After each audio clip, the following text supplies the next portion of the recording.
Here's what actually happened. The foundation of all knowledge. I'm really mad that what difference does it make, right? What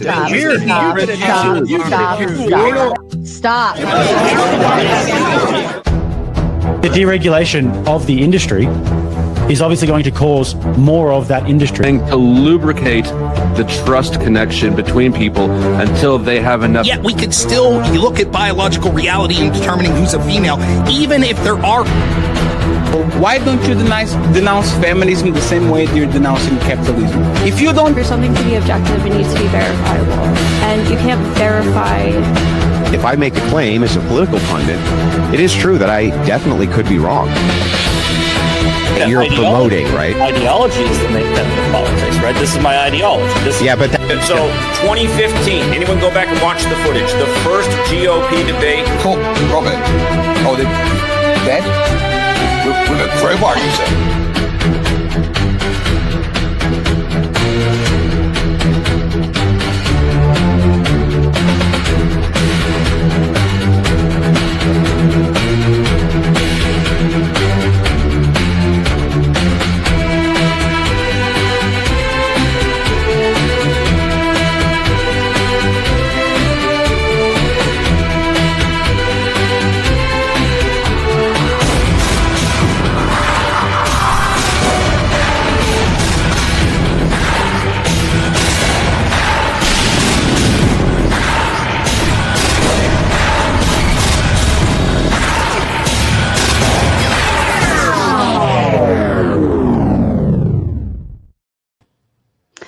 And good evening, ladies and gentlemen. Welcome back again, round two this evening for another fun debate. I have with me Andrew from the Crucible and Chaplain Lance ONeil from Two Pogs Save the World, here to debate the concept or the question, was Joseph Smith a false prophet?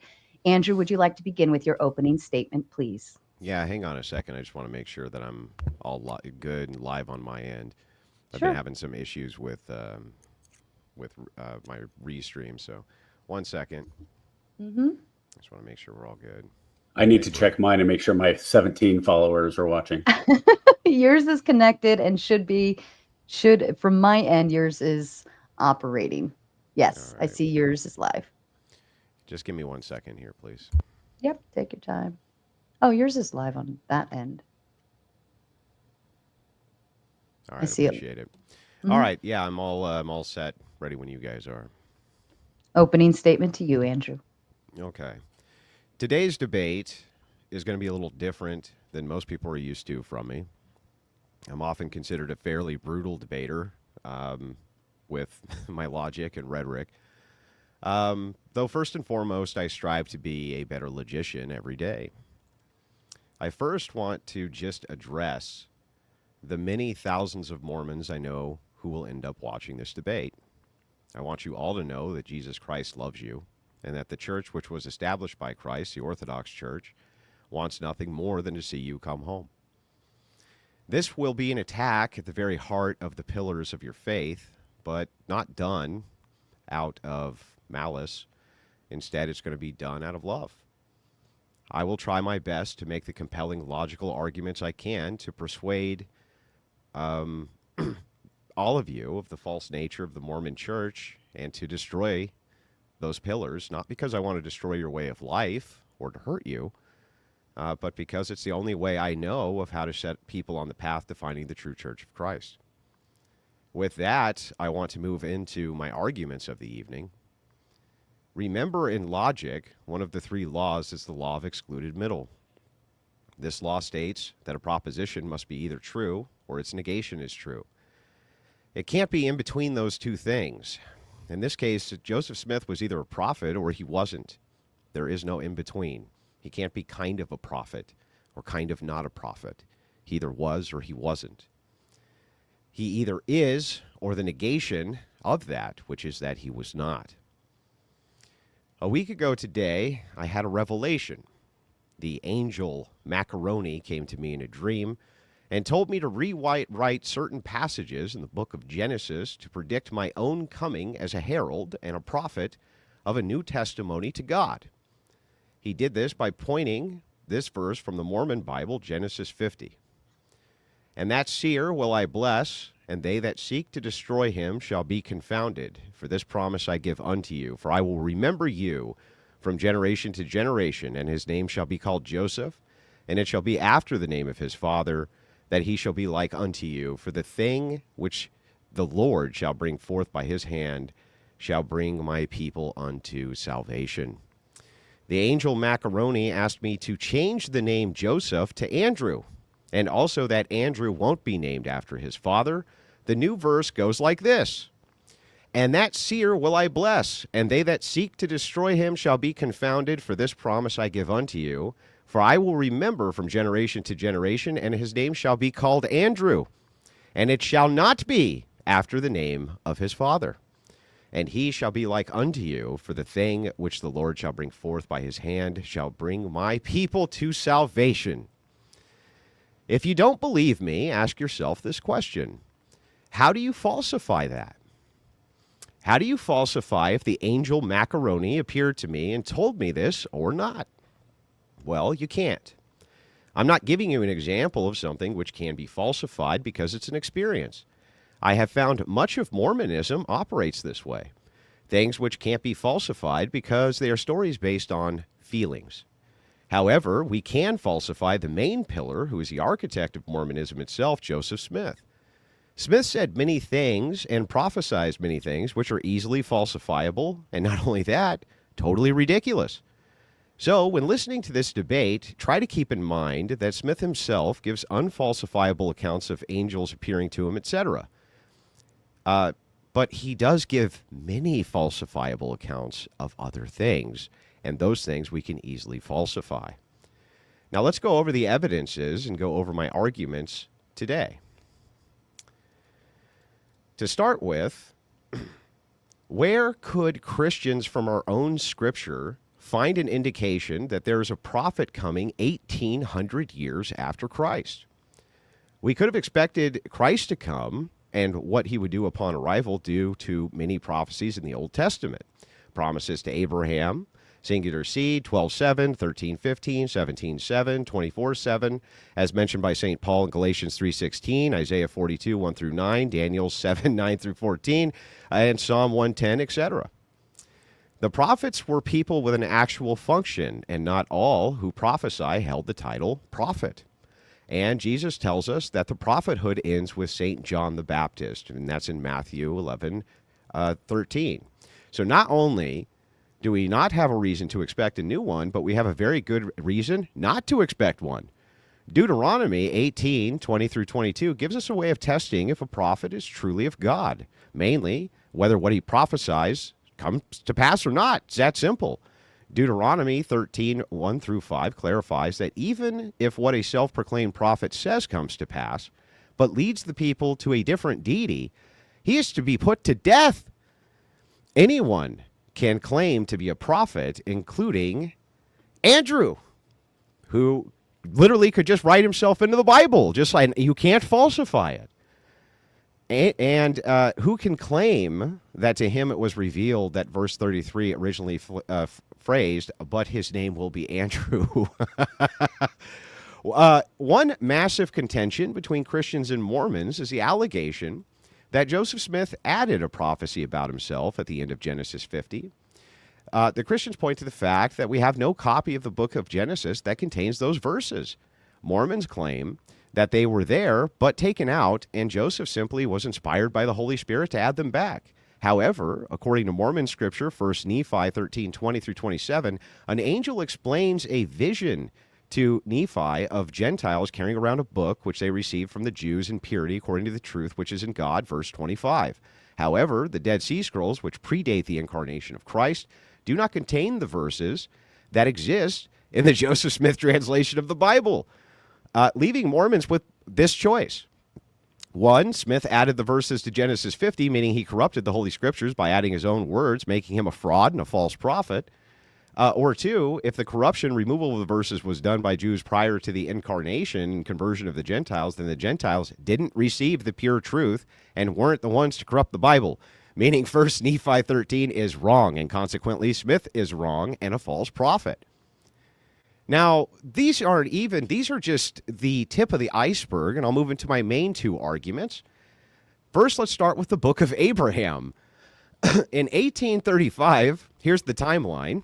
Joseph Smith buys papyri from a traveling merchant and claims they are writings from Abraham and Jacob penned by their own hands.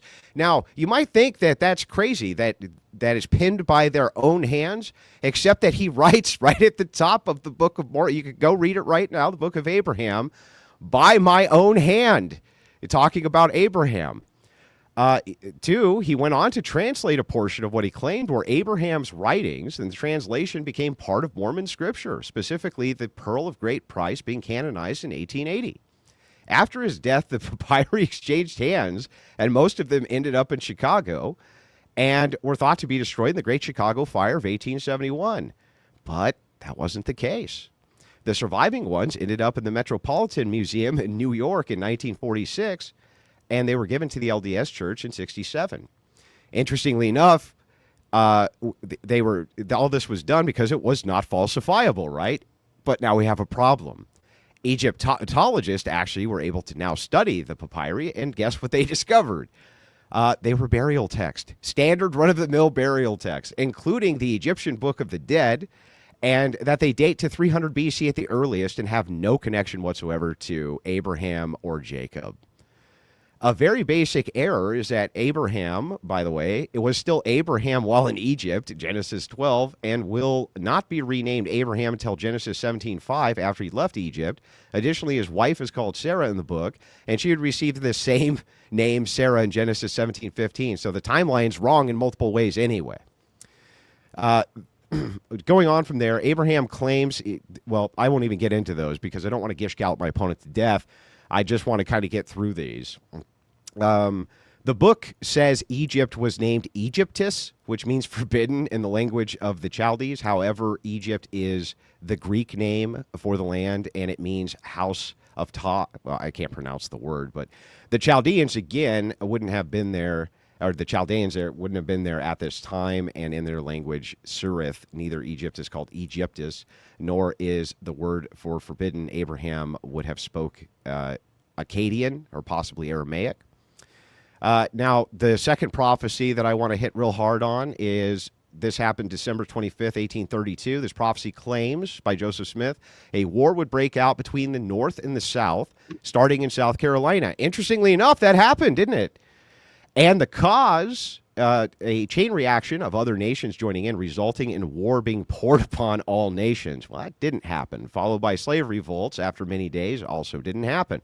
And a slew of natural disasters caused by God, which also didn't happen, culminating in the destruction of all nations, which also didn't happen.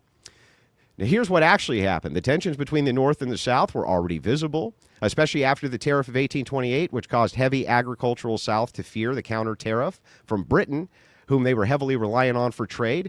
On November 4th of 1832, the South Carolina legislature passed the Ordinance of Nullification. On December 10th, 1832, 15 days before the revelation, President Andrew Jackson issued his proclamation on the nullification, denouncing the nullification. Both of these were nationwide, well-known news. The nullification crisis ended with Congress passing the Compromise of Tariffs in 1833. March 2nd, and South Carolina rescinding the nullification ordinances on March 15th. Smith not only seems to just be giving his take on contemporary events and making predictions that were shown to be wrong, while the actual American Revolution did start with a shooting at Charleston Harbor, South Carolina in 51, Smith's prediction could be reasonably attributed to his prediction on how the nullification crisis would play out. We have the newspapers of the time. I went and got them. His prediction of the slave revolts could have been influenced by the Nat Turner Rebellion, which took place in August 1831. It was fresh in the nation's memory. And this prophecy appears in the 1851 edition of Pearl of Great Price and was included in 1876, versions of the Doctrines and Covenants, section 87, both well after Smith's death in 1844. So the summary here, I know it's a lot, and I'll give my opponent plenty of time to make his refutations here. Joseph Smith gave two really, really big prophecies that were completely and easily falsifiable. If you look at Deuteronomy, we know exactly how we can spot the falsehood of a prophet. He gives prophecies that don't come true. It's really that simple. And with that, I'll yield the floor over to my opponent. I appreciate you being here, by the way. Well, Andrew, Thank you, Andrew. Oh, sorry. Go ahead. That's okay. Thank you, Andrew. And to you, Lance. Go ahead. So, because I am a newbie on this, so I'm stepping over okay. you. Sorry about that, Sarah. You're fine. But I do want to thank you and Andrew for debating this topic. My position is that Joseph Smith was a true prophet of God. Since most of you know Andrew, let me give you just a short bio of me. My name's Lance ONeil. I'm an LDS chaplain in the U.S. Army for the past 10 years. I was born into the church. I did a mission to Taiwan for 2 years, and my real conversion started when I was about 18 years old. I had a very spiritual experience that led me on this path. I've been in multiple church leadership positions. I have a master's of family and marriage from Liberty University, which is an evangelical school, and a master's of divinity from Amherst University, which is Church of Christ. I'm not a Bible scholar, though. I'll tell you that right now. I did those degrees so I could become a chaplain and help soldiers. The prompt well, then you're in good company, by the way, because I'm also not a Bible scholar, nor a minister. So anyway, go ahead. Oh, no problem. I didn't mean to cut into your opening. Oh, no, you're fine, Andrew. We're just talking, right? So the prophet Joseph Smith Jr. is the founder of the Church of Jesus Christ of Latter-day Saints, and he's at the core of the LDS religion. And throughout the debate, you're going to hear the name, the Church of Jesus Christ of Latter-day Saints, which is the official name of the church. You'll hear Mormon and Mormonism, which are colloquial terms originally given to the church by its enemies, but later claimed by the church, as we believe the Book of Mormon, the source of the nickname, to be scripture, and we're not ashamed of the book or the name, but the church has never changed its name. That's always been the official name. You're going to hear two very different versions of Joseph Smith when we get into it tonight. Andrew's going to essentially show you the South Park version, the caricature of the man. He's going to argue using anti-LDS claims and sources that have been around for decades, if not centuries. He's going to make accusations about Joseph Smith that are from secondary or tertiary sources, many of which come from decades after his martyrdom. He also takes things potentially out of context that don't provide the reason or audience for the writing, sayings, teachings, or actions of Joseph Smith, and ultimately will try to distort who Joseph Smith actually was. I'll attempt to provide a view of Joseph Smith as a prophet. We'll need to establish what a prophet is and what a prophet is not, and I would hope that we can go through that together after these opening arguments. Let me give a brief history of Joseph Smith for those of you who don't know. He was born into a farming family in upstate New York, near Palmyra, New York. He was the fifth child of 10 to be born to Joseph Smith Sr. and Lucy Mack Smith. Not all of the kids survived. He likely had no more than a basic education, certainly no more than an elementary school, and his parents also had very basic educations, as far as the biographical records show. It's clear that they were not a well-off family, earning funds from farming, and in fact were nearly destitute after a former partner of Smith Sr. stole the savings of the family and absconded, never to be heard from again. In 1820, there was a religious revival going on in upstate New York and in America. Joseph Smith and his family were caught up in the spirit of this revival, and several Smith members joined the Presbyterians, though Joseph Smith Jr. and his dad joined no church. At the time, Joseph Smith Jr. was drawn more towards the Methodists, possibly because of a connection to a minister named George Lane, but this is anecdotal. Smith records that he was confused that there were multiple churches, all using the Bible, but having very different teachings. And he was reading James 1, verse 5, which reads, "If any of ye lack wisdom, let him ask of God, that giveth to all men liberally, and upbraideth not, and it shall be given him." Joseph Smith pondered this Bible verse and decided to do just what it said, ask God. Joseph Smith went into a grove of trees near his house, knelt down to pray, and stated that he was attacked by a very real but unseen power that bound his body and tongue, keeping him from praying. He felt he was about to be destroyed when he saw a pillar of light directly above his head and two personages with the countenance of the noonday sun. He was immediately released and said, quote, "One of them spake unto me, calling me by name, and said, pointing to the other, This is my beloved son, hear him," unquote. When the 15-year-old Joseph was able to compose himself, he asked which church was true for him to join. He hadn't considered that Jesus' church was not on the earth. Instead, he was told to join none of them because, quote, "They draw near to me with their lips, but their hearts are far from me. They teach for doctrines and commandments of men, having a form of godliness, but they deny the power thereof," unquote. He then records that he was taught many different things, and he would not record all of them because of the sacredness of some of them, but he did record in at least one retelling being taught by angels after this vision, part of the interaction. Remember this because Andrew's going to probably bring it up later. He records that as soon thereafter these experiences, he went back to the preacher, and it might have been that aforementioned Lane, and was told that God did not appear to anyone anymore. The revelation was no longer on the earth, and that the vision must have come from the devil. And I'm sure we'll discuss that more as well. But everything in the Church of Jesus Christ of Latter-day Saints boils down to the reality or fiction of that moment. Andrew's going to argue there are at least 4 different recordings of that experience, and I'll address those concerns. But ultimately, if Joseph Smith Jr. saw what he says he saw in that grove of trees, then that was the beginning of Joseph Smith the prophet. If he was lying, then not only was he a false prophet, but everything about the Church of Jesus Christ of Latter-day Saints is false, from the Book of Mormon to our church history to organization to the church as it stands today. But I want to be very clear that we're debating if Joseph Smith was a prophet, what a prophet is and what it isn't. The first vision is on us to believe it or not. We can no more disprove that he saw the first vision than that Moses saw the vision of the burning bush, because both men were alone, or Abraham's communication with God, or Elijah. They were all alone. They were one-on-one, and we have to take it on faith that these things happened. I expect that Andrew will attempt to muddy the waters with accusations against Smith. He'll likely claim that Joseph Smith was charged with a myriad of crimes and was in court dozens of times, but he'll leave out where there were no convictions, and that the majority of the individuals making these allegations had direct animosity towards Smith or the church. He'll potentially bring up things as we see scandalous as today, such as polygamy or the destruction of a printing press, and I'm sure we'll bring up seer stones. And I really hope you do, because it's a good opportunity to provide the reasons behind these things. I'd also like to point out that Andrew's Orthodox and his own church fathers, and I apologize if I butcher the pronunciation on these names, St. Basil the Great, St. John Chrysostom, and Gregory the theologian, wrote regarding the question of whether there is salvation outside the church. And their response was essentially, anything that is good is from God. And the Church of Jesus Christ of Latter-day Saints teaches the divinity of Jesus Christ, that there is no salvation but through him. The Book of Mormon mentions Jesus Christ by name or pronoun over 3,000 times. And if you go to any LDS church this Sunday, you'll hear the name of Jesus Christ over and over. We believe Joseph Smith was a prophet, but Jesus Christ is the Savior. And Joseph Smith taught about the reality of Jesus Christ, the divinity of Jesus Christ, and the atonement of Jesus Christ, and the resurrection of Jesus Christ. In short, he was a prophet of Jesus Christ. So the definition of a prophet that the Church of Jesus Christ of Latter-day Saints uses is this: a person who has been called and speaks for God.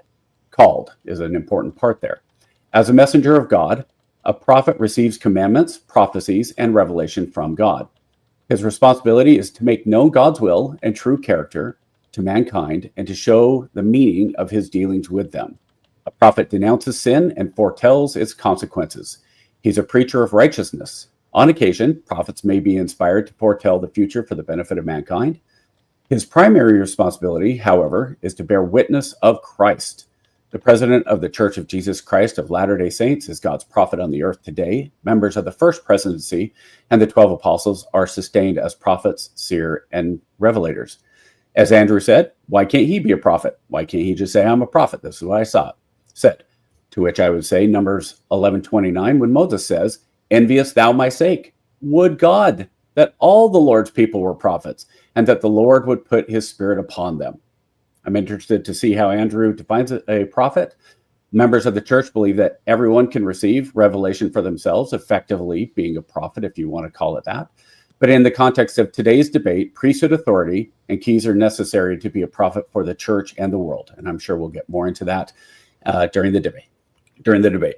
And this concludes my opening remarks, and I'm hopeful that Andrew includes a definition of what a prophet is, just so we're on the same page. Thank you, Lance. I appreciate it. And thank you to both gentlemen for their opening statements. As a kind reminder, chat, we will get through the debate, move into closing statements. Then we will read and respond to your kind super chats. And then, of course, per usual, we will open the panel to open panel dumpster fire. So hang on tight, buckle up, and enjoy the rest of the show. Andrew and Lance, the floor is open to you. Yeah, so if you don't mind, Lance, you'll start with the Great Inquisition here. You were actually wrong in your predictive theory. I didn't bring any of those things up, nor are they particularly pertinent for this debate. Neither is anything St. Basil says or any of the church fathers on my side, because the debate is about whether or not Joseph Smith is a false prophet, not whether about or not orthodoxy is true or false, or if any of our church fathers were wrong about anything. That's outside of the purview. Rather, this is a very narrow logical proposition, which is asking if it's true or false that Joseph Smith was a prophet or not a prophet. You asked for a definition of what a prophet is. I think that that's fair. I'm going to give you one in a second. But before I do, I'm not actually satisfied with your answer. How would you falsify the prophecy that I gave you? Falsify it, please. Okay. Well, again, we're talking about that God is calling the prophet. As well, you have to have the authority to do so. So just because somebody says, what gave Joseph Smith that authority? Would you like the history of it? No, just a summarized answer. What gave Joseph Smith the authority to add himself to Genesis? Okay. Well, the authority to call himself a prophet and be a prophet of God was that after he was going through the Book of Mormon, researching, he and Oliver Cowdery came across a couple of things, and they were like, what is this? They went out and prayed about it. They had a vision of John the Baptist, the angelic John the Baptist, who returned, laid his hands upon their head, gave them the Aaronic priesthood. Later on, they were reading about the Melchizedek priesthood. Peter, James, and John appeared, laid their hands upon their heads, and gave them the Melchizedek priesthood. Got it. Hang on. Okay. I had a dream that the angel Macaroni came to me. Okay. I'd felt divinely inspired, and that I needed to change that. And let me just, I want to quote it for you again. It's quite important here. Sure. What the angel Macaroni said to me was, let me get back to it. And the seer will I bless, and they that seek to destroy him shall be confounded. For this promise I give unto you, for I will remember you from generation to generation, and his name shall be called Andrew, and it shall not be after the name of his father. And he shall be like unto you, for the thing which the Lord shall bring forth in his hand shall bring people unto salvation. Can you falsify that? Well, considering the debate is about whether Joseph Smith was a prophet or not, what does you coming up with a scripture have to do with Joseph Smith's prophetic calling? Why couldn't I just give you a prophecy that he wasn't a prophet? Why couldn't I just say, as you a prophet? Certainly could. I could, but could you falsify it is my question. When you're talking about religion, you're also talking about inspiration from God and personal revelation, correct? Sure. Okay.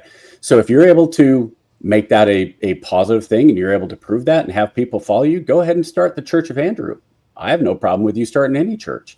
But the fact of the matter is, for me, hang on. I just want to make sure that we're clear. Sure. You couldn't falsify that.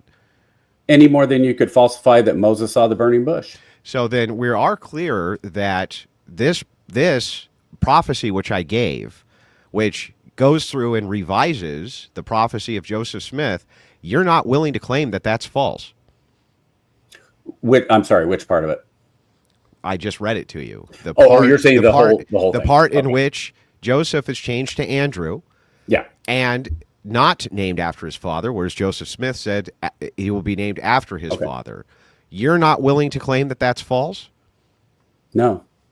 What? Maybe I'm misunderstanding. I just want to make. I just want to hang on. I just want to make sure that I'm clear on this. The following. I just want to make sure that this is that we're clear. The following revelation which I gave, based on the Book of Mormon, that the angel Macaroni appeared to me and told me to change the name Joseph to Andrew, and that I would not be named after my father as Joseph was in Genesis 50. You are not willing to say that that's false. Is that correct? I'm sorry. I would say that is false. Okay, can you demonstrate? I didn't admit it was false. I'm asking you to demonstrate it. You said I made it up. When? Right when you started. What if I... Yeah, what if this is the case? This is just a hypothetical. Was it? How do you falsify? Tell me how you falsify it. But again, Andrew, we're talking Tell me how you falsify it. Don't change the subject. Tell me how you falsify that claim. Witnesses. Do you not need- Witnesses. Sure. Why are witnesses necessary? Well, why are witnesses not necessary? In that case, Well, like that's you begging said, the question. You're just like begging you the said, question. anybody could at that point make up whatever they wanted, right? Well, they can make up whatever they want with Sure. witnesses too. So At what the point- question is, how do you falsify that claim? Can you falsify that that's not a new revelation to the Mormon Church and that I'm not actually the prophet who came? Because I mean, it's written now, so let it be written. I wrote it. So, and the angel came to me and told me. Can you falsify that? Because of the circumstances of you claiming that you wrote that, I couldn't falsify that you wrote it. Could you falsify the claim at all? No. No. So what? No, you can't. So the thing is that when you say, the reason Okay. I want to start with this Sure. and why it's super important that we start with this is because now we have the similar ground that we're on. We're both admitting that these particular claims are not falsifiable, right? They're belief driven rather. So don't you sure. so then if that's the case, shouldn't we focus on claims which are falsifiable in order to prove the veracity of Joseph Smith being a prophet of God? So I think that also goes into what a prophet is and isn't, if I might for a moment. Okay, so we've talked about some of the things that a prophet is. I'll hit them just real quick. Prophet is divinely called by God, speaks God's word with authority. Prophet guides people to righteousness, receives revelation and visions, endures persecution for God's message, and even performs miracles such as healing sick people. What they're not, and this is part of the important part too, prophets are not infallible. They're not always on when they're talking. There are prophecies and there are just statements and teachings. Prophets are not political rulers by default. Prophets are not chosen by themselves. They don't put themselves and say, I am a prophet. They are chosen and selected by God. And prophets are not free from doubt or struggle. So I think it's important to note that when we're talking about what a prophet is and what a prophet isn't, and you're saying, all right, everything has to be falsifiable and everything has to be by the witness. Let me ask you, how would you say you know the Bible to be true then? Actually, here's my response to you. Could you pull up Deuteronomy 18, 20 through 22 and read for me what it says out loud, please? I've got it right here, but the prophet, and we're changing though, because I asked you how you know the Bible is true, but the prophet which shall presume to speak a word in my name, which I have not commanded him to speak, or shall speak in the name of other gods, even that prophet shall die. And if thou say in thine heart, how shall we know the word which the Lord hath not spoken? When a prophet speaketh in the name of the Lord, if the following not, nor come to pass, that is the thing which the Lord hath not spoken, but the prophet hath spoken it presumptuously. Thou shalt not be afraid of him. So what Deuteronomy is stating here, and I wonder if we can come to agreement on these terms, that if you speak prophecy in the name of the Lord, it better be true. And it not only better be true, but the way that we know that you're speaking on behalf of the Lord is that the prophecy comes true. That's what's being stated there, yes? Yes, however, caveat. When we're talking about prophecy, there's three basic types of prophecy, or how to interpret prophecy.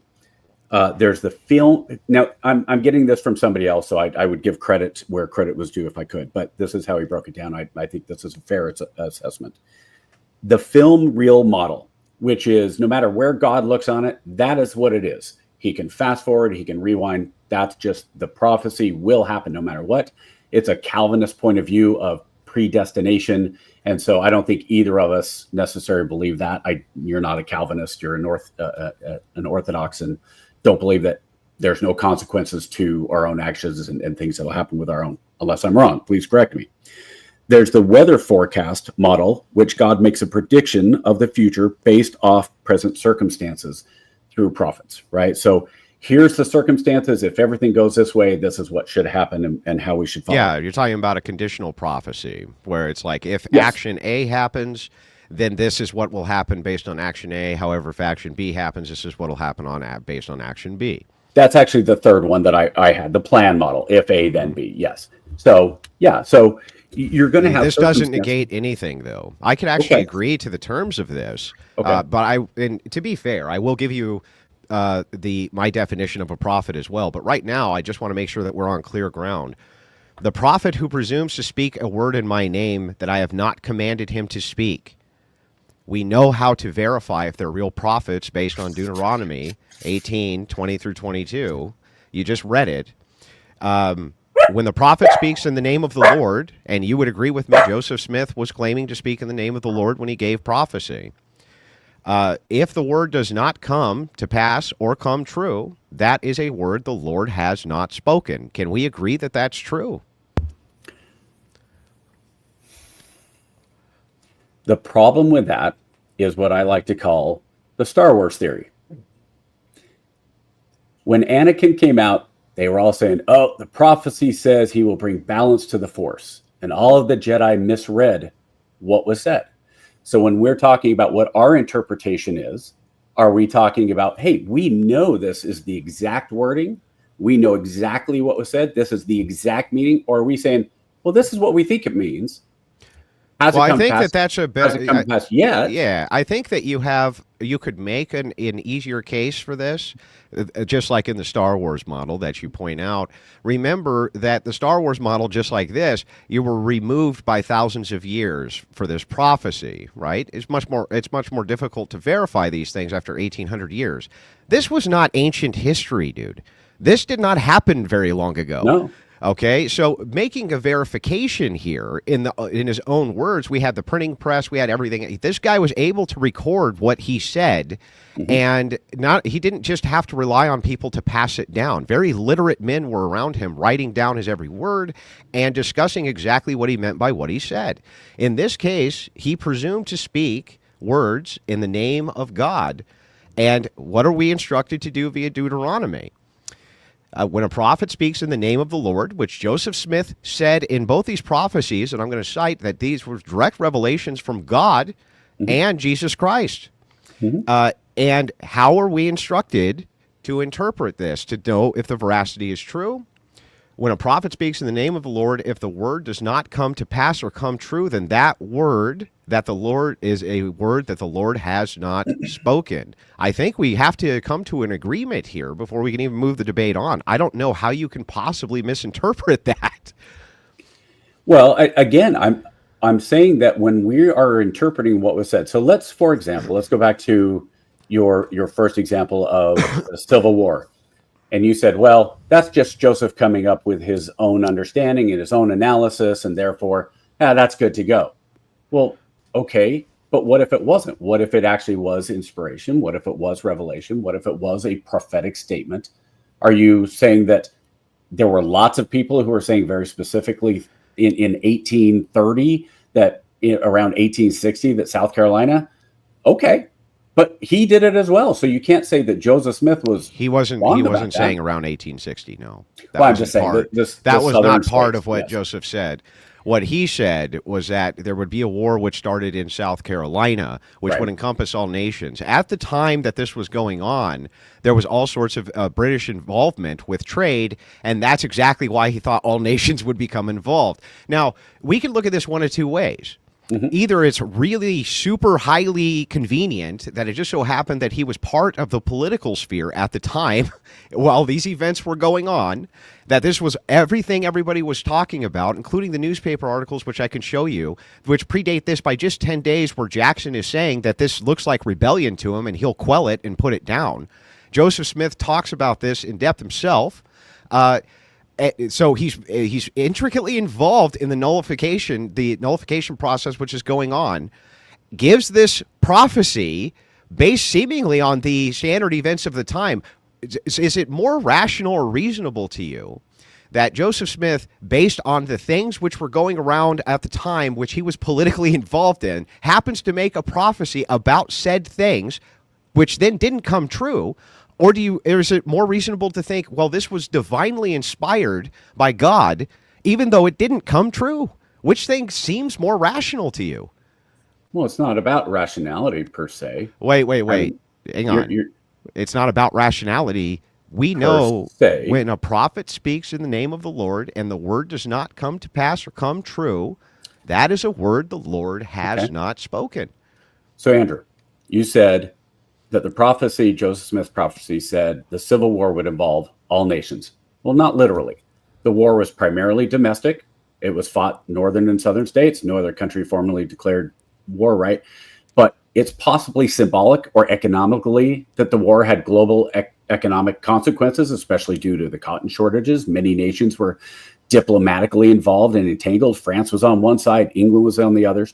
So there are some things that go back and forth when we're talking about. That is not what the prophecy says. That is false.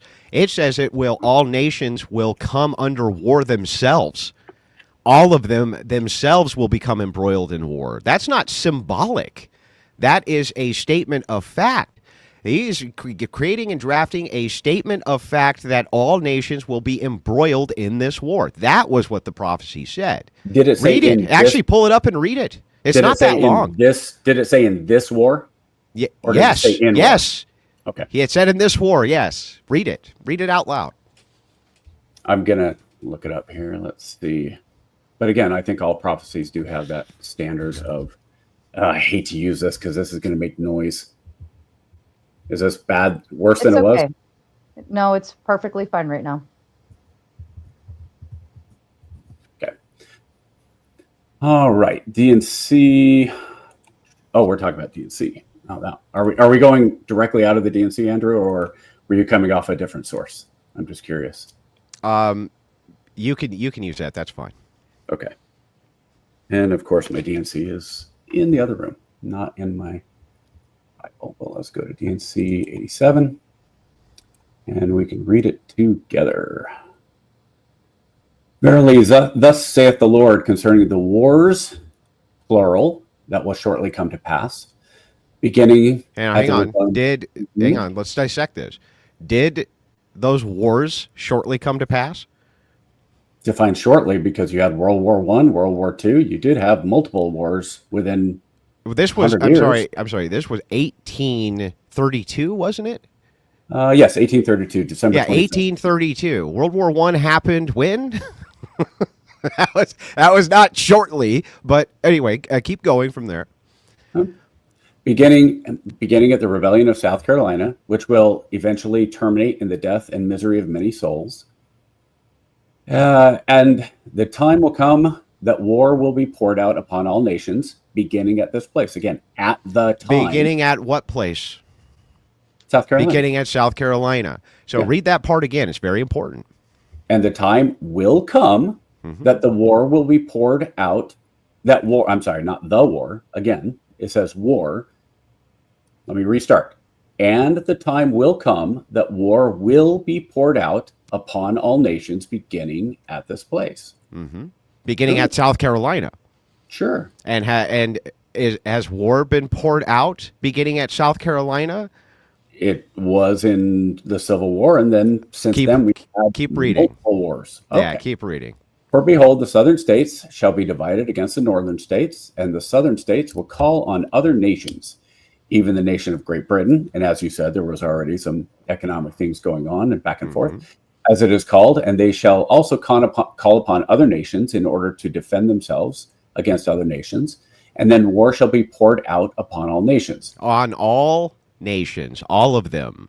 So he's very specific. What he claims is going to happen, and this is exactly what we find in the history of the time with the various newspapers I was able to go over, along with Jackson's own predictions, that if South Carolina had a rebellion, the southern states would likely rebel with them. This was known at the time, including by Smith, and that the South would petition because of the cotton trade to Europeans, which they actually did do in the Civil War, for aid. That right? This was well known and established fact in the 1830s already due to nullification. So what's really interesting here, though, is that he takes it one step further and says that based on this, that all nations are going to become embroiled in this war, which takes place starting in South Carolina. That most certainly did not happen at all. And he said shortly. He even made the caveat of shortly. So this was actually a very specific prophecy that's very easy to point to and say that it was wrong. And so how is it possible that we know politically exactly what was going on at the time? We have the benefit of that because the printing press and all of these documents survived. I know, I went through and read them. And it turns out that exactly what the water cooler gossip of the time was and exactly what everybody was discussing at the time was this. And lo and behold, in late December, Smith comes out with this prophecy that this is going to happen in South Carolina, which, by the way, it didn't happen until much later. It is true it happened in South Carolina, but the prediction was that it was going to happen in South Carolina. That was always the political prediction. So which is more likely to you? Did war take over all nations? Obviously, that didn't happen. The fact of the matter is this prophecy seems to be based on events of the time, which he's just self-interpreting, not revelations from God. But again, it says wars, not war. It's talking about potentially all the way through until the second coming. No, it doesn't say that at all. The entire Doctrine and Covenants is about how to prepare ourselves and be ready for the second coming of Jesus Christ. Everything is about it. When you're talking about short-term, long-term, you have lots of things in the Old Testament where it says, hey, this will come to pass, and it didn't come to pass for centuries. Daniel's 70-week prophecy in Daniel 9:24 through 27 describes 70 weeks of years of interpreted as 490 years until everlasting righteousness is brought in. And many expected that would be the messianic rule and peace. And what actually happened was Jesus came and he fulfilled the messianic part, but it certainly wasn't peaceful after that. So there's different things, and there's a semicolon in there that, kind of separates the first verse from the second verse. And it does say war versus wars. And that goes, to me at least, I can understand you're saying, look, literally, this is what it says. And this, to me, goes back again, though, to, are we talking about literal words? Are prophecies ever symbolic? Are they ever misinterpreted? And the answer is yes. He was alive. Mm-hmm. Do you realize that? Like, this was not open for misinterpretation. He was not dead, and then we found the documents. He was alive when he gave this revelation, and it was not published by the church until much, much later. Okay? And he basically did not want it published because it was wrong. I mean, it was incorrect. It would have made him look really, really bad. So why wouldn't he just destroyed it then? Yeah, the thing is so interesting about that. Well, the problem is like, wouldn't that be if it was the case that he told people about this prophecy, let's say, and they knew about it, but then he destroyed the documents, that also would have looked bad. So the thing is, though, that's interesting is he was alive. He could have clarified any of this, any of this. And interestingly enough, some of the people around him have tried to clarify this post hoc and give it a justification. But why not just clarify these things then if that's the case? It never happened. It just never happened. He never preached about that prophecy or what he said in Doctrine and Covenants at all? Not that I can find. Not saying that never happened, but if it did, I definitely can't find the caveats to it. And the thing that's interesting is that this was published and canonized by the Mormon Church much later. I can pull up the date on that as well, but he was alive to give clarification for this. It's very strange to me that he gives all of this presumption prophecy based on cultural events going on at the time, and then they did not come to pass. Now, if you're fine just saying, well, we just interpret it in a different way because we do, even though that's literally not what it says, I would ask you then this, and tie it off with this so we can move to the next section. Sure. Deuteronomy, when it's saying, when a prophet speaks in the name of the Lord and the word does not come to pass or come true, that is a word that the Lord has not spoken. How would we verify this in prophecy except by reading what the prophecy says and seeing if it plays out as it says it's going to play out? That's how we would do it. We would have to use rational thinking and logical induction in order to figure this out. It's very clear here that Smith, who wrote this prophecy, that this prophecy did not come true. Okay, so Andrew, let's go back to Deuteronomy 18 like you just said. Mm-hmm. But the prophet which shall presume to speak a word in my name, which I have not commanded him to speak, or that shall speak in the name of other gods, even that prophet shall die. What's the timeline on he shall die? If Joseph Smith wrote this and made it up and said, hey, I'm prophesying this in 1832. Well, he did die, didn't he? Well, but again, he was. I'm sorry. Remind me. How did Joseph Smith die again? He was murdered. Yeah, he did die. Yeah. Even he shall die. They give the false prophecy. You're going to die, right? That's how it works. Okay. I'm saying though, like you're talking about time frames, right? Though, wouldn't you think that if God was saying, hey, you made this false prophecy, you're done. I mean, I'm not going to let you continue for another 10 years and keep falsifying in my name. Like if we're going by that, but I don't know what God. It wasn't canonized in his lifetime, was it? So yeah. So the thing is like he wasn't giving that prophecy publicly at the time. But what happened is it was definitely canonized as a legitimate prophecy from Smith himself. So the thing is so interesting about this is like, isn't it funny that this prophecy, which he could have, which now this is something falsifiable, doesn't come true, and Smith's like, I ain't showing that to nobody. Right? Isn't that kind of strange, dude? Like, oh, I wrote this prophecy. I said literally it's from God, right?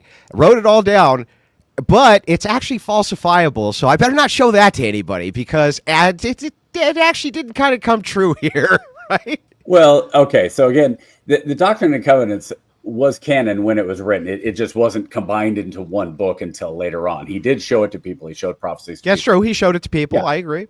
Right. And so it wasn't like he was hiding it. But again, I think you're right in terms of if he had said, hey, you know what? I think I misinterpreted that. I think I was wrong.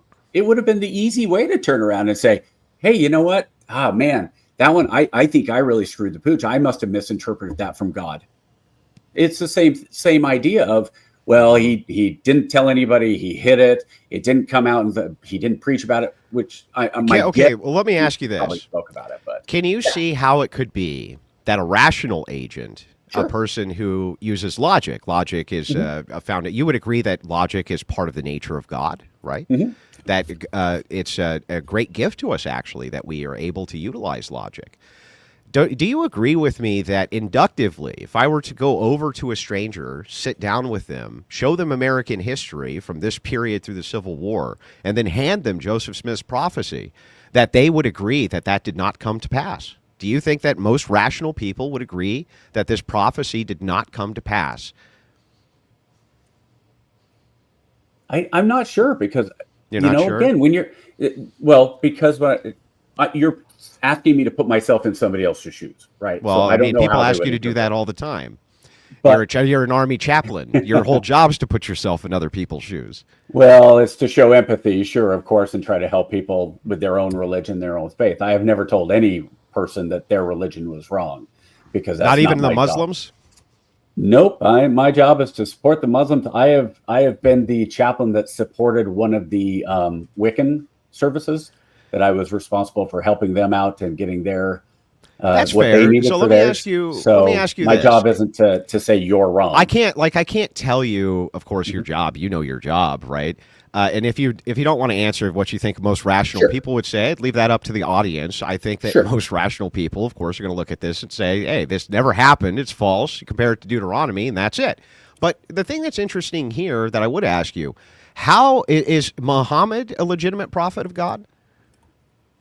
See, I was going to ask you that as a gotcha question as well, because I don't think either of us want to answer that question and get the Muslims on our butt. No. That said, no. That said, here I'll just answer no. Okay, no. I don't believe he was either. I honestly, how would you falsify that Muhammad was not a prophet of God? Well, you run into the same problem as how do you prove the positive that the Bible is the Word of God? If the Bible is true and the Bible is the Word of God. That's not what I'm asking you, though. How would you demonstrate that Muhammad was a false prophet? How would you go about doing it? I don't think that I need to. Yeah, but how would you go about doing it? It's not my job. I don't care.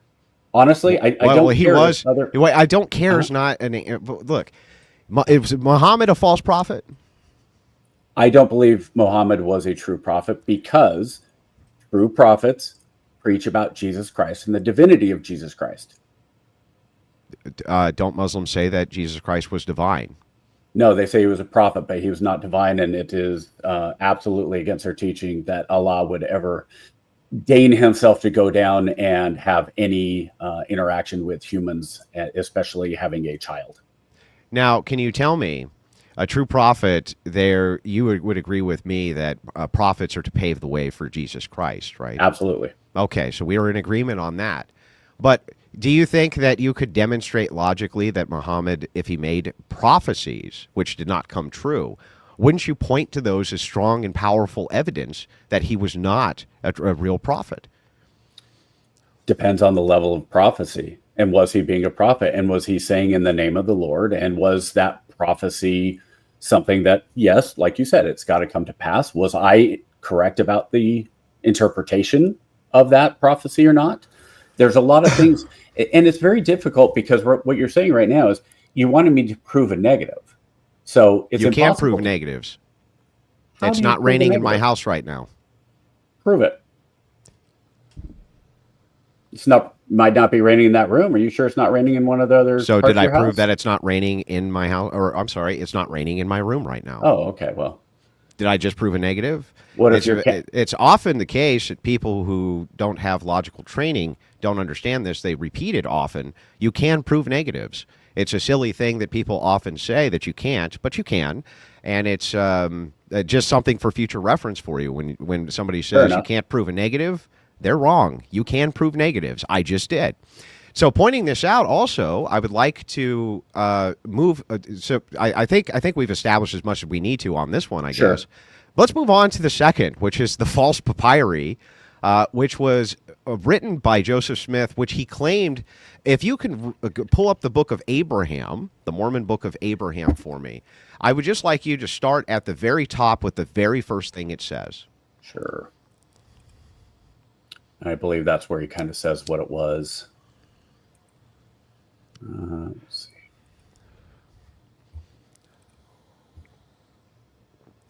The introduction. Oh, not the Doctrine of Covenants. We're going into Pearl of Great Price. The introduction. Is that where you want the title page? Well, just just right. Oh, Book of Abraham. I'm sorry. Yeah, the Book of Abraham. Yep. Okay, let me click on that. All right. This is, I think, the part you wanted me to read. Translated from the Papyrus by Joseph Smith, a translation of some ancient records that have fallen into our hands from the catacombs of Egypt, the writing of Abraham while he was in Egypt, called the Book of Abraham, written by his own hand upon papyrus. Written by whose own hand? Whose own hand was it written by? Abraham, the writings of Abraham while he was in Egypt. Was that papyrus written by Abraham, sir? I don't know. Was it? I haven't gone on, and I have not gone in and gone down to the Metropolitan Museum of New York and verified if the papyrus was there or not. Great.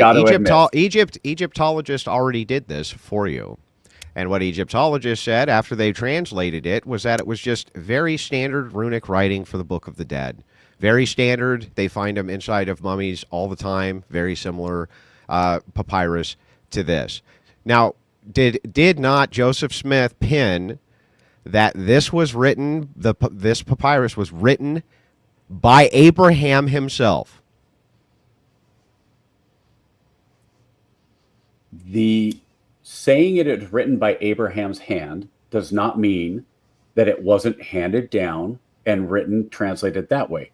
When you're talking about the Gospels, several of the Gospels were written by someone else and then included into the Bible. Do any of those Gospels start with "in my own hand, John"? No, but many. But every single one of the letters of Paul is written by Paul. Do you think we have the which actual ones start of with "in the hand of Paul himself"? X. None of them, right? Andrew, what I'm saying is, the papyrus that Joseph Smith is saying he had could have been written, transcribed down to down to down, and all of them would have started with, "In my own hand, I am Abraham. I am writing this in my own hand." and it's going down between each person. Is that an So did illogical Abraham write the book possibility? of the dead? Is that what you're saying? Because here's the thing that's interesting. I'm willing to even grant it. I'm willing to grant that Abraham originally, by his own hand, pinned this document, which then other people in Egypt pinned and ended up putting it in a mummy's tomb. But then that would mean that Abraham wrote the Egyptian Book of the Dead. Does that sound right to you? No, I don't. No, it doesn't sound right. Not really. It doesn't sound right. It doesn't sound right. So this was the papyrus translated by Joseph Smith. We actually have, again, a thing which can be falsified. You have just now read, and I'll read it again, translated from the papyrus by Joseph Smith, the Book of Abraham. The translation of some ancient records that have fallen in our hands from the catacombs of Egypt. Now, to explain to the audience, and if you're not familiar with this tale yourself, sir, they bought the papyrus, the Mormon Church bought that for $88,000, which now this is modified and adjusted for inflation, right? So it's $88,000 in our dollars. I think at the time it was $3 or $4 grand for them. It was still an outlandish amount of money. Okay, so they bought this thing.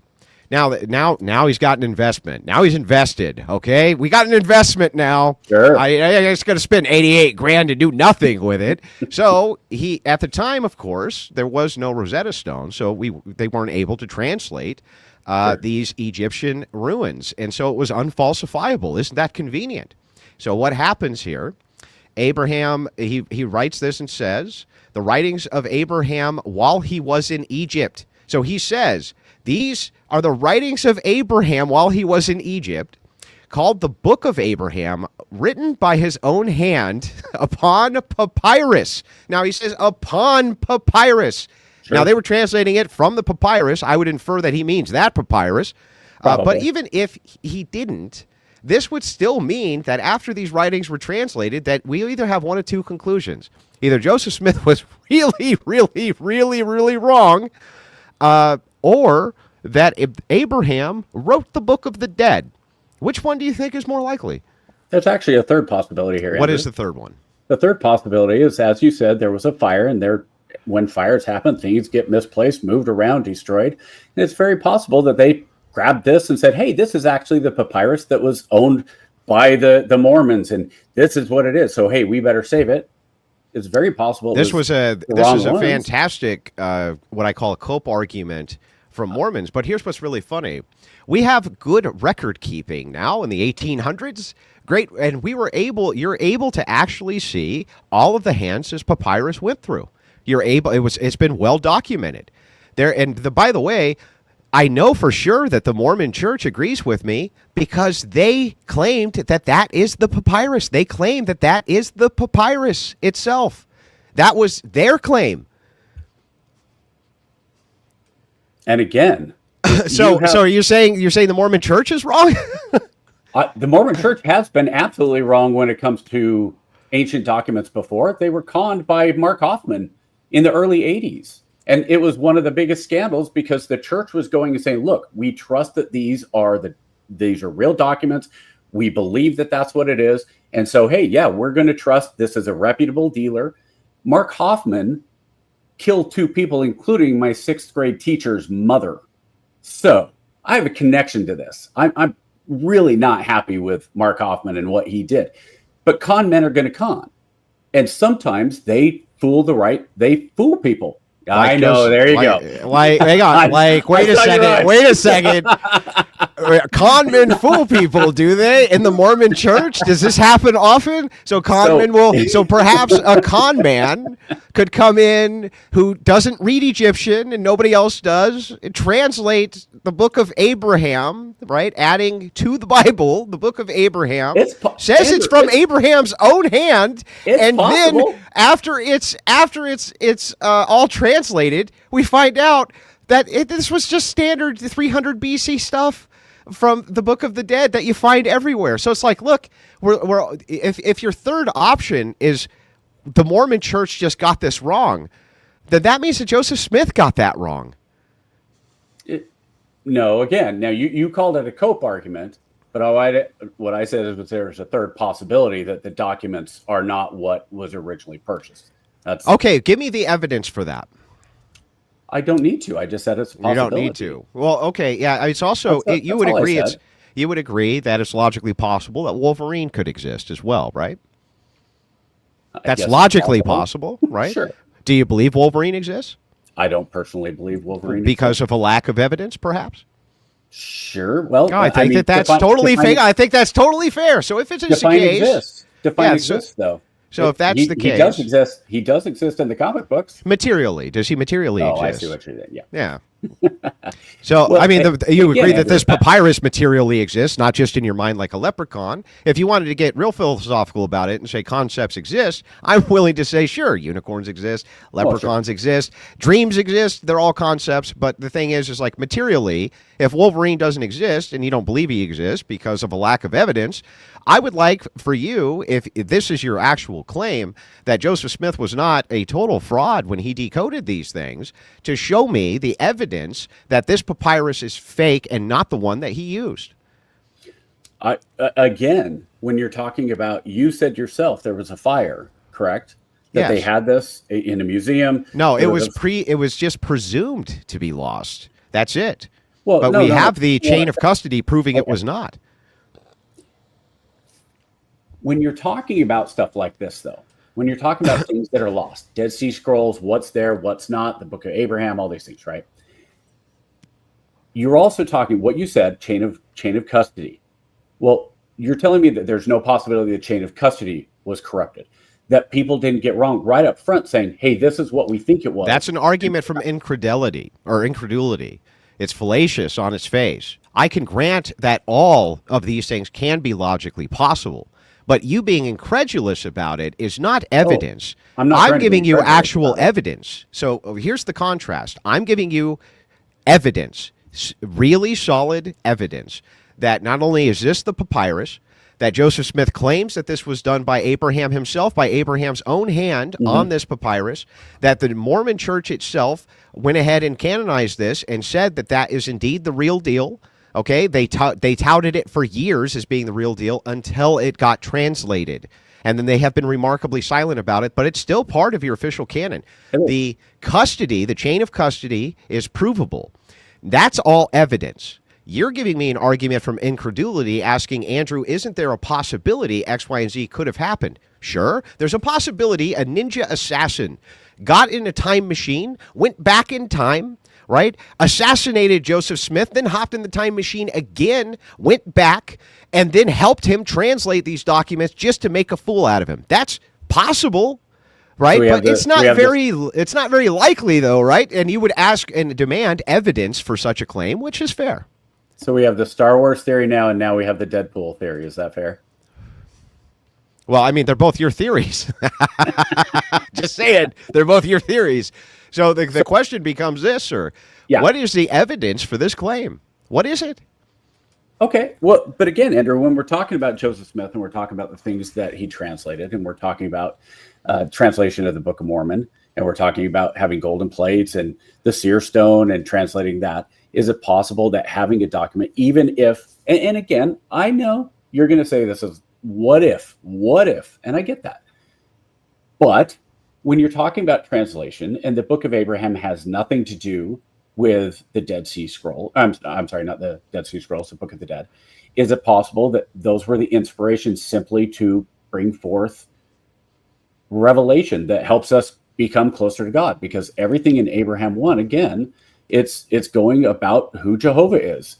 I'm willing to grant both of these arguments, actually. Just grant them as both being true. The reason I haven't brought up things like the seer stones and stuff like this, the reason is that I like to at least think that I'm on the pathway of becoming a logician one day. And that one day when I finally do become a logician, I can look back at all of the great mistakes that I made and logical errors and point them out and say, wow, you really screwed that up. But today is not going to be that day. So when you have these two positions granted to you, I'm willing to concede that I can't create easy falsifications for these things. but I don't need to. It's not necessary for me to create falsifications for things which aren't really falsifiable, when I can point to things which are, and then make the contrast to Deuteronomy in order to understand whether or not I'm being, as you would put it, conned. Am I being conned? So I haven't brought any of these external things up, the reading the out of the hat, things like that, because they're tangential ultimately to my argument here. When we're talking about this, the Book of Abraham, this is canonized as part of the Mormon Bible. This is something which you have to account for. You have to give an accounting for it. The accounting for it, we have strong evidence this was a fraud. The evidence, in fact, is overwhelmingly on my side that this is a fraud. All you've offered up as a counter to that in your first argument was, isn't it possible in the chain of custody something happened, something like this? That's an argument from incredulity, so it can be dismissed. It's not counter evidence. The second now that you're bringing up is, but Andrew, couldn't this have just been used as inspiration? Perhaps, but you have a problem. And the problem is right away in the Book of Abraham. The writings of Abraham while he was in Egypt, called the Book of Abraham, written by his own hand upon papyrus. And the thing is that this is the papyrus which is being referenced, and this is the writings which he says Abraham wrote while he was in Egypt, and we have the translation, and that is categorically false. It is categorically false. So how does this just, the idea for inspiration would still be under false pretext? Let me ask you this, Kander. How much of the papyrus do we have that was not destroyed? Most of it. We'll say most of it. What was the original record? The witnesses that saw this papyrus, what do you know how they described it? Actually, I do. I have it written down here. Okay. But I believe that they described it as being exactly what it was. And the Mormon Church itself said that that was the case when they canonized it. Well, what I mean by that is, when you're talking about, let's say, a few pages, right? So enough that you can read some of it. The witnesses said that scroll was over 40 feet long. And what we have now fits on a card table. So again, papyrus, you could go historically and you could say papyrus was actually used over and over and over. Which witnesses made this claim? Okay, well, that goes back to the same thing of what witnesses said that that was the same scroll. I will find it, though. But anyway, while I look it up, I don't think that's really interesting. Well, I know what you're saying. Yeah. Yeah. I think it's the most interesting, right? Because no. What I mean is, me. I don't think it's interesting. Me looking it up is all that interesting. Going, hey, let me go through here and find the sourcing. I know it's in the church history volumes, which they are massively huge. Yes, they are. That's not a joke. I understand that.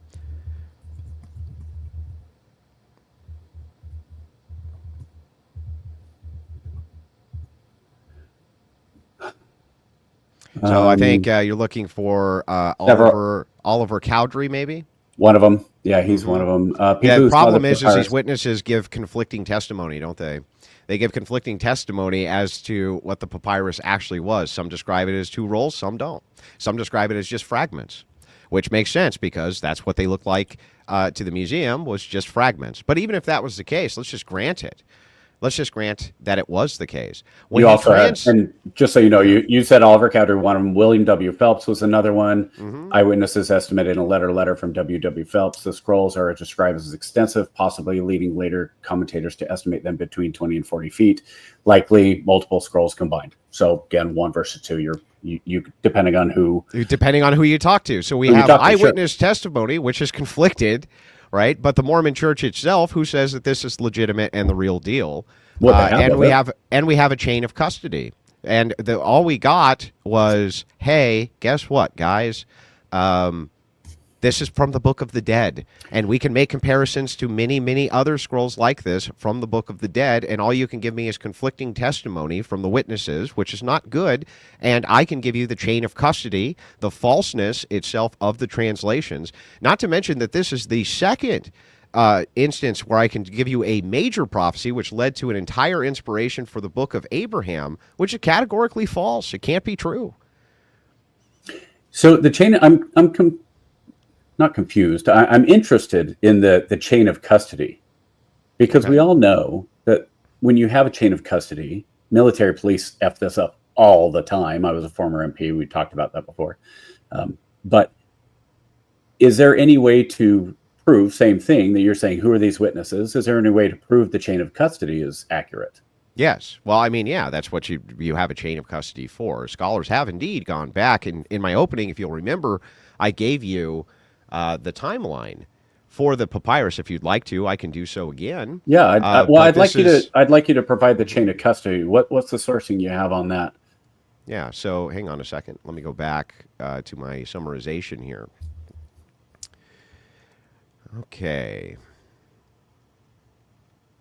So 1835, Joseph Smith buys the papyri from a traveling merchant, right? Can we agree that that's true? I believe that's the story, yeah. Yeah, okay. And claims that they were writings from Abraham and Jacob, penned by their own hands from the time they were in Egypt, right? Okay. He went on to translate the portion which he claimed were Abraham's writings. The translation became part of the Mormon scriptures, specifically the Pearl of Great Price, being canonized in 1880. Do you agree with that? Yeah, sure. Okay. It was translated After his death, the papyri exchanged hands, and most of them ended up in Chicago. They ended up in Chicago, and are destroyed. Well, do we have how they got to Chicago? Who took them to Chicago? I can pull that up, yes, but it was verified. This is the church's account, by the way. This is the church's account of these things.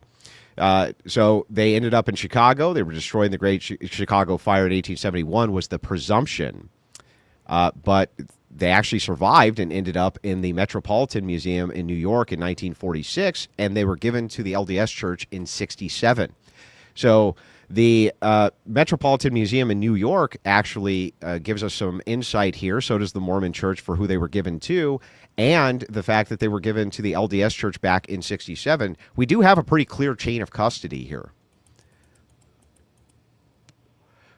This is the church's own account of this. And again, the church has been misled and has been wrong. And I'm not saying that everything is perfectly misled? In line with. Who were they misled by in this case, though? Could it be by the whether it's the salesman? By Joseph Smith? The salesman? The guy who you sell it to Joseph Smith, and Joseph Smith goes, okay, man, this is the inspired word of Abraham written by his own hand. How do you blame the salesman for that? No.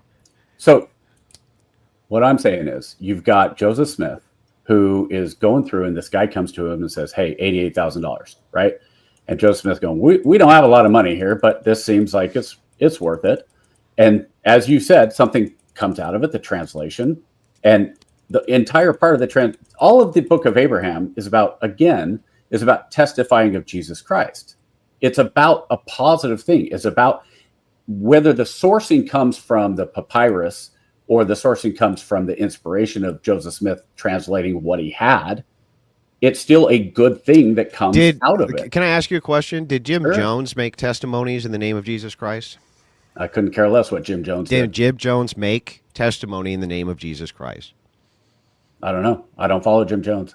Yeah, the answer is yes. Would you believe that Jim Jones, at least, made testimony in the name of Jesus Christ? He probably did. So did the dude who just shot the dude who just shot the two in Minnesota. So you making the kind of bold claim here that because he adds the word Jesus Christ and that somehow makes it true is absurd. Many false prophets, which we were warned about, and I gave you all of the various passages of how many false prophets were predicted by almost all the apostles, in fact, who had writings which survived. All of them spoke about this phenomenon.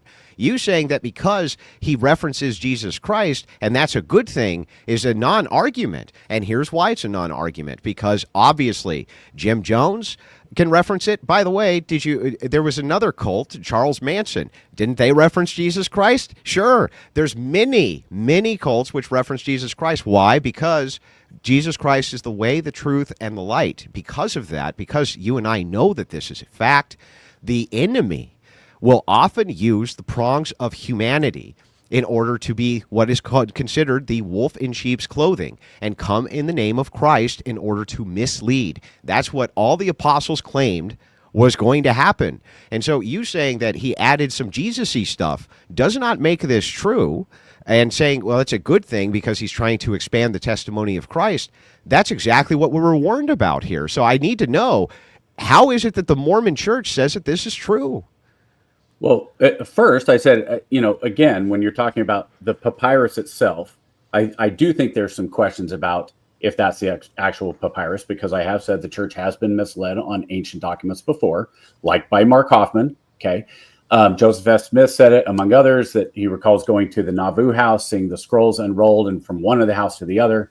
So it is possible. I'm not sitting here and saying, yep, those are the exact scrolls that what was given to Joseph Smith, and then it went from Joseph Smith to the museum to this to this. I'm saying, yeah, it sounds like there's a pretty good possibility that there's a difference between the scrolls that Joseph Smith had versus the scrolls we have now, simply because, again, there was a major fire, and you're talking about 200 years. Things get misplaced. There's stuff all over the place right now. We have no idea what is real, what is not, what's been accurately documented in any library, realistically.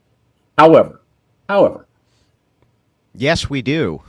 That is most certainly a false statement by you. Yes, we most certainly have libraries which have well-documented histories of their books, and we know exactly what comes in and what comes out. That's an absurd statement on its face. That's just absurd to say out loud. I'm not saying everything, Andrew. I'm saying libraries have been misled and they've misplaced things as well. This is just, an argument from incredulity. Okay. And you saying, like, I'm just incredulous because, by the way, do you honestly think that the Metropolitan Museum of New York in 1946, that they just had really bad record keeping? I don't think so. I'm saying before it even, No, I'm saying before it even got to the Metropolitan, it could have been in the wrong custody. You said there was a major fire, right? So if there's this major fire, what's the evidence that these things went through this fire? Just because there was a presumption that what I said to you is that there was a presumption they were lost in the fire, not that they ever actually went through one. How did they prove after the fire that those were the same papyrus or those same? You should ask your church, because they claim they are. Well, you should ask your church. Your church is the one who ratified this, and it has it as part of their canon. Don't you think they did their due diligence, dude? Again, though, when you're talking about and saying this is the papyrus and it's 40 feet long versus what we have today, I understand. Everything on religion is about possibility. Everything, all of it. We believe in the Bible because we kneel down and we pray and say, all right, Heavenly Father, okay, God, tell me that this is real. Show me in my heart that this is real. And your church, I'm guessing your church fathers, you believe that they're inspired as prophets as well, at least to some degree, right? Sure. I don't think they canonized it. They canonized it, dude, and said it was the real deal. The message, yeah, the words. No, the papyrus itself, they said is real. They made the claim that this is the real deal. Your church fathers. And if most fragments were destroyed in that fire, you're still in a situation where you say, yes, these are accurate. That was not the claim of your church. Your church did not claim that, most of this was destroyed in some fire. That is not what they claimed. They claimed that this was the legitimate papyrus, which was translated by Joseph Smith. Those were their early claims. Did they say these are the full records, the full papyrus that Joseph Smith translated? This is everything that Joseph Smith had. We've got the whole thing. Or did they say, hey, yeah, this part of it? Yeah. That would be irrelevant. They still canonized that as being the papyrus in which Joseph Smith made these translations, and it was completely a fabrication, and an obvious fabrication. By the way, can we just point out too the absurdity that a traveling salesman just so happens to have the scroll of Abraham written by Abraham's own hand and then hands it to Joseph Smith for a few $1,000? Like, that doesn't immediately raise massive alarm bells in your brain? Well, considering the Bible has a talking donkey, I don't think it's the craziest claim. What? Okay, wait a second. Let's back up. Even if everything in the Bible was false, which wouldn't help your case at all, right? You trying to create a falsification. I'm not arguing. A falsification here has no bearing or merit on the fact that immediately we start with having to suspend this disbelief of the chances that a traveling salesman just so happens to come by the Mormons, give them something which is written in Egyptian, sells it to them, and it just so happens to be penned by Abraham himself. Now, mind you, we've had crusades up to this point. We've been all over the Middle East. People have been scrounging up every bit of biblical documentation they could for roughly 1,800 years before this happens. It just so happens that this guy picks up a scroll and he's just rolling by and he's like, "Oh, hey, guy, self-declared prophet of God, take this." And then he goes through and he reads it and translates it and says it's from Abraham's own hand. You don't think that is a bit of a stretch immediately? At the time, there were a lot of discoveries going on in Egypt, right? All the tombs, people were doing a lot of archaeological digs.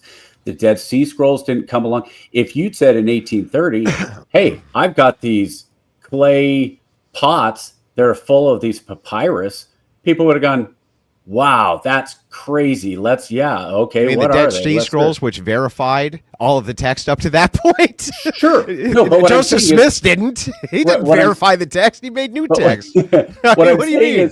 What I'm saying is that the finding of the Dead Sea Scrolls, if it had been, hey, I found this, I gave this and passed on, it would have been seen as, okay, yeah, hey, this dude has these scrolls. He found them in a cave.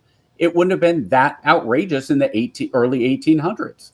That was going on in the 1800s. They were finding people were going in and stealing from tombs and things were getting passed on. But I had a note. That actually would make my case, right? Yes, you're right. No. They found that people in the 1800s, and by the way, even earlier than that, because there was gold and treasure inside of many of these tombs, that tomb thieves would go in and they would steal, and then they would sell these various things. It's no shock to me that at the same exact time that these massive tomb thefts were going on and being sold all over the world to collectors, private collectors, various things like this, that a traveling merchant in the United States would happen to get his hands on a piece of an Egyptian Book of the Dead. What? I mean, it's almost like you're making my point for me here, man.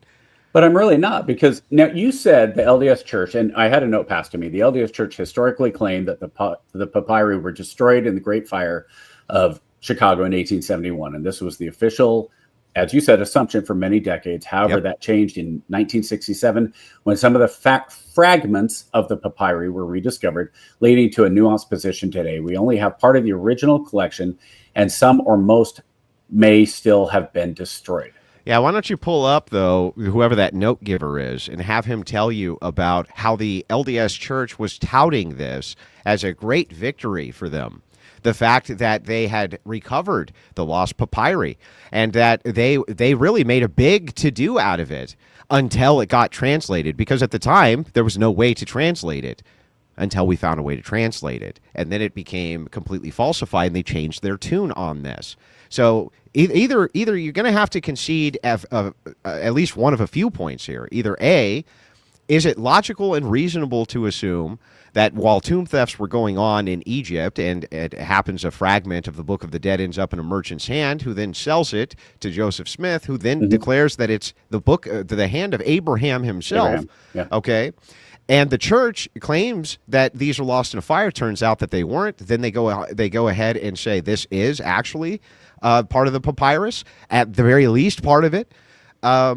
That either they were wrong or Smith was wrong. Somebody's wrong here, man. Somebody coming through the chain here got it wrong real bad. right? They didn't get stuff right here as we're going through it. So, okay, again, I go back to when you have the Book of Mormon and you have the plates, right? And Joseph Smith translates these, and they take him to an Egyptologist in New York, and he says, "Yeah, this is a good translation." And then he turns around and says, "Oh, no, F that. You're with them Mormons." No, takes back the certificate of authenticity and blows it up, right? So, if you're talking about this this long papyrus, and Joseph Smith says, "Okay, here's what this says," and he's inspired to translate it, and the inspiration is from the scrolls, then I don't see a problem with it if what you're reading is in line with the teachings of Jesus Christ, and you can say, "Well, then you'll be fooled by anything." Got it. But when you're saying the inspiration of the translation and the miraculousness of the translation is what was miraculous about the translation? That it was translated from the scroll and it was inspired and then written into. Yeah, it was translated from the scroll that we have now actually translated, and it was wrong. How is that a miracle? That's the opposite of a miracle. I'd be curious to go back and see the scroll we have today, what parts of it are still in place and which parts are not, because neither of us know that. We don't know. I have a picture of it. I think I can share. It's very public information. Is it 40 feet long? Yeah, but not all the witnesses said it was 40 feet long, did they? It's very conflicted what these witnesses claim. And again, the chain of custody is on my side, not on yours. And on top of all of that, even if it was the case, there's no reason for us to assume that Abraham was like, "Oh, I'm going to pin this entire thing on this 40-foot scroll." And also, there's going to be the Book of the Dead in there for no particularly good reason that anybody can ascertain, which makes no sense. From 300 BC, so the time frame doesn't even make sense. None of the time frame would even make sense. From the time of Abraham to the Egyptians stuffing mummies within the tomb of none of that would make sense. So the ultimately, what you would have to demonstrate here is that this traveling merchant gave him the actual Book of Abraham, penned by Abraham's own hand. Give me a timeline how that would make sense to include the Book of the Dead, and how your church got this so demonstrably wrong when they touted this thing as being the actual written word of Abraham himself.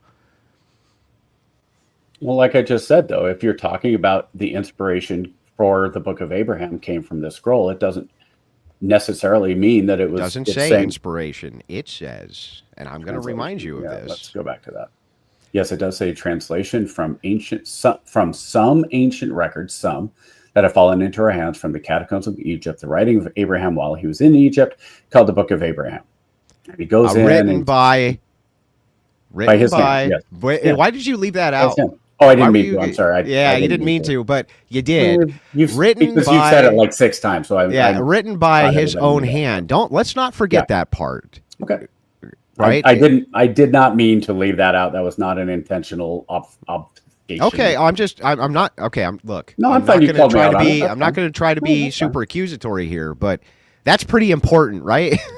That's a pretty important part, right? So it's because the claim here is that Abraham wrote it, dude. He wrote it with his own hand. Do you believe that? Do you actually believe that Abraham wrote that with his own hand? Yeah, why not? He was a prophet. That papyrus? Why not? Can you tell me that it was handed down? Can you tell me the timeline here for the Book of the Dead and Abraham, and how it could be possible that Abraham wrote that portion of the Book of the Dead in his own hand? Can you explain that to me? You know that papyrus was reused over and over in Egypt because it was one of the most readily used things. That's why it's so miraculous that we have. Well, then it wasn't written by Abraham's own hand, was it? It was written by somebody else's hand. No, what I'm saying is, Andrew, you have a big long papyrus, right? And what they would do is they would take parts of it and they would bleach it out, and then they would write over more parts of it. So is it possible that somebody, and I understand you're going to say, yes, of course, anything's possible. Got it. But argument from incredulity again. I'm conceding, but as I said, a lot of it, everything in Christianity is based on faith and based on saying, okay, what what are we going off of? We're going off other people's testimonies. We're going off of other people's writings. And then after and I don't say this lightly, in the Church of Jesus Christ of Latter-day Saints, we don't say, you know what, just trust us that that's what it says. We absolutely say, go study it, go ponder it in your mind, and then pray about it, and then find what you feel about it through the Holy Spirit, through the Holy Ghost. And I think that's fairly similar to where you would come from faith. Is that an accurate statement for somebody who's Orthodox that says, I'm going to study it out and then pray about it? I think that it's fine for you to make the claim that many people come to Christ through faith first. I did not. I came to the church. I'd like to hear the story, by the way. I don't know. Can you tell me your religious background? I meant to ask that earlier. I was raised non-denominational. I converted with my wife to Orthodoxy. I want to say I became an inquirer 3.5 years ago, and then a formal catechumen. We spent 2 years in catechesis before I was officially accepted into Christ Church. It was a long catechism because I had to unlearn a lot of the things that I had learned. And here's what I learned. More than the most important thing is that it is true that if you knock, the door will be open to you. And when I went and looked for answers, it wasn't very hard to find them. And the truth is that I often kick myself because I wonder how I could have gone for that many years not giving a shit about the thing I cared about the most. So the thing is like that'll always be a great mystery to me. And it's easy for me to want to pin that on the enemy, right? But the truth is that it was just me being fucking lazy and intellectually dishonest for years. That's the actual truth. Fair enough. But the thing is that I did knock and the door was open. But I came to Orthodoxy first. I had to be logically convinced. And I think that one of the big problems that's happened inside of Christianity is that God is logical. And there is a philosophy to Christian ethics which makes sense. And that you can actually come to Christianity through logic and reason and evidence. And also, many people do, and then find faith later. And, I think that's okay, too. I don't think there's a wrong way to come to the Orthodox Church. I don't think it's wrong for you to come there logically first, and then you find your bearings of faith at a later date, or the other way. You come by faith, and then later you find ways to logically reconcile your faith, or that it makes sense within the faith domain. But here I need to be very adamant that I have now pointed out to you, and I need you to be very intellectually honest with me here. I've pointed out to you some serious issues that have to do with prophecy from the pillar of the Mormon Church, which is Joseph Smith. Sure. You would have to agree with me that Joseph Smith is the main pillar of the church, period. There's no said that at the first. Yeah, absolutely. If that is the case, then we have a way to test prophets. They can't be wrong. They're not allowed to be wrong. If they're wrong, they're not prophets. Deuteronomy is very, very clear about this. This guy gave multiple prophecies, which I have now shown were false. They were false. The major one that we can just easily point to was his prophecy in 1832, when he was pointing out that there was going to be this embroilment of all nations in war in a short amount of time. And then we find out what was going on at the time, and it's like, okay, isn't it really strange that he creates prophecies based on things which are going on around him right then and there? Rather than having their perception of future prophecies. In fact, can you even name for me a prophecy that Joseph Smith gave that I can verify actually came true? Sure. Okay, which ones? By the way, it's prophets absolutely used what was going on around them to describe what was going on and make their point. Okay. To make descriptions, that's true. Okay. Right, but the problem. Okay, go ahead. Oh, sorry. That's okay. That's okay. No problem. And cut me off at any of these. That's fine. I happen to have a list here, and now I'm going to tell you the sourcing, the fulfillment details. How many do you want? Do you want 1, 2, 5, 15? Well, do you think all of his prophecies were true?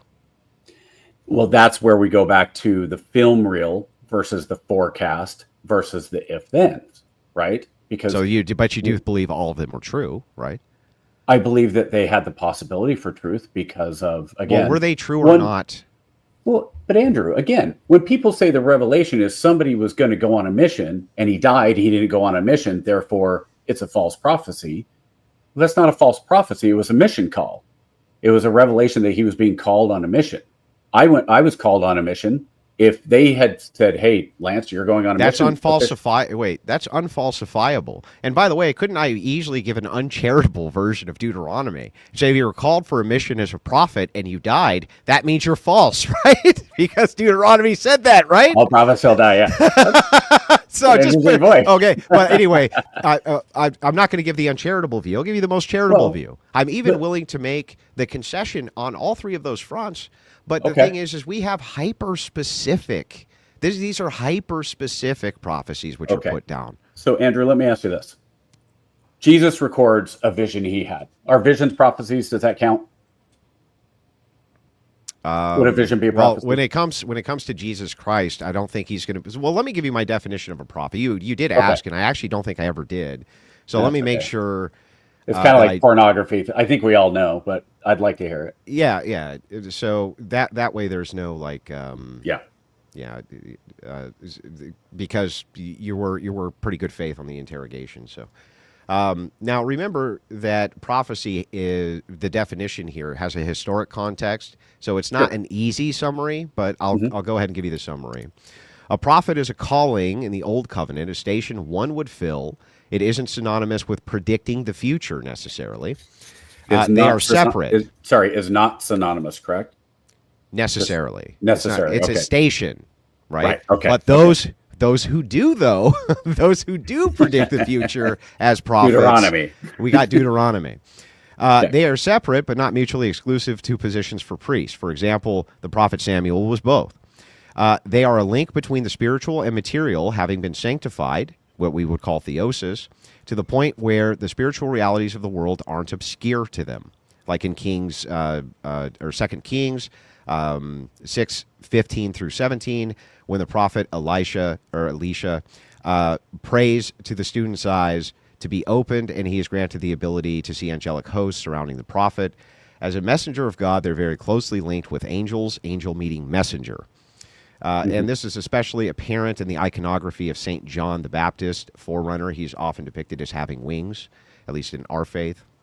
So for the Orthodox, a prophet is a prototype of what would constitute a saint after Christ. Harrow's Hades, and the righteous there join the angelic ranks.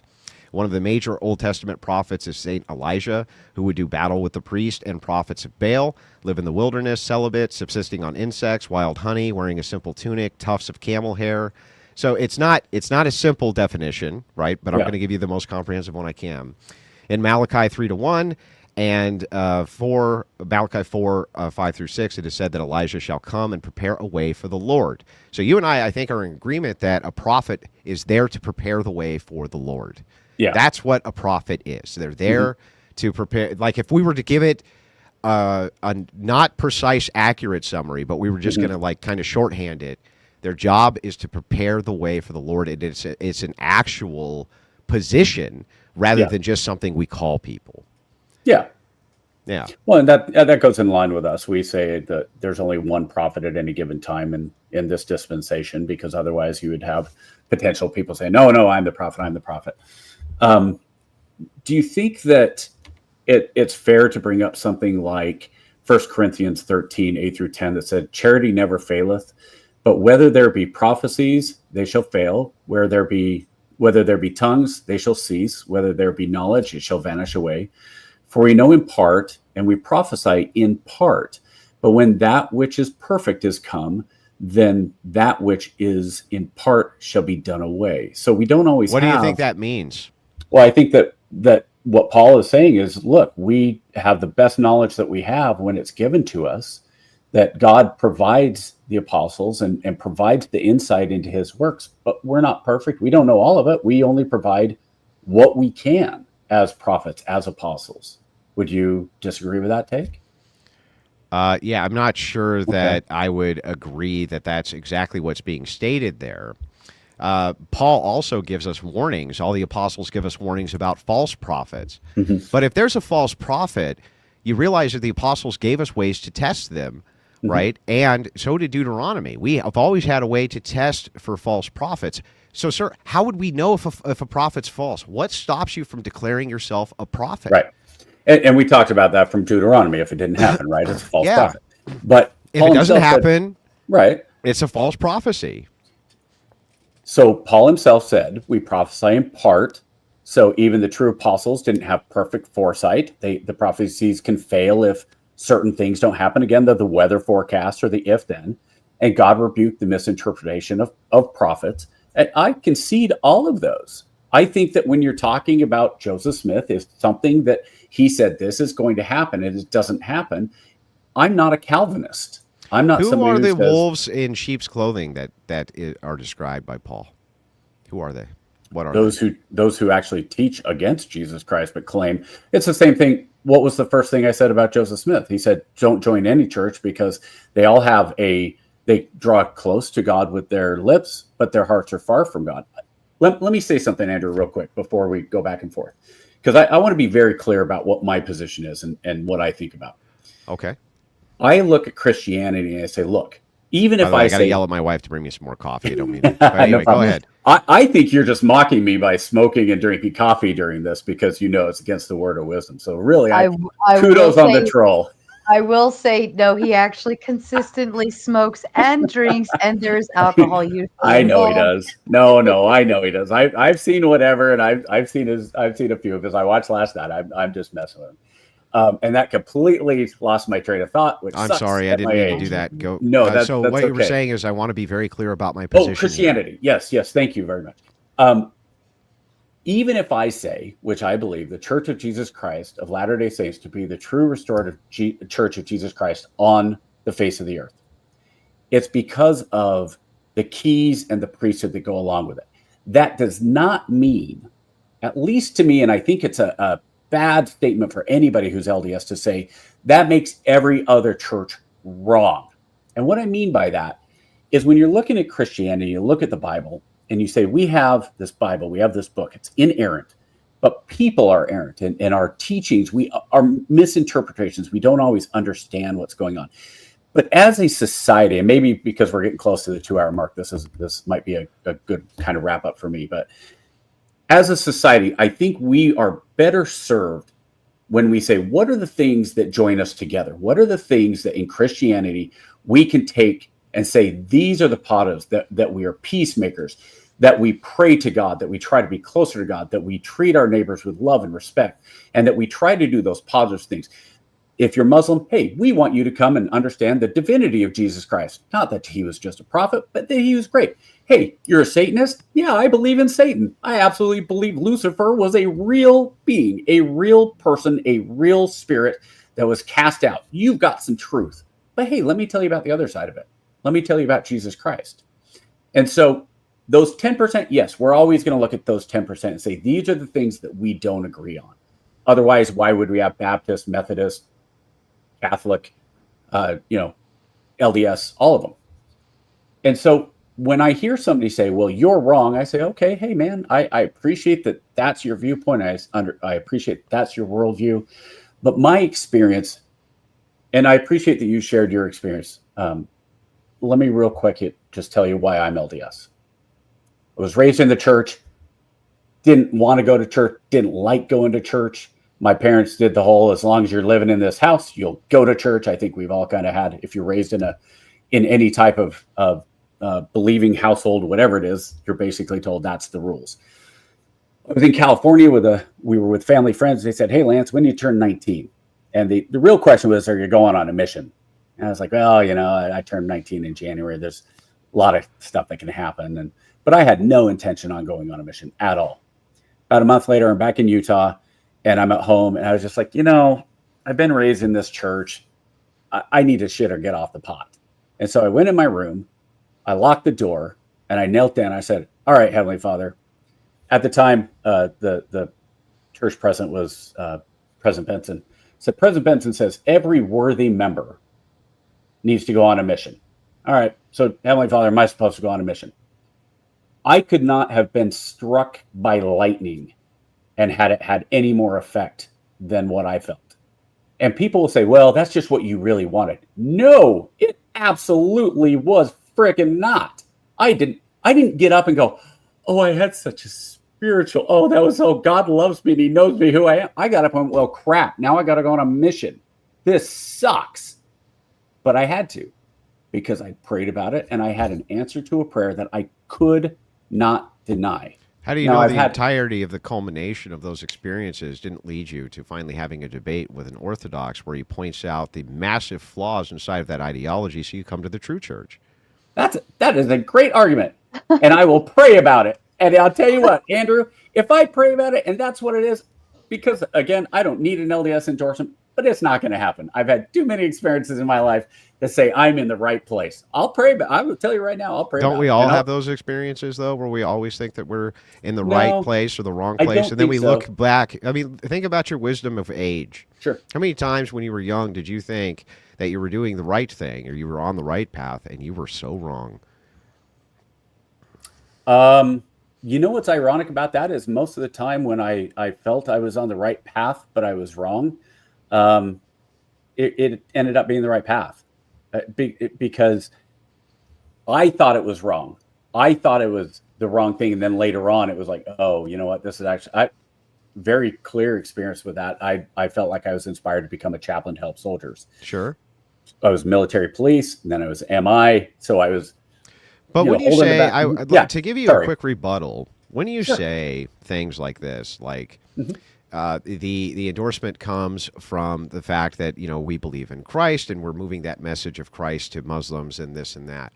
Would you agree with me that the best way, and this is the apostles all basically had some universal agreement to this, everything that I could find from Thessalonians and Paul to, as I gave kind of scripture after scripture of them stating this.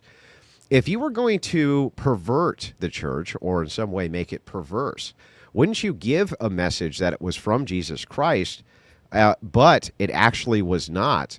And perhaps, I don't know, you would have all sorts of conflicting theology with Christ's church. Wouldn't you do that? Wouldn't that be the best way to lead people away from Christ, actually?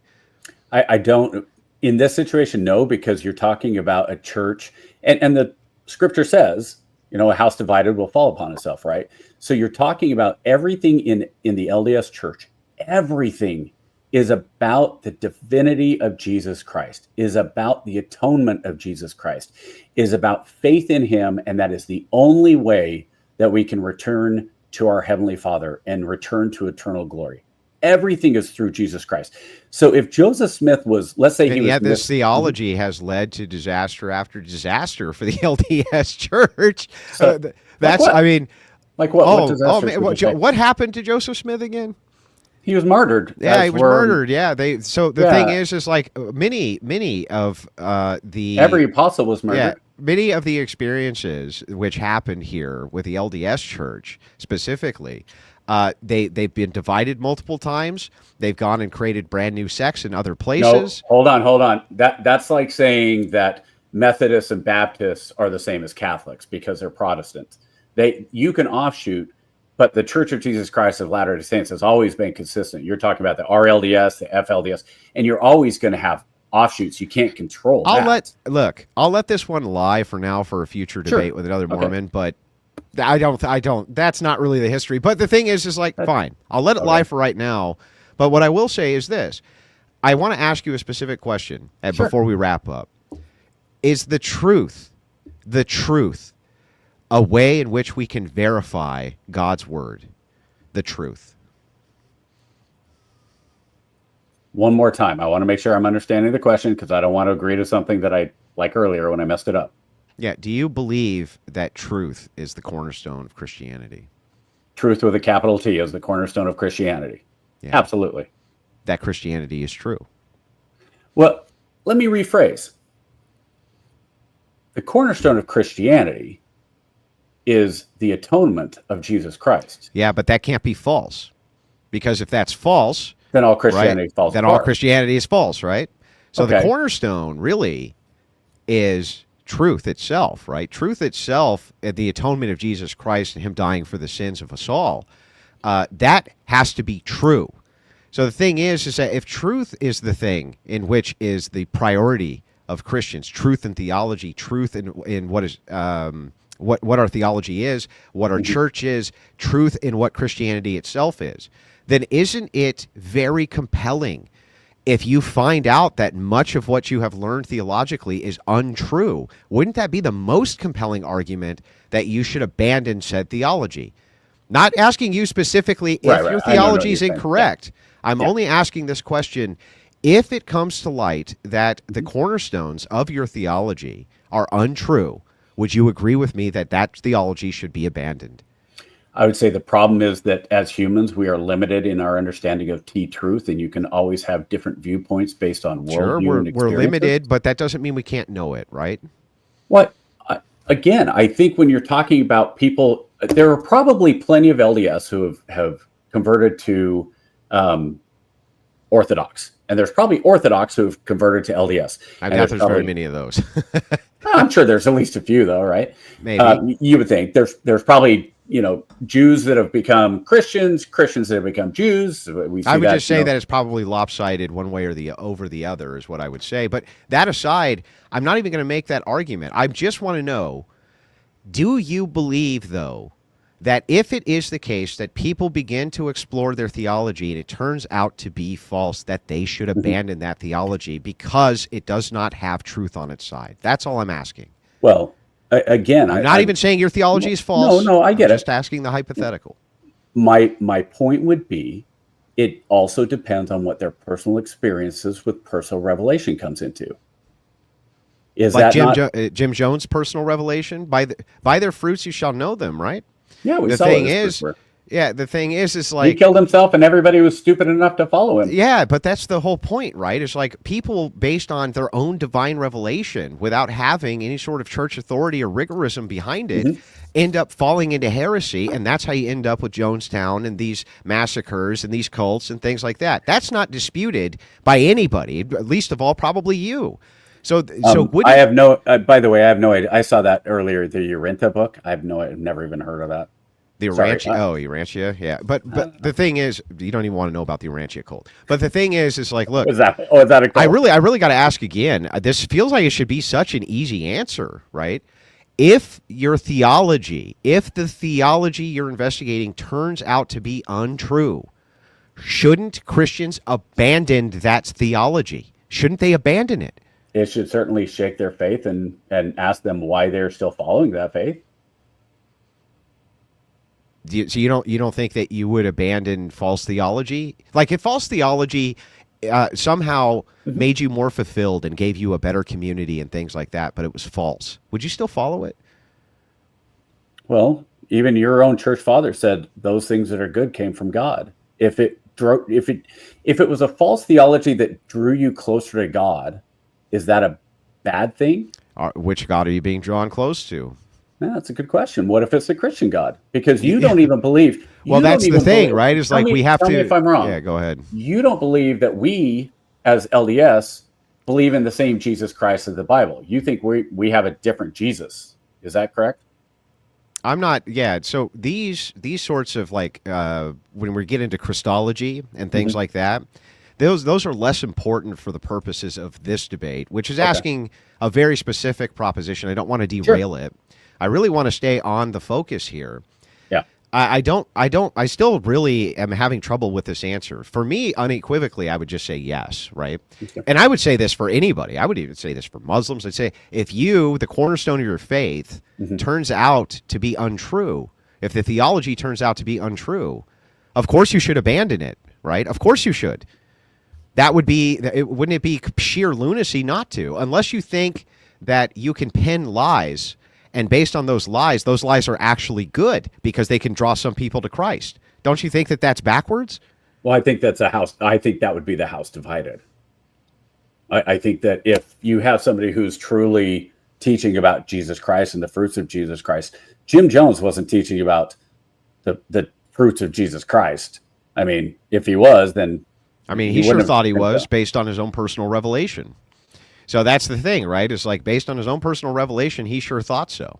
And so the thing is like when you tell people, you should go with your, it's almost like saying go with your gut, go with your gut instinct, go with your heart, go with whether or not the cornerstone of it is true, though. Shouldn't that be the most important part? But for me, and again, I have to only defer back to me. I can only go off of my worldview and my personal experiences with God. So if I have somebody else saying, hey, look, and I get it, Andrew, we've talked about it. But that's unfalsifiable. You realize that. For you, how am I supposed to say? And again, like I said, I can only speak for myself. I kneel down and I have this experience, again, that was short of lightning, saying, yes, you need to do this. Makes me absolutely aware that God knows who I am and has a plan for me. I'm supposed to sit and go, gosh, Andrew made some really good points. I should just ignore what God actually wanted me to do. And for all you know, this is what God wanted you to do, was to come on here so that Andrew made really good points so that you would convert to orthodoxy.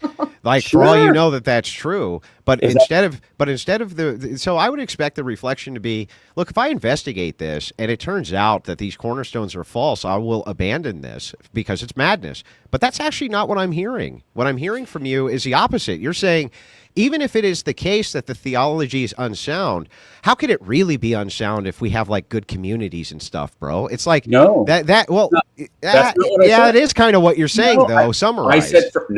I said for me, in my experience with God, I'm saying I have to follow the path that God has put me on, and I have already said, hey, I'll go pray about this, and if I'm so inclined, I mean, I've prayed enough times, I don't really. But God does say, hey, bother the crap out of me. Ask me and keep asking. You need to keep asking. Bother me. That's what he says. So I'll bother him again. But I don't really have a lot of problems with where I'm at in my life. And again, Andrew, I am in a very unique... Neither do Satanists. Like they're Satanists who make the same claim. Right? Funny, that's what I was just about to say, because I'm in a very unique position, right? I'm in a position as a chaplain that I am there to support anybody in their faith journey. Now, do I want to sit here and have everybody in the chat go, gosh, Chaplain ONeil sure is, he sure is spiritual, and he sure, I should probably call the missionaries, and I should probably, go to church this Sunday and see what he's talking about. Sure, of course, I want anybody to do that. And I invite anybody who wants to learn more about the church, go read, don't even listen to what I'm saying. Go read the Book of Mormon, see what you think about it. It's the only scripture you're going to find that has a promise at the end. Moroni 10, 3-5 basically says, after you've read this book, go to your Father in prayer, your Heavenly Father in prayer, and ask him if this is true and if it testifies to you. And this is a unique church that is not an offshoot of any other church. It was a restored gospel that came because a 15-year-old kid... Joseph Smith had tons of influences around from Protestants, including the writing itself, making it sound all King Jamesy was really annoying, right? It made it a really annoying read. I'm just pointing it out, like the fact that he just tried to make it sound King Jamesy made it a really annoying read. That's one. But the second thing is, for you to say that there was no external influences, Joseph Smith's absurd. Of course there was. There was tons and tons. That's not what I was saying. What I was saying was he was there, and as a 15-year-old kid, he's hearing the stories are that he would go, and he was very popular in terms of going to the different denominations, and they were all going on throughout that. And he was like, I just want to find out what's true. Here's this, to me, it rings true that a 15-year-old kid that goes out and has this vision that you or I, we go out into a grove of tree and we have a vision, we have an angel, or we have God the Father or Jesus Christ in front of us. We're probably going, dude, what's the meaning of life? What am I supposed to be doing here? And his was, what church is true? That's why I came out here. That's a 15-year-old kid doing it. It rings true to me. If it doesn't ring true to you, and Abraham Lincoln was a failed firewood salesman and became one of the most powerful men in the entire world. Like, look, the fact of the matter is that you pointing out that like Joseph Smith was this could only be kind of miraculous that this happened because it rings true. He's only 15, et cetera, et cetera. It's like, yeah, and then I can give you all sorts of examples of people who were complete failures, like Ulysses S. Grant, drummed out of the army, right? Comes back, becomes the most powerful commander in American history. Same thing, Abraham Lincoln. Educated and went to West Point, even though he was last in his class and was a drunk, he was still a graduate of West Point.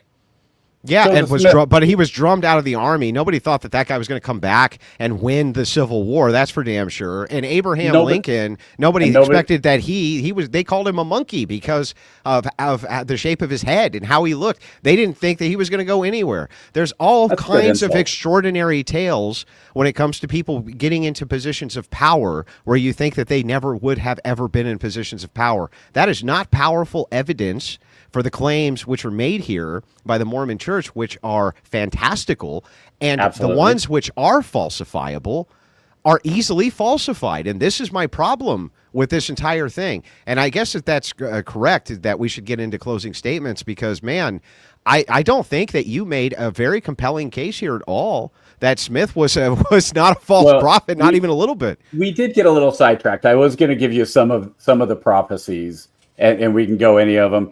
But again, you're going to say, yeah, well, who cares? Like the prophecy, the church would grow to fill North and South America, and millions of members today. And that was DNC 62 and also DNC 8414. So did Jehovah's Witnesses. They have the same thing. Was there the Brigham Young would preside over the church, and he did preside over. He became the second president, history of the church. The stars would fall from the heavens within 40 days, and there was a meteor shower on the 39th day. DNC 2914. I've actually read these. Interestingly enough, I wanted to ask you about this before we close up. I'm sorry to extend this, but no, go ahead. I should probably not answer for Sarah. Yeah, and I think that it's fair for you to bring up the positive positions of Smith, and I'll let you do it in your closing or whatever as we get to the closing. But the thing is I debate often with witches, numerologists, things like this all over the internet.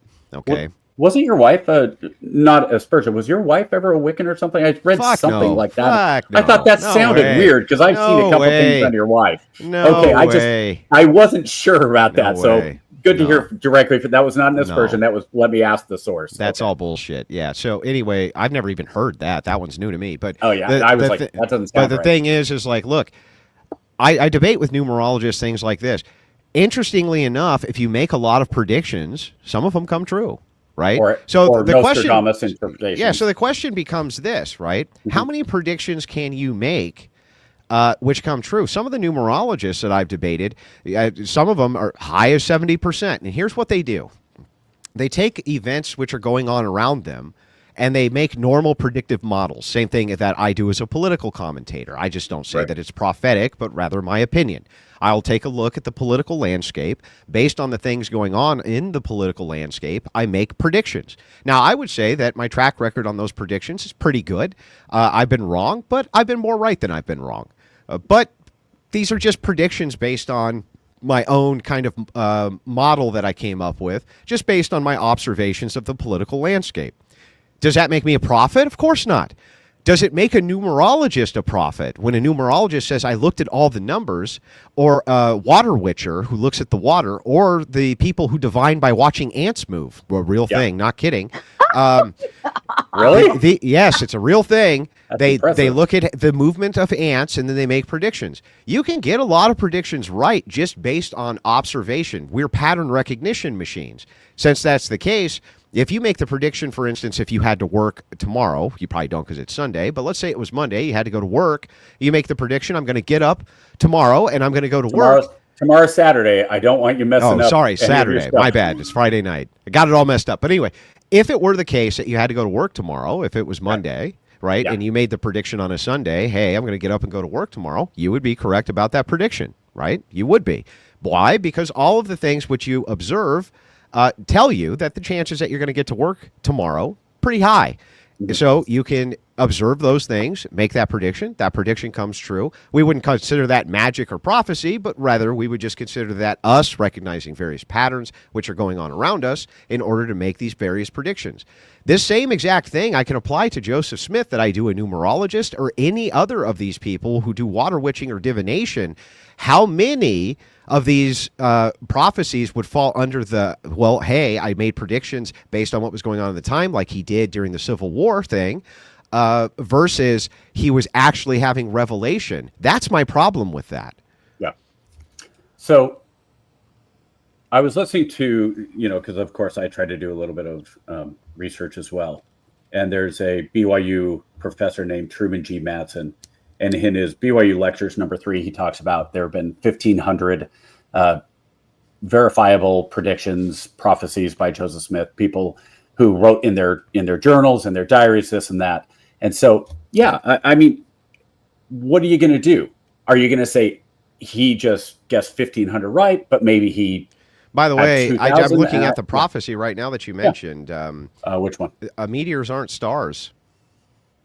So Yeah, that was there's no incorrect. such- yeah. That There's meteors are not definitely stars. There's What do you definitely mean? there's no symbology in religion at Well, all. it's really interesting that you can always just take the idea that this guy lived in basically modern day. This was not some ancient.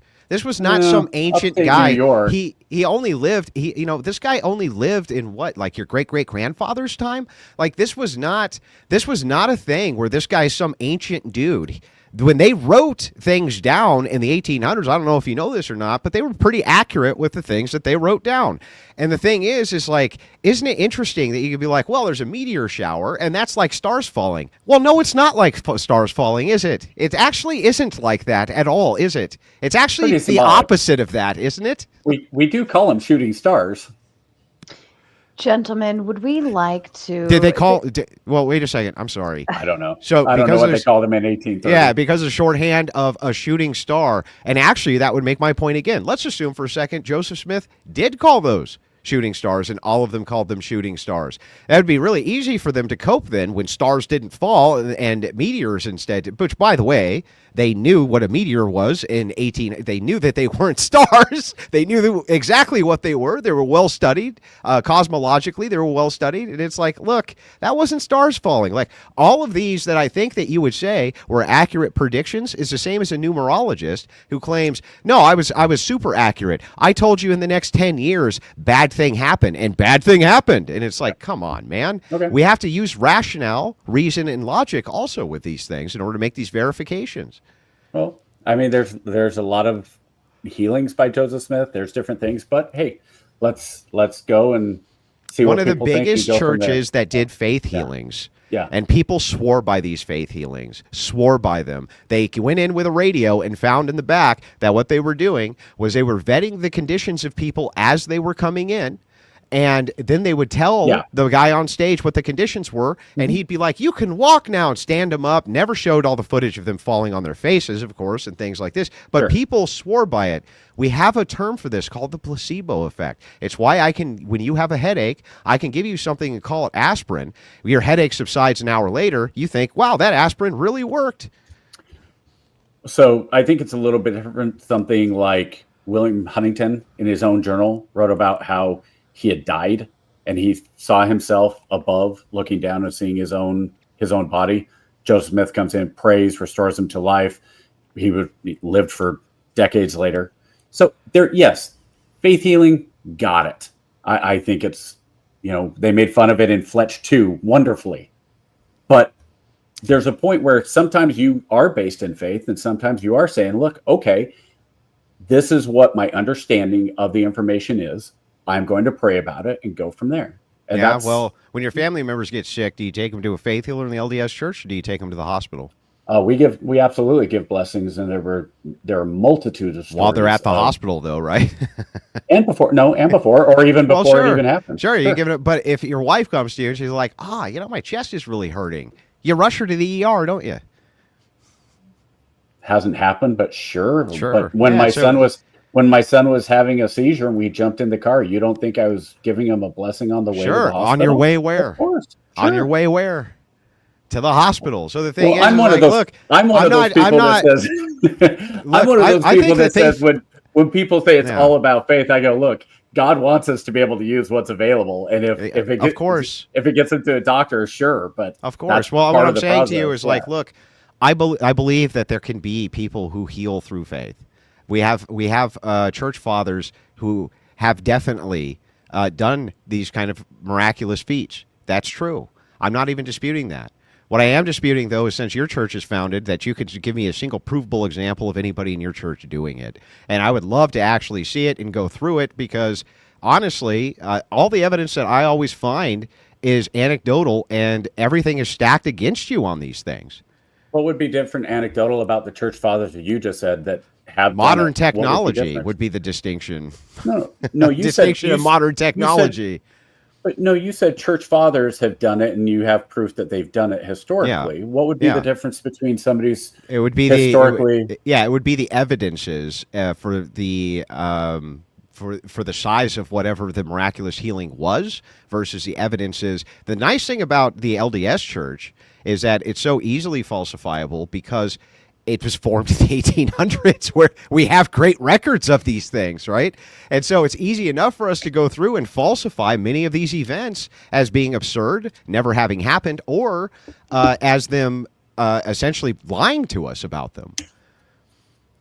So witnesses, you can trust your witnesses, but not my witnesses. That's kind of what I got from that. No, I don't think so. I don't think it's quite as easy as, oh, my witness is trustworthy, your witness is not trustworthy. Rather, it would be you have witnesses who are giving an accreditation towards something that we can scientifically prove is not the case. And that's the distinction. Even the Catholic Church is very good about doing this. They often will rely on science to falsify things before they ever call it a miracle. Why? Because if you can falsify it, we don't want to attribute that to God, which is not from God. Right? Wouldn't you agree that that's true? Like, you wouldn't want to attribute things to God or Satan which are not attributed to God or Satan, would you? Of course not. But everything of course not. Everything is attributed to God. Everything. I mean, he created all of us. Everything ultimately goes back to him and his giving us free will and giving us our spirits and all of that. But would you attribute murder to God? Indirectly through free will. Sure. Well, then that's the attribution of the gift that you're abusing God gave you, but you wouldn't attribute that action to God. I wouldn't blame it on him, but there are lots of people who say, well, then why did God allow my sister to be killed? Yeah, I understand that. And there's an entire logical line of reasoning how you can falsify that through free will. But the thing is like, I would not want, for instance, for my church to come out and claim that a thing was miraculous that could be scientifically proven easily that was not miraculous. You would agree that you wouldn't want that for your church either, right? No. Exactly. That's my point. That's all I'm saying here. So with that, I'm happy to get into closing. I actually really enjoyed the debate. You seem like a really nice guy. I hope that you enjoyed it as well. Sure. I didn't even know there were going to be closing, so I'm going to be totally flying off the seat of my pants. I always do them off the cuff too, man. Usually, okay, good. Usually closing statements would be because you're going to kind of do a summation of what all happened and what entailed and your final thoughts, basically. Even if you want to say my final thoughts are my final thoughts. So to you, Lance, I leave the floor. How much time do you want to give me? Doesn't matter. I mean, obviously no more than the 10 minutes, but most people 10. I don't think I want to fill 10 minutes. Yeah, most people keep it short and sweet. Okay. So this entire debate has come down to Joseph Smith being a prophet or not a prophet. Obviously, I believe Joseph Smith was a prophet and Andrew doesn't. That's fine. And I actually appreciate that Andrew didn't go some of those things that we could have gone into, the seer stones and such. I was absolutely expecting that. And so for me, I look at it like this: through anybody's individual experiences is going to shape our worldview. It's going to shape how we deal with the world. It's going to how we interpret the facts of the world. And I understand Andrew saying that the papyrus, we have it. I don't necessarily agree with the chain of custody or the length of the papyrus and some of those things. And so be it. But ultimately what it comes down to for me is the book of Abraham, again, leads us to Jesus Christ, and a house divided cannot stand against itself.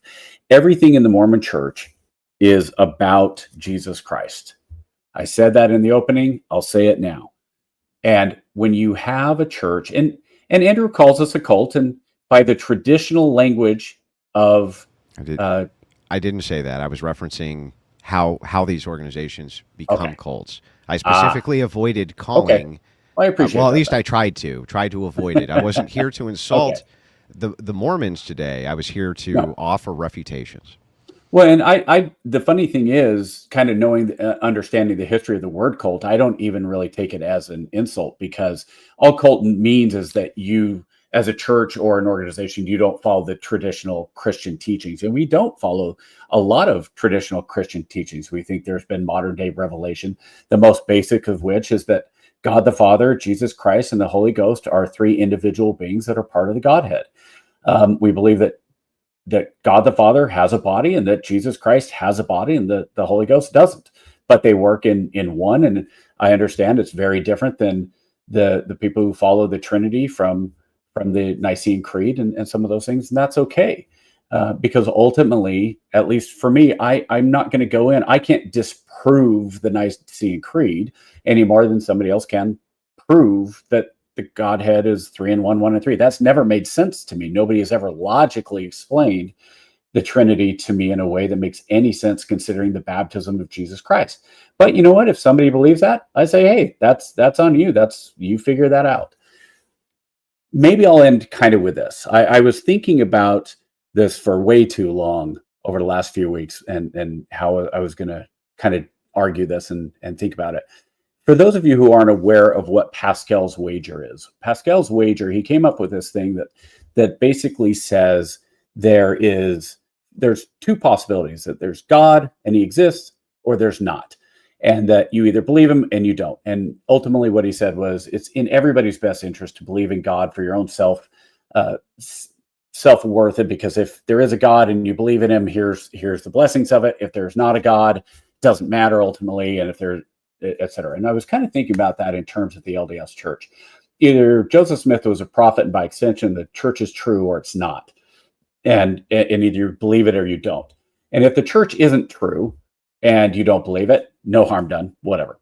If the church is not true and you believe it, well, for me, that means I followed Christ's teachings. I lived a good life. I went out and did good to my fellow being.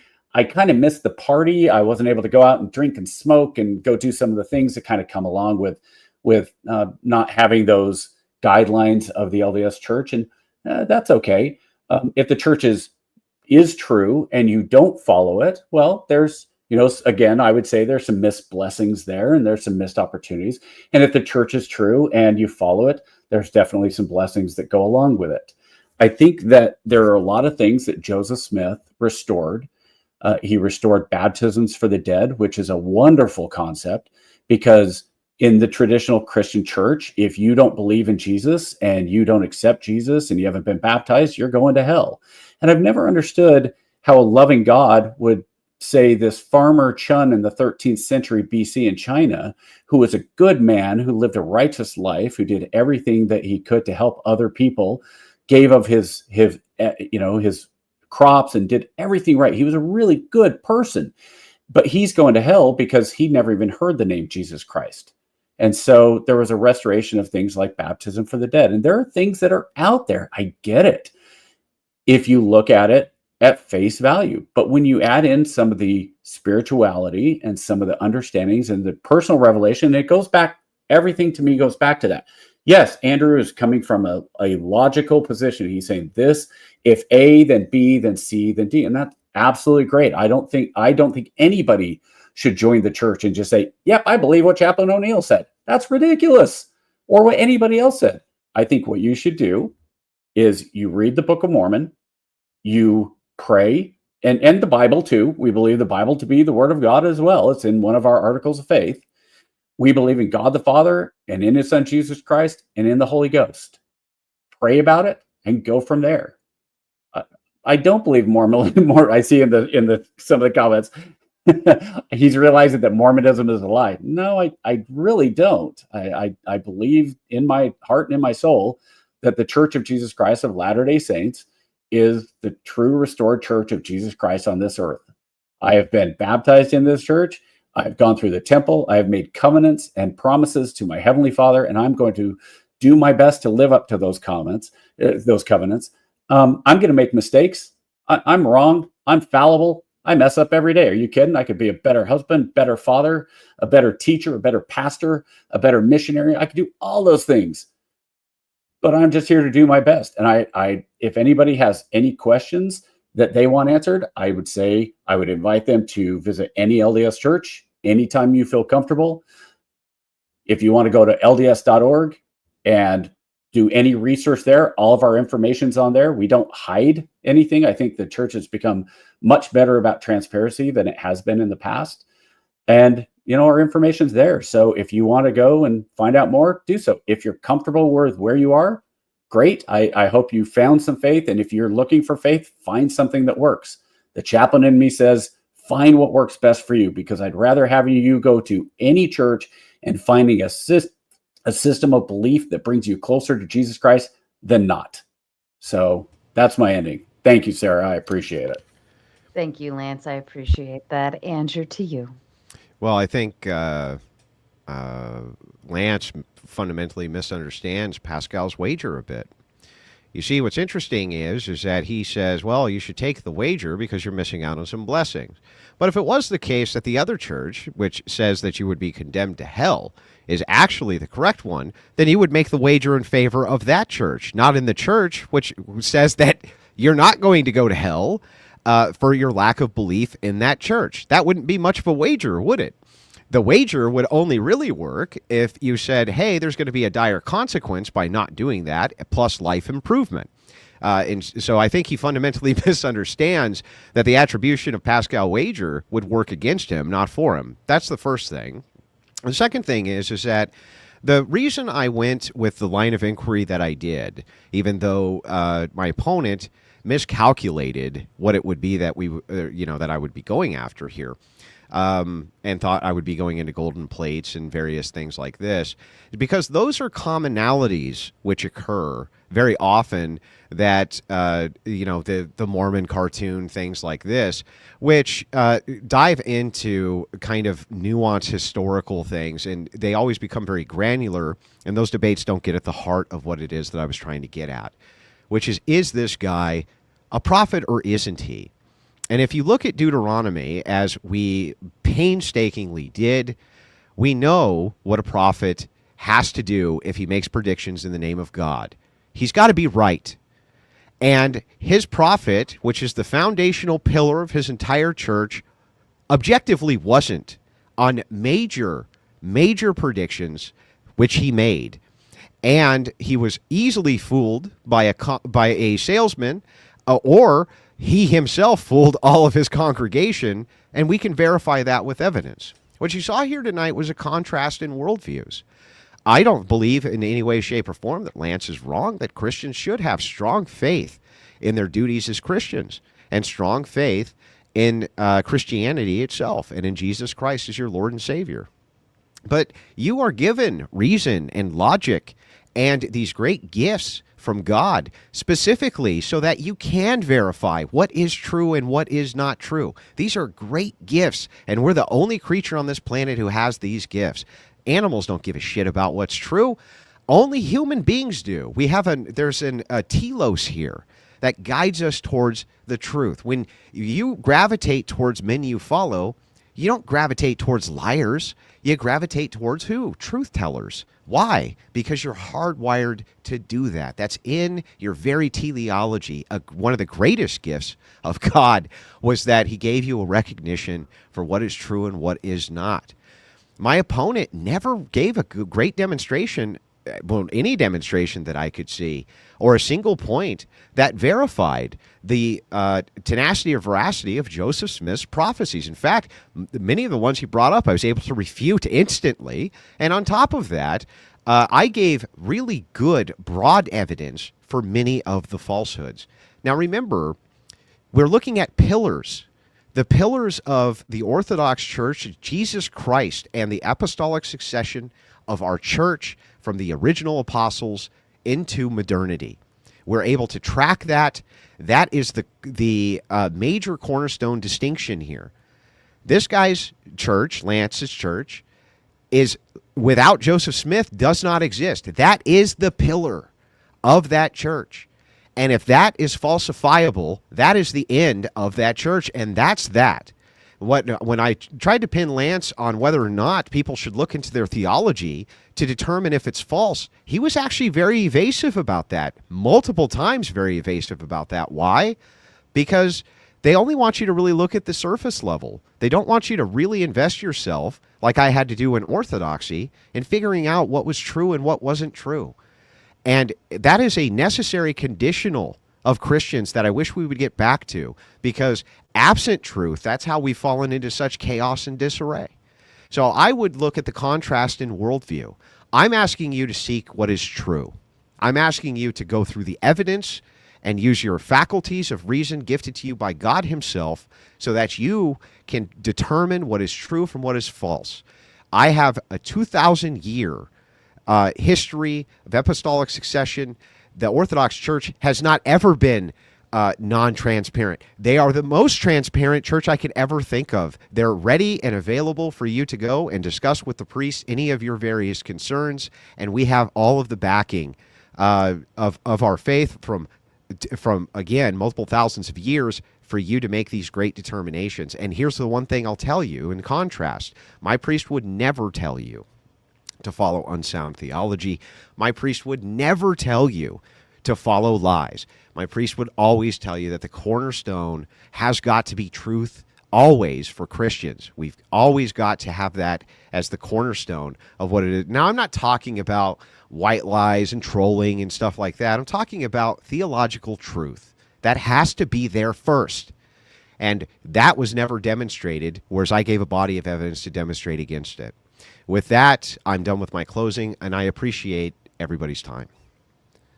Absolutely. Thank you to both of you. This was probably the most respectful debate I've ever hosted, and very kind of both of you to come and join and have this discussion.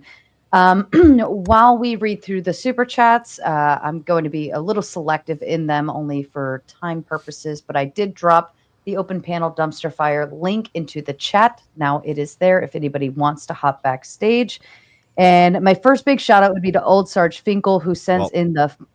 I got to get rolling here tonight, Sarah. Okay. I appreciate your guys' time, and I hope you have a wonderful evening. Andrew, it was good to meet you and have this conversation. I really appreciate your time and going back and forth. I don't think this is what most people probably expected from this tonight. Well, there's other Mormons, and they're probably not all as nice as you.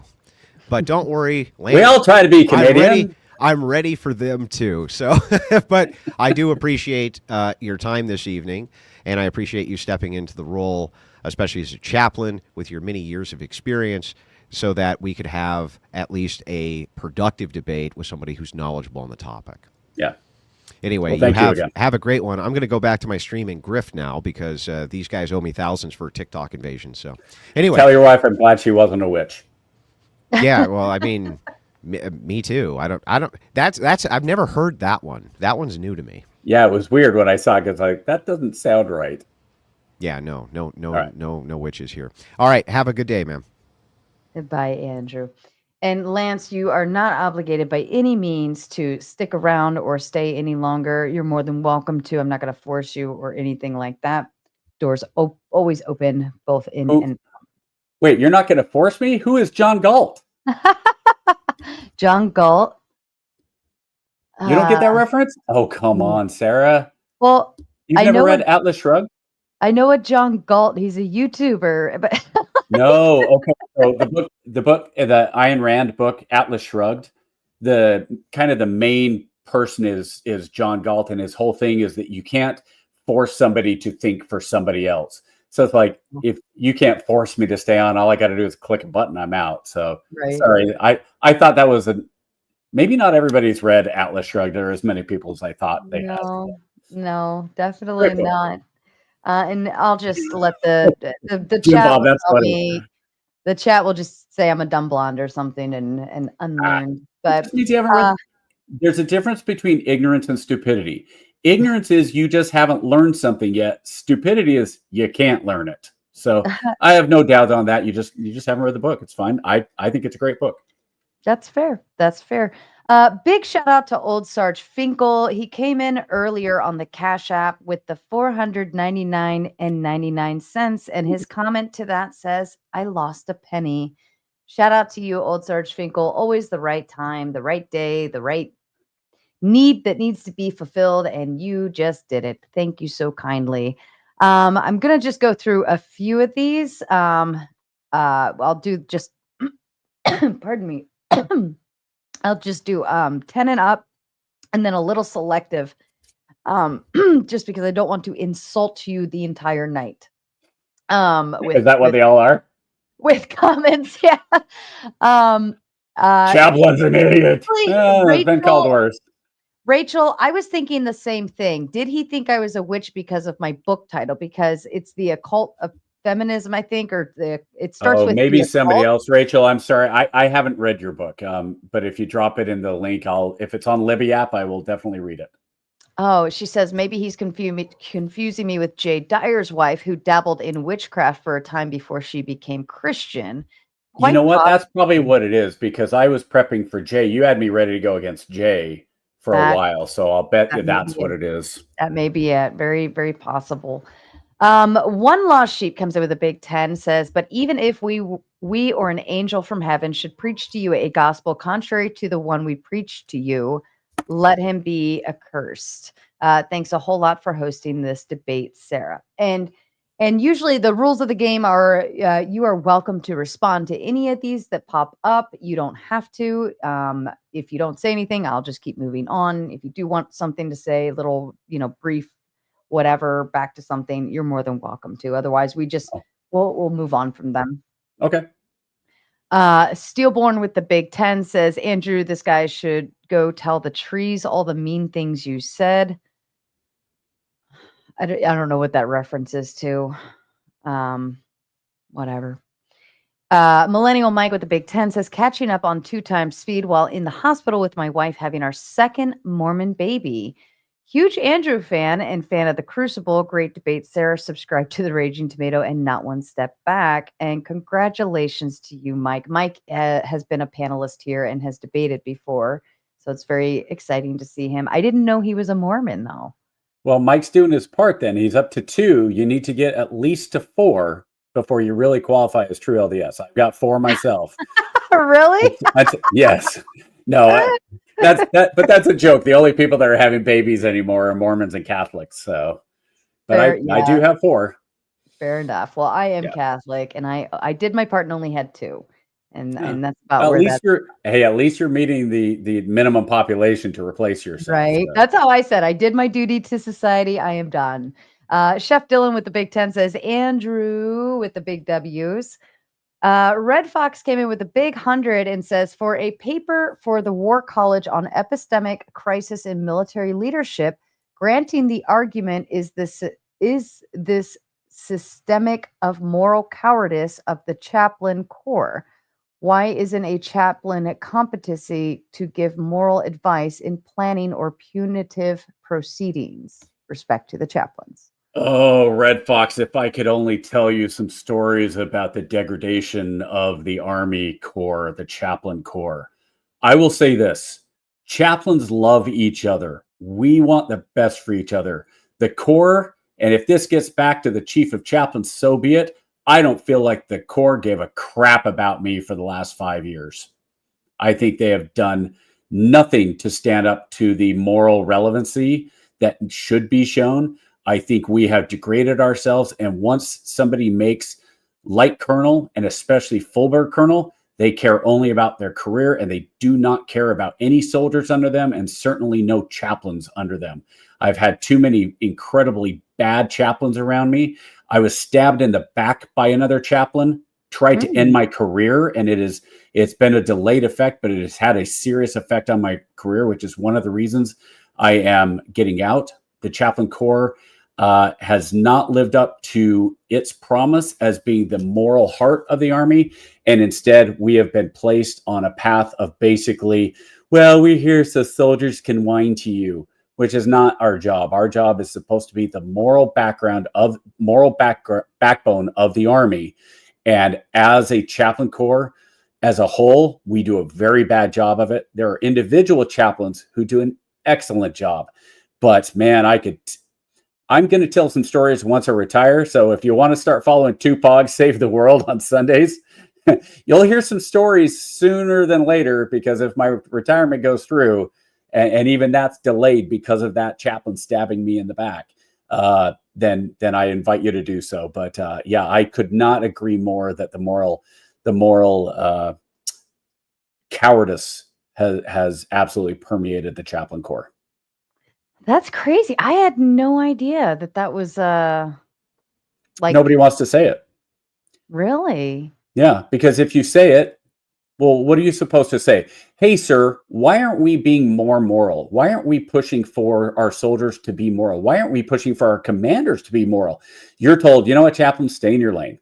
They're not, you know what, they don't need to. You're there basically so soldiers have somebody to talk to if they don't talk to anybody else. And that's assuming they don't go to behavioral health instead. So I just don't think that the chaplains are doing their jobs as a whole.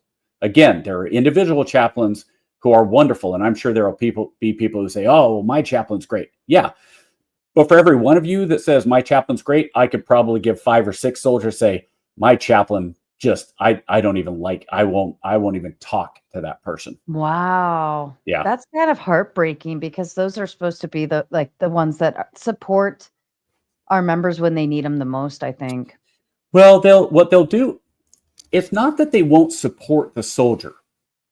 It's that they will support the soldier without being bold, right? So for me, I got in trouble more than once because a soldier would come and tell me things, and then I would say, "Look, I can't just go off to your company commander and say this is a problem because it's just you and it's how you see it. But if there's other soldiers that come in and they tell me the same thing." So basically what I was telling him, if your buddies are having the same problem, come to me and then I can go. And I did. I went to company commander and say, "Hey, you know what? This is what I'm being told. Here's a trend." And then I got pulled into a higher level and told, "Why are you butting yourself into these soldiers' problems? Why are you going to the commanders and telling them these things?" It's like, part of my job is advising the command team of what's going on. Right. Well, chaplain, that's not really the right way to do it. What? Look, I'm not telling anybody names. I was very, very careful about hiding names. I got accused of something a couple of years ago, which was unfounded. And I never said the soldier's name. I kept it a secret to everybody to this day. Even when I was asking the chaplain corps questions about how I can defend myself, I blacked out his name. He had accused me of basically using some blue language against an underage teenage girl, which I never did, never would. I have 3 daughters. It was just on its face ridiculous, but they have to do the investigation. And the irony of the whole thing, the accusation, if he said I used this blue language, was he had come to me because he was distraught that he and his girlfriend had broken up, and he didn't know what to tell his wife. Yeah, the chaplain used naughty words. Dude, you cheated on your wife. Awkward. Yeah, but I couldn't say anything. And to this day, like right now, people go, "Well, you're telling right now." None of you know who that is. None of you know anything about it. I'm not using names, so there's no personal identifiable information. But yeah, it's really, I'm really disappointed in what the chaplain corps, and that's one of the reasons I retired. I decided to retire. I could have stayed in, but 25 years and after 10 years and seeing even over the last 10 years what has happened to the chaplain corps, I would pray and say, "All right, Heavenly Father, tell me if it's time to get out." And then when this happened, I kind of half jokingly said, "All right, well, thank you for confirming it's time to get out." It didn't need to be that blatant. Right. The prayer was answered. Fair enough. Noah sent a bunch of funny little jokes. I'm going to read the one that I thought was the funniest. I've heard that one. Yeah. How do you get a Mormon to stop drinking all of your alcohol? Invite 2 of them. The original joke was, how do you stop a Mormon from drinking all your beer while you're fishing? And that to invite 2 of them. That's fair. That's fair.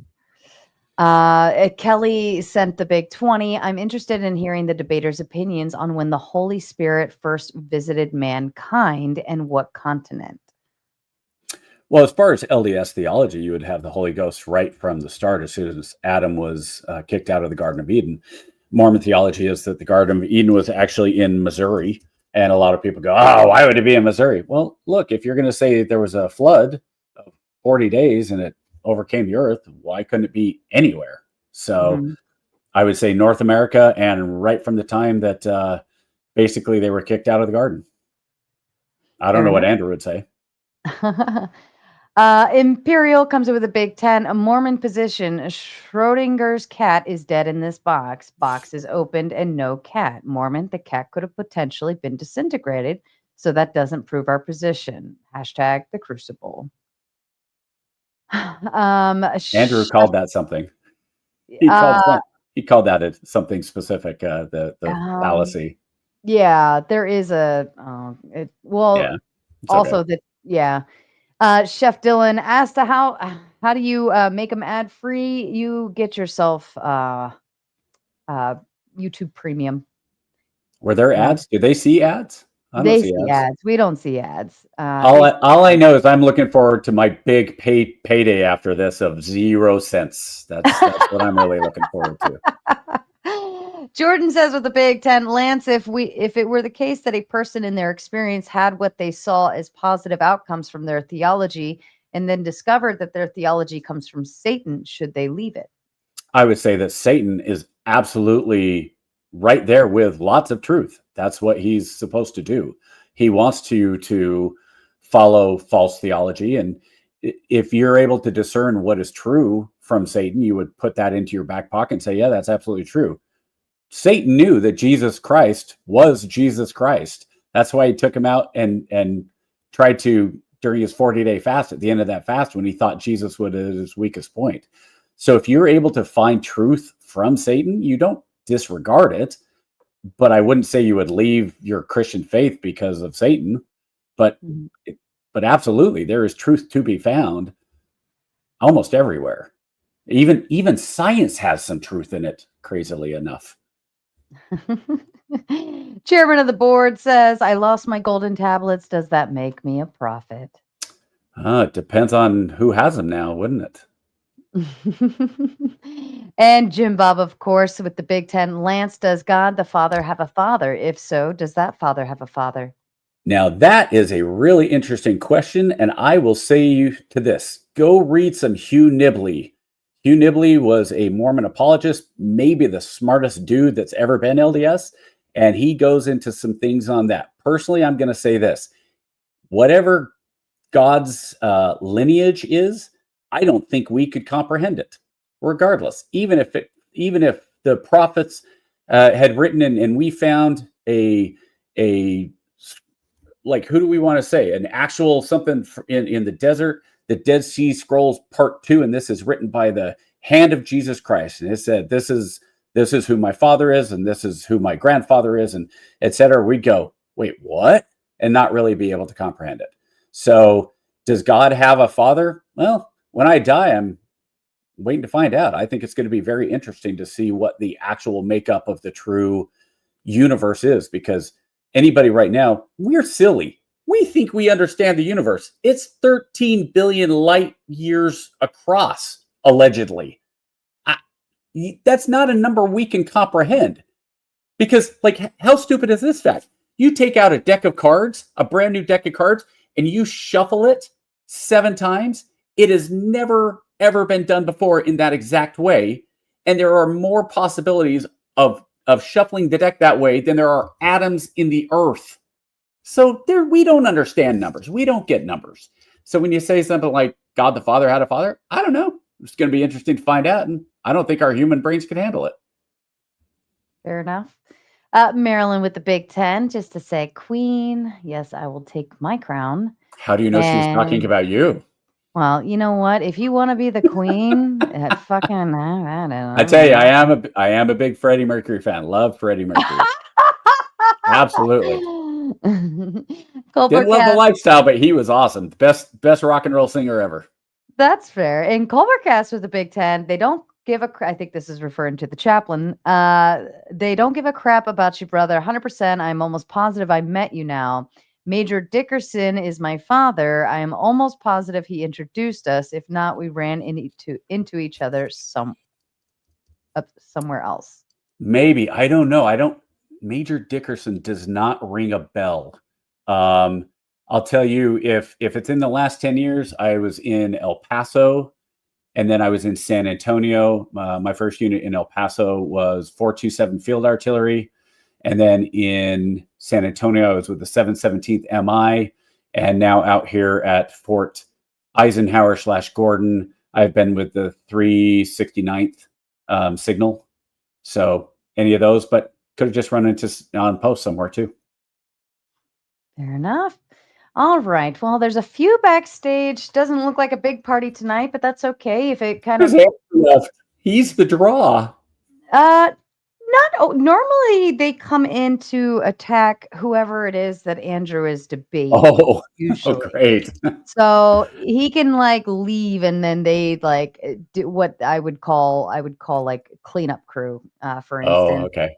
But we'll go into open panel dumpster fire, and even if we end up shutting down early, I'm kind of okay with that because I've had a long week. So everyone sit down, buckle up, and let's do it.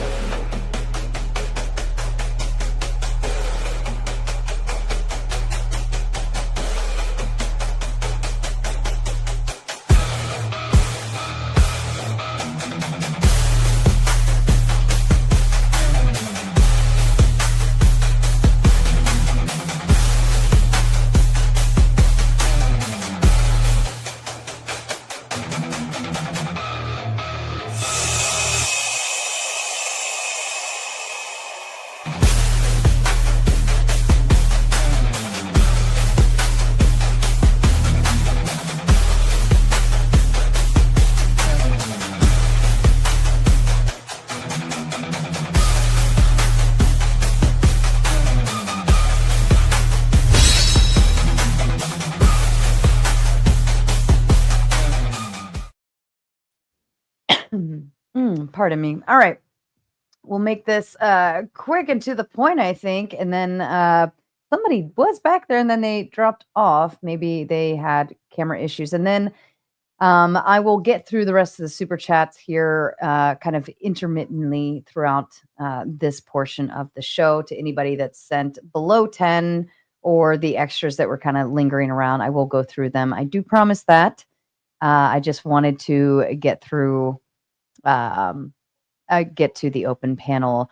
Corinth, I know you want to drop it like it's hot. I do. So, no, me being the silly fella I am, have been going through a lot of 18th century Supreme Court cases recently. And one that sticks out in my mind is, I think it's Reynolds v. the United States, where a lot of the cases based on early Mormon teachings about how polygamy is necessary for salvation.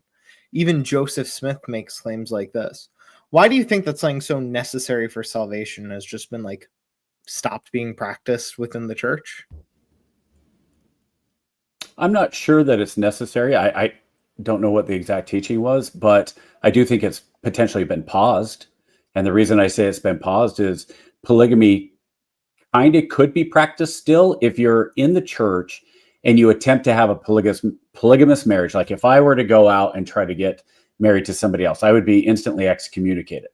However, if my wife were to die and I were to get remarried and be sealed to another woman, then technically that would be polygamy. So I'm not sure if what all the context was, but as far as the church goes, that's the stance now. This just doesn't really seem to make sense to me, right? Like, we see a lot of the early church teachers, especially Joseph Smith even states this. I believe it was Brigham Young. Reynolds himself was one of the general authorities for the First Council. We see all these people saying this is something that our church teaches we have to do. And they're not having sequential polygamy. They're having sister wives. They're having them at the same time. Yeah. I don't see how these people at the church that are talking with the prophet, that are like the 12 apostles, I think it's the quorum. I'm not, my terminology is probably not perfect. That's but fine. We see a bunch of those people saying all these things. This is something that we have to do as Mormons.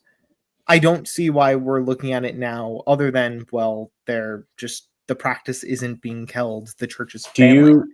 Do you know if they were talking the church as a whole, or as you said, the quorum of the 12 or the apostles, or was there who were they talking about as far as the requirement? Because my understanding was it was not a requirement for the rank and file, but it was it was pushed a lot of the leadership. In fact, there's a story about about Brigham Young with this. Brigham Young was actually very, very much against polygamy. He had been thinking about it. It had stressed him out because he loved his wife so much that he was like, how am I supposed to do this? And he went to his sickbed. There's a story that he was basically in bed for 2 weeks because he was just so stressed about this.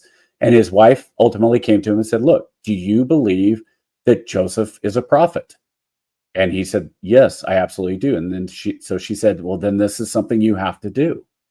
So what that means for the church writ large, I'm not really sure. I don't pretend to speak for the church, but I do think that throughout history, the Christian church has had instances where they have had to also worry about what was going on to make the church survive, whether it was in Constantinople or Rome or with the different emperors. That's not to say that the LDS church necessarily was saying, hey, this is the only reason that we are going to no longer have polygamy. I know even after that, even after the declaration, there were some higher church leaders that continued polygamy. But right now, that is not a teaching. I think that circumstances and time does come into play. And again, does it mean that polygamy is necessarily part of our eternal salvation? Maybe. I guess we'll find out. I hope that's enough of an answer. I'm not trying to blow you off, but can I ask a follow-up on that? Can I ask the really quick follow-up here, Duck? Because the disanalogy between cases like Constantinople, the other Christian churches always held the view of, if this is something that goes against teachings, we just can't follow the law of the land. We only follow the law of the land if this is something that's compatible with teaching. So in cases like if in early Rome, if you had to reject Christ or you'd be put to death, that's how serious this crime was. Well, we have a series of martyrs that were given sainthood because they refused to. But in this case, we see people from the church in St. George reporting that they were taught as the laymen that there's no exaltation without polygamy, that you have to be doing this. If this is how this was taught in the early days when it was directly led by Joseph Smith, who was the prophet in the view, I just can't wrap my head around how we can say the Mormon church of today is at all something that should be followed. Okay. I mean, you look at Israel, the ancient church of Israel went through different things depending on where they were and what they were being told. The prophets were saying, hey, you need to do this, you need to do that based on their belief, based on their faith. It's the A-B. So I don't know. Again, I'm not sitting here and saying the church changed because of this, but I am saying there's the forecasted prophecy. And if you're saying, well, the forecast was that you needed this at this time. You want to hear a little gospel according to Lance? I think the reason polygamy was there was because the Lord knew that the Mormons were going to get kicked out and murdered on their way out of Missouri, kicked out and then murdered on the way out of Nauvoo. And they were going to have a 2,000-mile trek that was going to kill a lot of the dudes, and a lot of the women and the kids were going to need sugar daddies, if you want to call them that, somebody that took care of them. Brigham Young had, it's estimated, I believe, 40 wives, but there are only about 9 that said they had consummated the wedding with him. Well, what about the other 31? Brigham Young was taking care of them. And it was a financial thing. And it was, hey, we need to do this. So I don't know. Polygamy was, let me ask you this then. Polygamy was in the old church, in the Old Testament. Solomon, among others, practiced polygamy. Why wasn't it continued in the New Testament? Or was that wasn't something that was demanded of people. This wasn't something that they said we have to do for salvation. This was something that was permissible, which again is why if it's compatible with the laws of the land, they might be allowed to still practice it. But in a case where that's not compatible with the law of the land, there is no obligation to engage in this. But through the teachings of the prophet Joseph Smith, it does seem like this wouldn't be something applicable here. Okay, I don't know what to tell you. I'm limited with my understanding of church doctrine being taught in St. George in the early 20th century. I can only tell you what my understanding is and my best interpretation of that. I'm not trying to obfuscate. I think it would be overreaching for me to speak for the church and the doctrines that were being taught back then. You as a Mormon, do you see anything with that of like, maybe there is something that's a little bit fucky with our church today? Maybe we are starting to go astray and maybe we do need to relook at like what we're doing. Or do you just say, hands up. I guess that's the way it is. Well, okay, so after that, Duck, you can go. No, that's fine. There's a big difference between what my personal thoughts are and what the doctrine or the teaching are. For example, our church came out and said about 5 years ago, President Nelson, who is was a world-renowned heart surgeon, he came out and said, "Hey, you need to follow what the government is saying. Get the COVID shot. Wear masks. We're going to follow what the government all said." I had a serious problem with that. But that's following what the recommendations of the government. That's not a prophetic thing. I think it would have been just as bad if the church had come out and said, "Hey, as LDS, we want to be antagonistic towards the government and for no reason, when ultimately this maybe isn't." I don't know what they were saying, but I didn't like it. I didn't like wearing a mask. I thought it was the dumbest thing in the world. Did I put a mask on every time I went into Walmart? Why? Because it's a private company. So if the church had come out and said, "You will get a shot," I would have had a real problem with that. But the church doesn't ever come out and say, "You have to do this." Everything in church doctrine is, here's what the doctrine is. You will get blessings if you follow the doctrine, but ultimately it is up to you to follow that doctrine. Duck? Yeah, I mean, I think Eric's question was really interesting. I'm sort of a nerdy philosophy guy. So I just wanted to get your take on this. I am an atheist, so just to be forthcoming. Sure. But I think I'd like to get your take on if epistemology isn't like too big of a word, but like it seems like if I'm asking about Mormon polygamy and therefore my conclusion is the Book of Mormon is false. It seems like from an epistemic standpoint, the criticism of Christianity as endorsing slavery or genocide and things like this, things that we have some documented evidence happened at that time.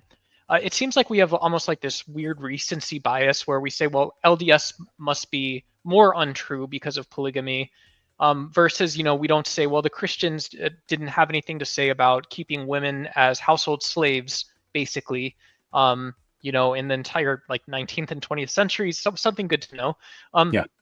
So I'm just curious to hear your take, like, if you were to respond to an atheist who just says, well, all of this is nonsense, or a Christian who says, well, you're worse, tisk tisk, shame on you for this specifically, but not the other stuff. Do you have a response or thought about that? Sure. Can I attack atheism first, though? Yeah, I don't care. Yeah. No, I think I have a good argument against atheism. But so I would say this.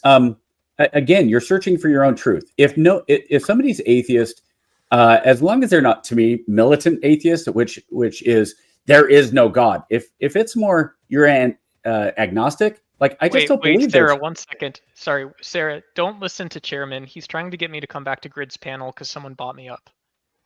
Oh, don't. This is a grift. You're muted, Sarah. Sorry, thank you. I was gonna let you finish your dialogue there. So. 5 minutes, Chairman. Five minutes. Yeah. Sorry. Oh, okay. Sorry. I'm so sorry, Lance. No, that's fine. Weird verse stuff. So I think that, yeah, there's a lot of stuff that goes on in the Bible. The slavery is not a great thing, but I also think I'm trying to become a history teacher when I'm done and go into the next career. And so I look at a lot of the stuff of history and you say, well, was slavery wrong during the time of the Old Testament? Well, no, it wasn't morally wrong at all, because that was just normal. Like every culture had slavery. And really, it blows me away when I hear people who are freaking out about the U.S. and saying, well, there were slaves until 1860. It's like, do you guys realize, like, that was the outlier, was that Great Britain and the U.S. were trying to stop slavery. Everybody else wanted slavery. So can I respond just to that? Yeah. Yeah. Go ahead. Yeah. So just to respond to that, as an atheist, my point is that, well, if I can have a justified belief in typical like Sam Harris or Matt Dillahunty fashion, I have a justified belief about slavery being wrong that appears to correspond to the world. And I can do that in 2024, 2025. And I could do that in 2000. I could do that in 1965. I could do that in 1700. Right there were abolitionists. There's been abolitionists and anti-slavery people for a long time. To me, I don't think that this is an atheist searching for truth. I don't know if those were supposed to go together. But like, you know, when I say that, like, look, the moral machinery and what we think of as well-being in the world, you know, as we get closer to sort of understanding those things, as an atheist, I don't think it's a knock that I'm either searching for truth, because I can always say that slavery is wrong. And the fact that people culturally endorse slavery doesn't mean all people were doing that. And the fact that it appears that religion has been used as a justification. It's been a justification, like that, you know, without saying that this is like some big universal truth. It's also a truth that I can't totally get away from. If that makes sense. Well, I think if somebody's using, I've never understood the argument that because there were slaves in the Bible, that we should say, well, then it's morally acceptable. I personally think that goes against everything that Christ taught, that you are supposed to love one another. You're supposed to elevate each other. And again, when the writings, like when I think it was Paul that wrote, you know, the slave, you're supposed to follow what your master says. That was a product of the time. And when people now take that and justify and say, well, we're going to do something wrong because it was wrong in the Old Testament, or, you know, acceptable in the Old Testament. And that might go right back to the polygamy argument. I don't know. But I think that when somebody is atheist and they're searching for truth, I hope they find truth, whatever that truth, capital T, is, because I think the capital T is very different from the little t. And I'll just say this. I think little t truth, that's human truth. Capital T truth ultimately is God's truth. And if you don't believe that, hey, that's on you, man. That's your own personal belief. And that's not how a brain works, Lance. Give me a second. Let me finish this up. Let us land our plane. Thank you. That's in for a philosopher or someone who subscribes to rationalism. Like, there's a lot of different ways to say it, and I know I sound like the crazy guy up here, but saying that there's a little t truth and a big T truth doesn't really mean anything, right? Like it doesn't. You know, like if and this is the example. Like if someone has a car that they tell you get in this one person car and it goes 400 miles an hour on land. Let's say you're a thrill seeker, but you don't want to die. Do you get in the car? There's not like a little t and a big T truth, right? There's only truth about that car not breaking down, which should correspond to the laws of physics. That's not a little and a big T truth.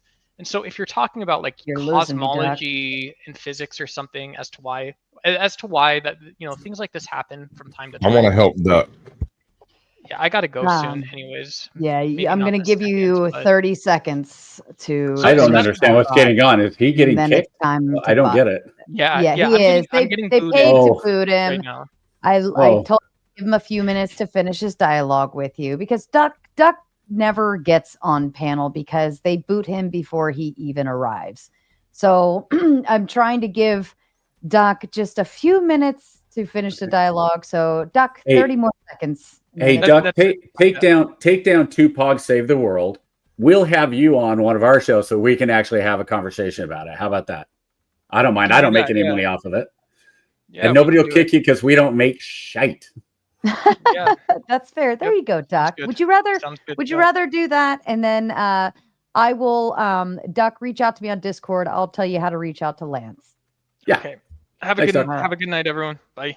Bye, Duck. I'm so sorry. He always gets booted. I would like to pick somehow up Duck is more hated than me. Can I pick up Duck's point? Yeah, if you want. And just before I do that, Colbert Cass is backstage, but Colbert, you gotta cam up real quick backstage for me. It's part of a rule here. If you could do that, there's a little camera button. You might be new to joining on these, but you have to click the little camera button, say a little quick hello, and then we'll get you up here. And while we're doing that real quick, I'm getting to the bladder stage that I'm going to be needing sooner than later. But no, I want to hear the next one. I want to hear the next one. Is there anybody else that's LDS that they can go after and ask questions? I'm not, but I have associated with some LDS people. I'm a member of Christ Restored Church. Awesome. Cool. Hey, let's hear it. Let's hear it, Sasquatch. What's your question? Or who is going to follow up? Okay. I'm assuming, and I hate assuming anything, but I'm assuming that I've understood what Duck was trying to say, but I disagree with his premise of truth. Like you said, big T, little t. I don't think that's right at all. I think it's big F, little f, faith.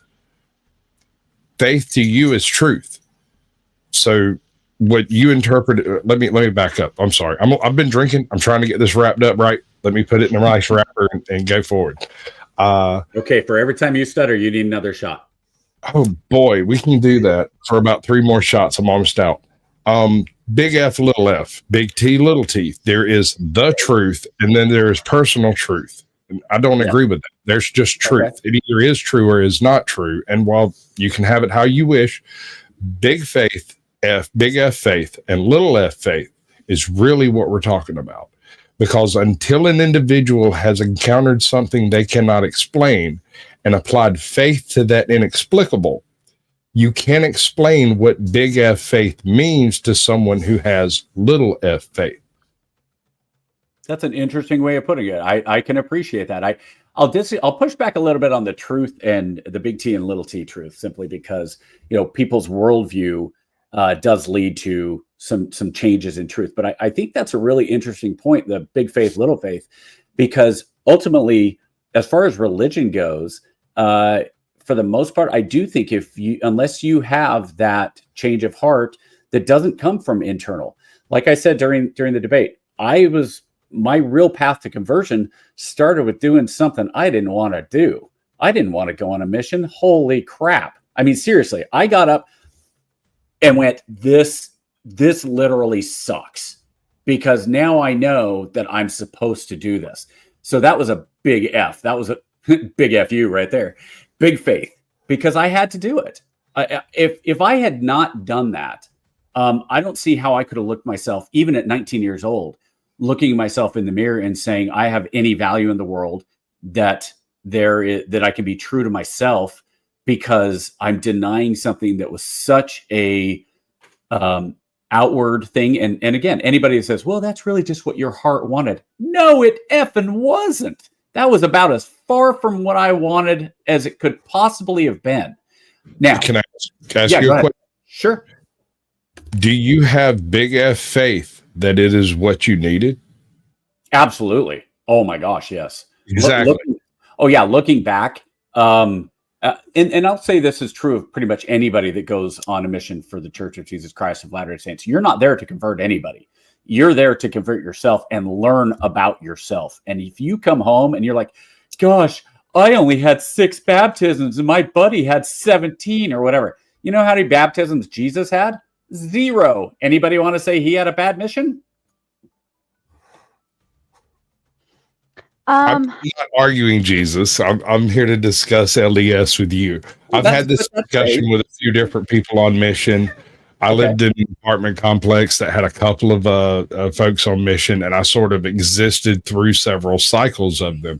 These were some of the nicest people I ever met.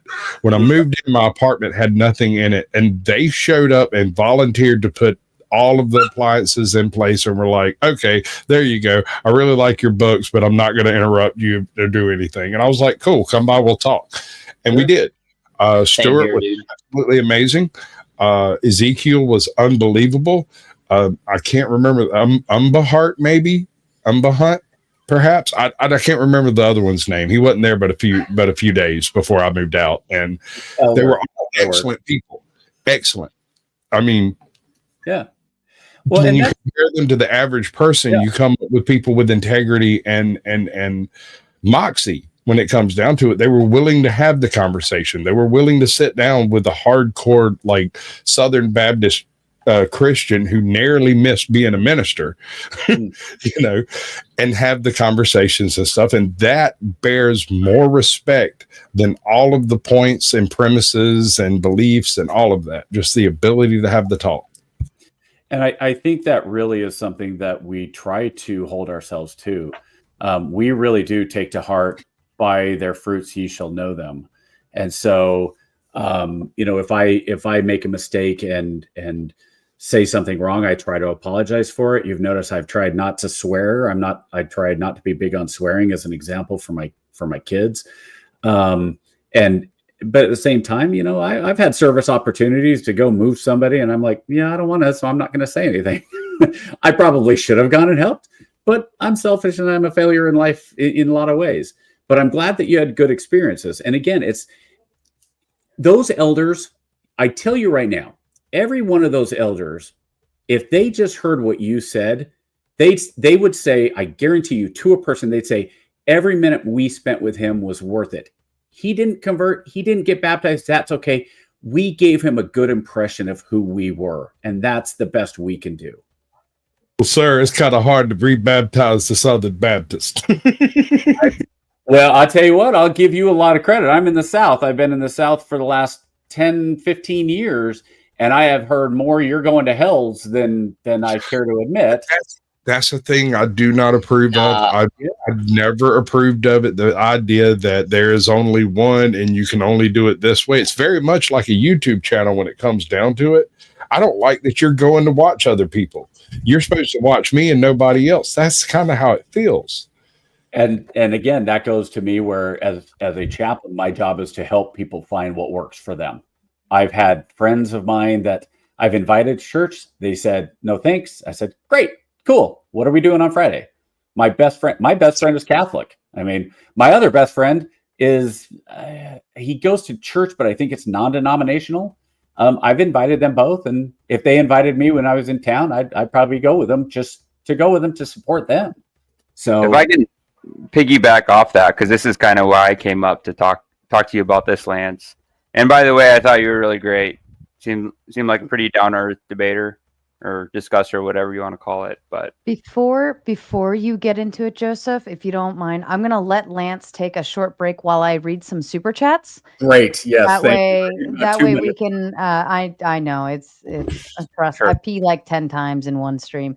Chad with the big 10 or big 5 says a smoky man bad. Yes, we all are fully aware of that argument that most people make. And I'm actually grateful. This debate went very well. Nobody was mudslinging. They were very respectful to the idea that this is a religion that we're poking into, and there was no like insults to it to be attempted.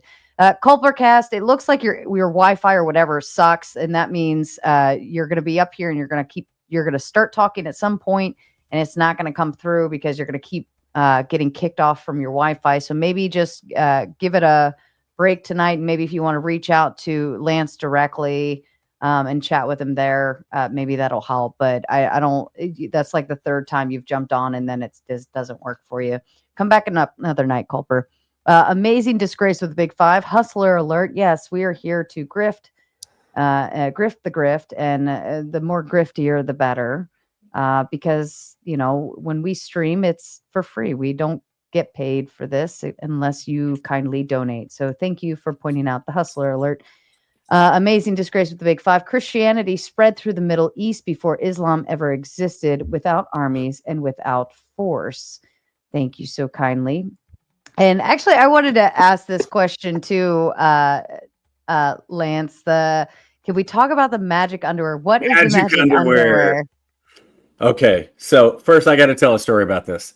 My good friend Todd Erzin, who is on the Steve Deese show. He's a producer and does some stuff there. We knew each other in Utah. He was a baseball coach and I was an umpire, and we got together and became pretty good friends. So I invited him to a game. We're at BYU and we're down there, and full LDS crowd, plays going, it stops, there's quiet, nothing's really going on. He turns to me in a full voice says, "So what's up with the magic underwear?" I'm just like, dude, how long have you been holding on that one? I thought it was the funny. I know people around me were mortified. I thought it was funny. That was my sense of humor, because I was like, dude, that was perfect. So, okay. So the magic underwear, we don't call it magic underwear. They are garments, and they are part of, when we go through the temple, we make certain covenants, certain promises with God, and the garment is part of that.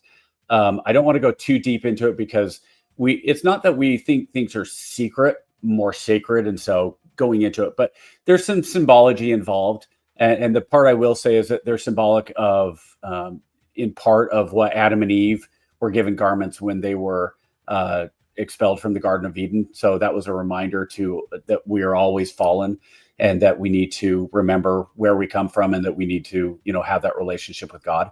So it's a reminder. some people, there are stories, anecdotal stories of it protecting people, and I think that sometimes it may be true. I don't know.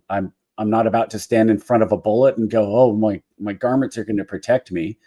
My God never told me to put on underwear, but my mom always told me to wear clean underwear. So there may be something to it. Just in case you're in that accident, you don't want to be embarrassed. But when the paramedics showed up, holy underwear, right? Your dad just said, wear what you got because it's holy.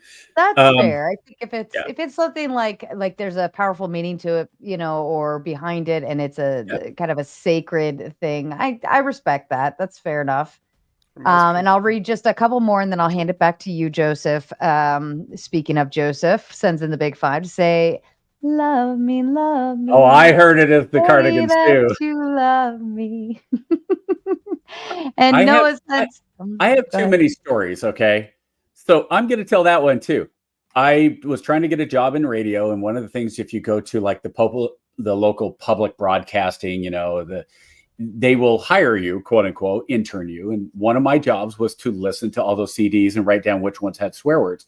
So I heard that album by the Cardigans before almost anybody else. And the first thing I did was give it to a buddy of mine and say, you're going to dig this. And he loved it. And that was one of the first that I heard the Cardigans before they hit. And that was just an incredible song. I caught Sublime before they hit. That was another album I listened to too. 2 years before Sublime went big, a buddy of mine went to Anaheim and brought back a garage band days tape.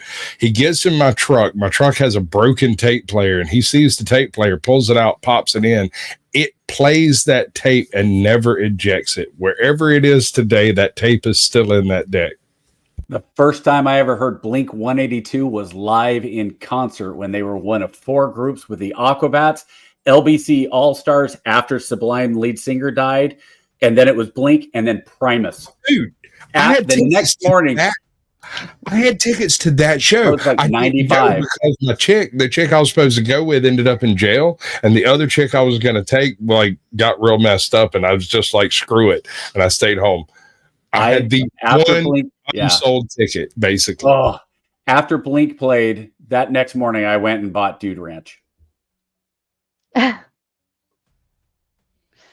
Noah with the big 20 says, what do you get when you cross Jehovah's Witness and a Mormon? No idea, but one can't get him off their porch. That's good. And then Noah says, one more for the shits and giggles tonight. Why won't Mormons legalize weed? Because they're worried it might be a gateway drug to coffee. Oh, don't be surprised if in the next Don't be surprised if in the next 10 years, maybe even 5 or less, that legal marijuana is in Utah. Don't be surprised. I thought it already was. I know Colorado is. I think Utah was. They've been debating it. I haven't lived in. Yeah, Utah. Just I think Utah. Is it just medically? Okay. Yeah. And that's a big step for Utah. So, but I could see it being even decriminalized here in the next 5 to 10 years. And speaking of coffee, I'm going to go fill my cup. But Joseph, I'm going to turn it back over to you, good sir. It's 12:45. How are you going to sleep? Oh, She's not going to. That's the point. No. Well, the panel's not like wild crazy, so I don't think it's going to go for too long, right? Usually this will go till 3 a.m. That's late. But I don't foresee that this evening, but I can still have coffee and go lay my head down perfectly fine and collapse into my pillow. Yes. It's a trick of the trade. It is the middle of the 8th inning for the Dodger game. So I'm normally up for at least another inning and a half. That's kind of where my timeline goes for. Fair enough. All right, Joseph, go ahead. Yeah, but Lance, I was going to ask you, respectfully, out of most of the things you've said, something that I take greatest issue with is you made a salvific claim. Maybe you can expound upon it if I have it wrong. But you said that it was a prerequisite that you need to accept Jesus Christ to be saved. Is that correct? Well, I think that's the basis of all Christianity, is that you have to accept Jesus Christ as your personal savior and be baptized. And I don't think that's I don't think that's anything new. I know, but that de facto puts people, it determines people to, be damned, doesn't it? Okay, so now let's get into a little bit. That's why I asked if there. Hold on. Yes. Okay. So LDS theology is very, very different than traditional Christian theology, and this is one of our biggest differences, right? And I'll tell you this, and it is supported by the writings of Paul. He talks about the celestial and the terrestrial world, and this is one of the reasons we believe the restored gospel is necessary, because we believe when you die, the traditional Christian is heaven and hell, right? Because Christ says to the one person who is being crucified with him, this day you'll be with me in paradise, right? So we believe paradise and perdition, right? The heaven and hell of traditional. But we believe that at that point, everybody who has not had the opportunity to hear the gospel of Jesus Christ will have that opportunity. Everybody who's never been baptized, that's in any level of perdition, will have the opportunity to hear the gospel and accept it or not. Now, if they accept it, that's where we believe temple work comes in. You get baptized for the dead. You can have by proxy somebody who is, I've been baptized for, I couldn't tell you how many people. Now, whether they accept that in the spirit world is up to them. And even after that, we believe that there will be a final judgment by Jesus Christ himself, and you will be assigned to one of three glories that ultimately is where you are most comfortable. Now, going past that in terms of what those glories are like, how that's going to work, I don't know. I have some real questions about it. I think it's going to be really interesting to find out. But the celestial world is compared to the glory of the Son. That's where God the Father resides, Jesus Christ. And then there's the terrestrial world, which is the next one, and it is compared to the glory of the moon. And then wait a minute, celestial, terrestrial, telestial. Telestial is the bottom of them. That's where kind of the worst, the least go. But one of our prophets had a vision of these worlds. He says the lowest place in the telestial world, any of us would kill ourselves right now just to get there. And that is the lowest place of the low, outside of what we would call outer darkness, where Satan and those followers of him who never accepted Jesus Christ or were antichrist, legitimate antichrist, and not antichrist like Hitler's an antichrist. No, Hitler never had a full-on understanding of Jesus Christ. So, but him being at the bottom of the telestial world, yeah, cool. So when you talk about somebody who's going to hell, I'll say this: somebody who's an atheist, somebody who is whatever. I said damnation, not hell. Right. Okay. Damnation. We don't believe in damnation. We don't believe anybody is damned. Well, I don't believe Joseph, in hell. What do you mean by damnation? Well, What's I your think understanding of damnation? Well, like he inferred it as hell. I infer it as being divorced of God. I think that's kind of what he's saying when it's like, if you don't accept Jesus Christ, then I view it as being divorced of God, not going to a fiery pit. Okay. Well, in actuality, I think we're a lot closer in that definition than you would think, because damnation is a word we use for stopping of your progress, right? And so your progress towards living with God the Father and Jesus Christ and the Holy Ghost eternally is the ultimate goal, right? So damnation is a separation of you meeting that goal, right? So we actually agree absolutely, yeah. in that way. The issue, not even the issue, but the clarification is that the areas in our damnation are actually not demarcated, but they are identified as celestial, telestial, and terrestrial in the way that Lance just explained it. So I think we actually have a lot more parity in there in the way you define it than the way that it could have been intended. If I may flesh it out just a little bit more, I just want to add a layer on this. The reason I bring that up is because my main discrepancy here is that it's almost to say that, like, if a person talks to God, but then they're introduced to the concept of Jesus, true or not, I'm not taking a stance there, but then if they don't infer God as Jesus Christ, then they're now then we'll call it a divorce or a schism, right? Mm-hmm. So why is it a necessary dictate that you need to accept Jesus Christ if somebody, has the inherent Like, it's just inherent that we talk to God. People do it all the time. You know, it's a cliche when, you know, you're about to hit a deer or something, you say, "Oh God," or, you know, people, or you think you're sick and you get better, and then you say, "Thank God."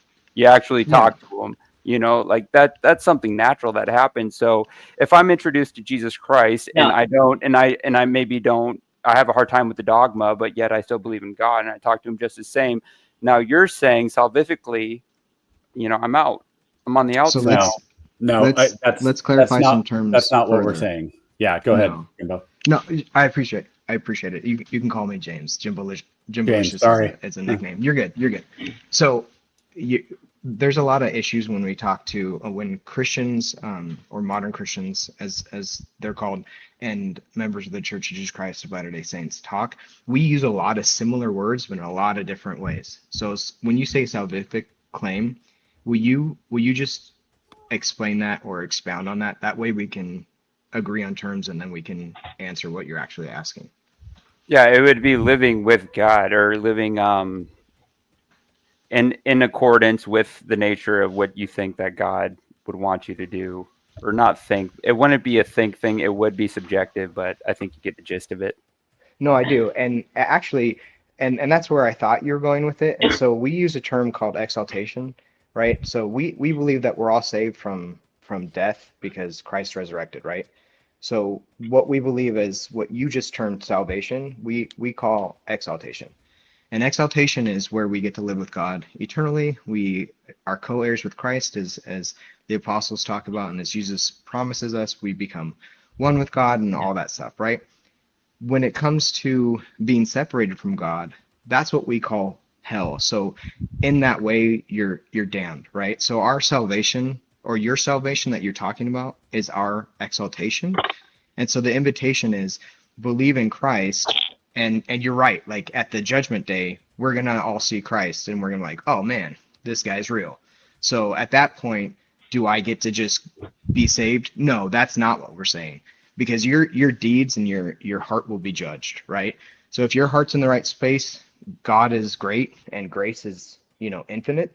And so you'll go where he knows you need to go and you've been worthy and judged to go. But sure. If you're sitting there like, oh, hey, that's God, just like the demons, like, oh, that's Jesus, thou son of David, right? They don't get to go to heaven because of that, right? So there's still a judgment and there's still a separation if you haven't lived according to that knowledge, right? So the invitation is come follow me, right? If you don't come follow me, then... Let me add one more thing to ahead. what James is saying. We believe that when you die, you still have who you are as your core. It's not like you die and then suddenly you're a different person.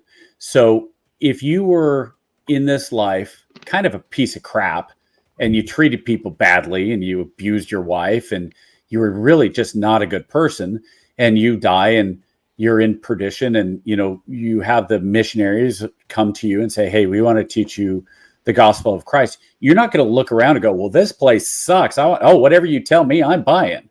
It's still who you are. It doesn't mean that true repentance is impossible, but at the same time, you're still going to be who you are.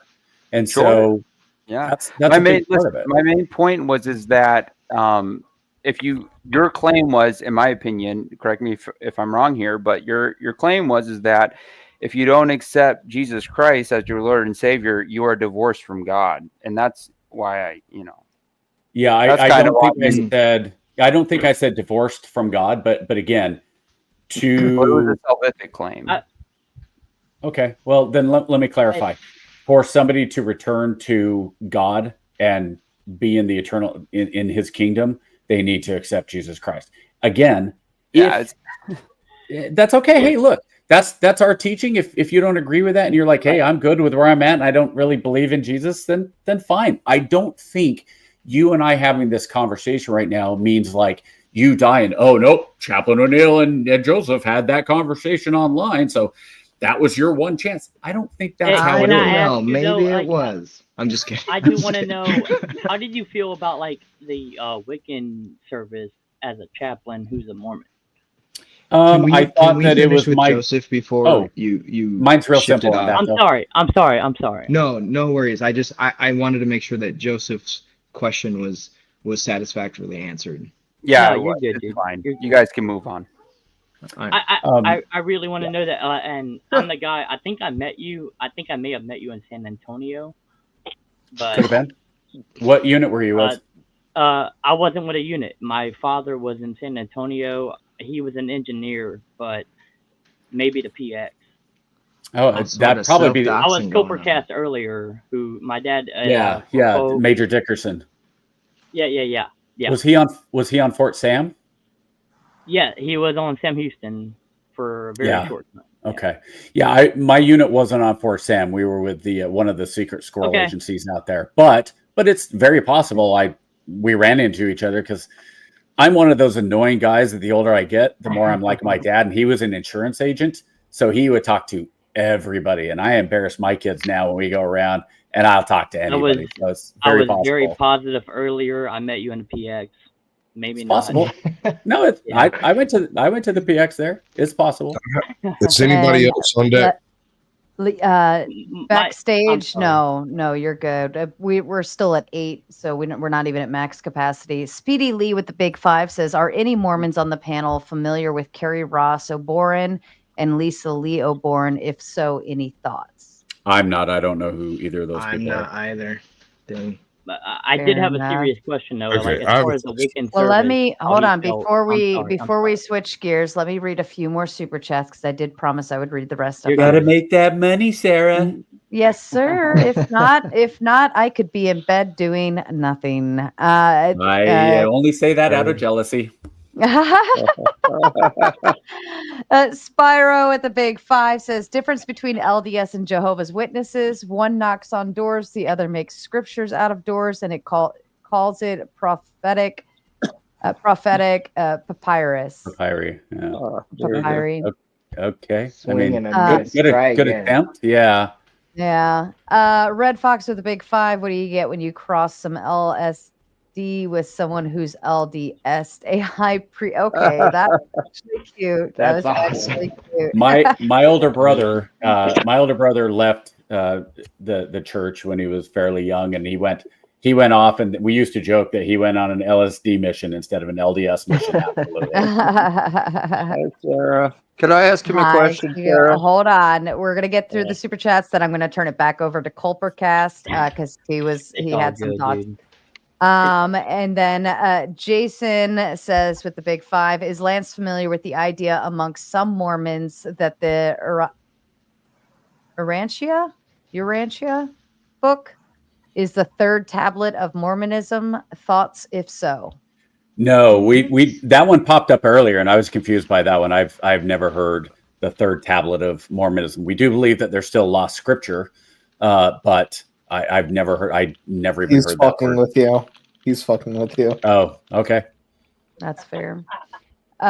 Trolls got a troll. Forte. But how much money did it just cost him to troll? That cost. Wait, where was I get the troll though. I think that was either 5 or a 10. Forte with the big 5 says, "I agree, Andrew. Prophets don't actually exist." I don't think that was Andrew's point, but okay. Right. Dunn 64 with the big 5 says, "Consider Saint Charbel, then consider Joseph Smith and see who is more real." I don't know who that saint is. Well, not only that, but I'll guess they're both real. Piano Dean with the big 5, "If I sold my golden plates, would that make me a prophet?" I think you should have been charged more for that pun. You would definitely get a prophet, but you would not be a prophet. These are different, sir. Yeah. And I like this one. Just a quick thank you to Lance for not going to the usual smoky man bad spurging. You made the debate enjoyable. Hope you find orthodoxy. I thought, and Right I there. think I see think it. it came in. I think it did come in very clear and respectable between the both of you, and nobody He was spurred. yeah. And He was if great. you Nobody what? spurred. Like, what does that mean? Like freaked out. I'm seriously, you guys, when I talk about this stuff I'm 52 years old. You were great, guys dude. you start saying I'm finna do something, I'm like, I only know that because I've been in the schools. Otherwise, these words mean nothing to me. So spurgy means like you start yelling, you start getting like hostile and emotionally triggered. Yeah, he was great. If you did catch the debate that was on earlier, that was spurgy. That was spurgy. Okay, it was rough. Symptoms of spurging include a high-pitched voice, screeching, reeing, basically complaining in general without actually saying the words. When you hear the complaint, but they're saying something else. You don't have to target me like that. Corinth can be spurgy. If you feel targeted, that's rude. I don't even know you, sir. Corinth is actually on his best behavior tonight. I'm impressed with you, Corinth. I'm very impressed with you. Well, I look at this whole thing as, again, I'm kind of the guest, and if I were to come in and start being kind of a jerk, like Sarah's not. By the way, you guys, if you haven't had interaction with Sarah, phenomenal. Like right up front, she's like, "Hey, this is who I am." I didn't know Sarah 3 weeks ago, and now I feel like Sarah's awesome. Like I know you guys see this, but like legitimately behind the scenes, I would ask her stuff and say, "Hey, I'm not really sure," and she responded quickly, and she's like, "Hey, if you need help with this, with that." I don't think Who's Sarah? Who's Sarah? Shut up, Sicoli. Simp. So anyway, I want to ask a question, Sarah. Sarah, can I ask? Sicoli. No, you're not next in line. Go ahead, Lance. Right. He is saying nice things about me, and you're going to interrupt him like that. I think that was the point. Go ahead, Lance. It's all good. It's all good. Spicoli's been. I've known Spicoli for probably over 3 years now. I knew him before I even started my channel and started paneling anywhere else, and so on and so forth. And I'm actually Spicoli usually only gets about a two-minute round up here before I boot him, just because of how he interacts. He sounds cool. Anyways,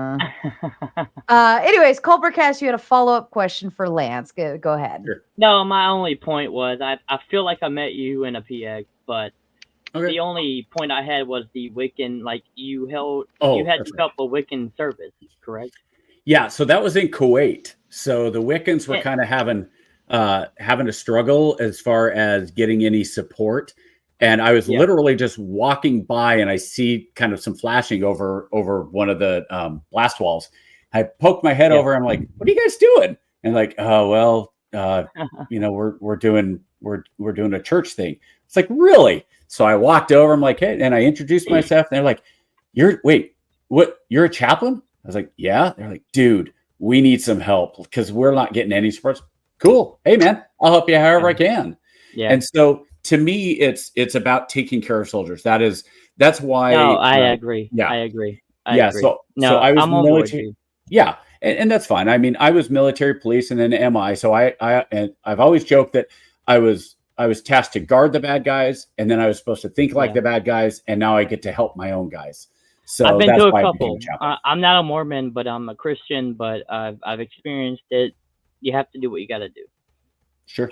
I understand. Yeah. I mean, I don't agree with it. I wish you didn't have to, but there's limited. Don't have to what? They treat y'all like crap. Like you have to take part in a service that you don't agree with. Oh, I didn't participate. I supported. I wasn't lighting candles for them. You helped facilitate it. Yeah, but as far as that goes, I don't think it would be fair for me to say and don't get me wrong, there are some chaplains who do this. I'm only going to do my service. Yeah. No, I because get it. I get what you're saying.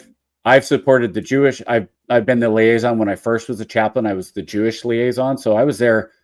But do you think it's wrong to disagree with doing it? I don't think you'll go far as a chaplain if you disagree to doing it, because that's part of your job is to support all soldiers. It's happened. Like people don't think that they should have to do that. Right. Well, to me, I think that you have a duty to support your soldiers, whether you agree with them or not. You have to take part in a service that you can't take part in. Define taking part, though. Like again, when I went to the, that's kind of what I'm saying though. Like, did you like have to take part in it, or did you just support it? no, I was there. I mean, I was there to support. Like, hey, you need candles? Okay, I'll get you But candles. did you take part in it? No, of course not. No. And is it wrong if you say I don't want to take part in this, but I will support it? No, that's not wrong at all. That's what you should do. Exactly. That's my point. That's my point. Okay. Okay, I agree with your point then. Yeah. Yeah. Yay, we agree. No, that's cool. Yeah. All right, Spicoli, go ahead. Oh, let's hear Hi, it. Lance. Welcome aboard. Thank you, sir. Lance, I have a question. I don't believe Joseph. I mean, obviously, I let people believe what they want to believe. It's a free country. And I would rather have people believe in religion than not be religious. But I personally don't believe Joseph Smith was a prophet. I don't believe Jesus was the Messiah. I do believe Moses was a prophet, that he was. Now, my question is this. I look at a lot of these religions like LDS, Mormon, whatever, or even Christianity, and it seems like they had a hook to get you in there. Like Christianity was Jesus died for your sins, so join us. With Mormonism, I always thought it was kind of like, don't take this the wrong way, it's not personal, but I always thought it was a cute way of getting people into religion so they could have multiple wives and sex with multiple women. What do you think of that angle? Because why would they have multiple women? What I understand Abraham, Isaac, and Jacob. Yeah, if you're Jewish like me, you had multiple wives in the back day. But ever since Christianity, men didn't have multiple women. So why are you going back to the multiple women? Is it try to replicate Abraham, Isaac, and Jacob, or what's with the multiple women thing? I'm just curious. Well, like I said, I think that there was some need for it because of what was going to be coming for the church. If you go and look at the history of the church, it went from upstate New York to Kirtland, Ohio, to Independence, Missouri. In Independence, Missouri, I don't know if most people know this, there was literally a order by Governor Boggs, who was the governor of Missouri, that said, if the Mormons are not out of our state, it will be legal to kill any member of that church after this date. That's in the United States. That was something a governor signed off on. So during that time, there were a lot of mobs. There were a lot of killings. They went up to Nauvoo. They found a good place in Nauvoo that was all swampy. It was so great that they were left alone until they dug it all out and made it into a really nice town. And then it became the second most populated city in Chicago. And suddenly they went, uh-oh, we don't want these guys here because, they're starting to have some political clout. And suddenly the tables turned and now they're out, and they went to Utah and tried to live in Utah in peace. And the government followed them to Utah. Now, is that why there was polygamy? To be able to have the taking care of the families and the kids? I don't know. Are you saying polygamy was to create the Mormon church quicker? Because if I've got multiple wives and I'm having sex with multiple women, I can have multiple kids. I can grow the church quicker. Is that part of it? No, it may have been. I'm not saying it wasn't because I don't know. But were they just horny? Be honest. Was Abraham keep it clean before I boot you? Keep it clean. Was Abraham that way, or it was the same thing, right? Hold on. Abraham, Isaac, and Jacob were horny Jews. Yes, I can tell you that. That wasn't Pardon his me. argument. Dude. Pardon me for just a moment. Pardon me. Hold on. Okay. Spicoli. Lance is laughing. Spicoli. If you don't keep it clean, I will boot you. Take a note and read the room and where we're at right now. Obviously, we're not in degen locations right this minute. We're not there. We're not going there. So chillax. Okay. So Spicoli, what I want, good, bro. You were doing Spicoli, good. what I want to do is I do want to give you one thing though. You said Christians and everybody kind of has their hook and why they bring them in. I'll tell you what the LDS hook is. The LDS hook is this. We believe that families can be together through eternity. That when you get married, you can marry your wife for time and all eternity, and you can have your family members, your kids, your ancestors above you, that you be with them through eternity, because the most important thing in this world and the next is the relationship you have with your family. So if you're interested in actually finding out about why we think things are important with an eternal family, you got to believe in that, right? Well, sure, Lance, most guys don't want a wife for 30, 40 years or a lifetime, let alone eternity, man. Come on, get realistic. I wouldn't want a wife for eternity, would you? No, but not even that. You have to believe in that. You have to believe in. I don't believe in having a wife for eternity. A lifetime's enough. Most people can't get through a fucking lifetime. Hold on. Most guys can't get through 5 years without a wife. Spicoli, let me tell you a story. Spicoli, let me tell you a story. There was this very old guy who was out in England, and every Sunday he would go out and he'd go fishing, right?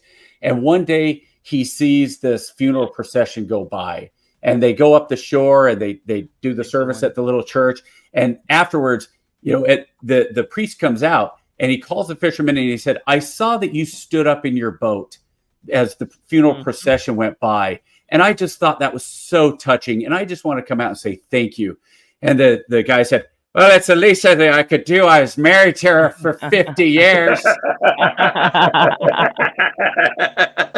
Lance, I have 2 more quick things before I go. Has anyone ever told you look like James Cameron, the film director? You look like James Cameron. No, I have not gotten James Cameron. Without the beard, I used to get Steve Martin. No, but don't you, with the beard, you look like James Martin. You know who James Cameron is. Everybody does, He's obviously. Irish as hell, though. Yeah, unfortunately, Lance, he's where's the gold 14 avatars. Yeah, exactly. Lance, before I leave, where are the gold plates at? It's gold plates that he found. Where are they? Were they ever refound? He's real Irish, bro. They were taken back by Moroni. I'm sorry, I heard Andrew there. Macaroni. They were returned to Moroni for safekeeping, and they will eventually be restored. And they're right there. Wait, hold on. Where's Moroni? Is Moroni on another planet or something? He's a resurrected being. So I mean, where are any resurrected beings? Somewhere in heaven. Now, Now, Scientology. Don't say Kolob and all that stuff. No, but are you guys similar to Scientology? Right? Wait, hold on. Scientology also has cosmic characters and stuff. Are you like Scientology? Yeah. We're not Xenu. Yeah, we don't believe in Xenu, and that they brought the spirits from there and dropped them into the volcanoes, and now all the thieves. No, but you believe in Moroni. How is Moroni different? How is Moroni different than some dude in Scientology? Do you not believe in any of the archangels? What about the angels? There's archangels in the Bible, and we talk about angelic visitors. Yeah, but is Moroni mentioned in the Old Testament or the Bible? No, he's not. He's in the Book of Mormon. So is he some new angel that was just created by Joseph Smith? Well, if you want to go that, you really want to find out who he is, go read the Book of Mormon. I'll tell you that, and it'll explain who he is. Oh, yeah. All right. Well, thanks for having me on, Sarah. Lance, thank you for. You can come back, Lance. I appreciate you. Thank you. I appreciate it. Oh, I love how he tells you can come back to my show. Come back, Jay. Totally invite. That's just how he rolls. You're always welcome, Lance. Nil Dragon with the big 5. LDS says they can become a god. God has always been, or he wouldn't be God. How can changing dependent beings become an independent, unchanged beings? It's a bit. That's a bit of a misnomer. We believe that we can become like our Heavenly Father. Now, what that means, that's a little bit up in the air. But as far as anybody who is a loving, caring father, you want your children to grow up and be happy and healthy and be with you and surpass you. Why wouldn't a loving Heavenly Father want us to be like him and become him and receive his glory to whatever degree that means? We were, after all, made in God's image. There you go. We're also made in God's image, male and female. That's fair. Sacrament Show says with the big 5, great job. Andrew was direct and convincing as usual. I thought he did a pretty good job of controlling the debate. I feel like I didn't grab my side nearly as much as I should have. Well, that's a fair assessment.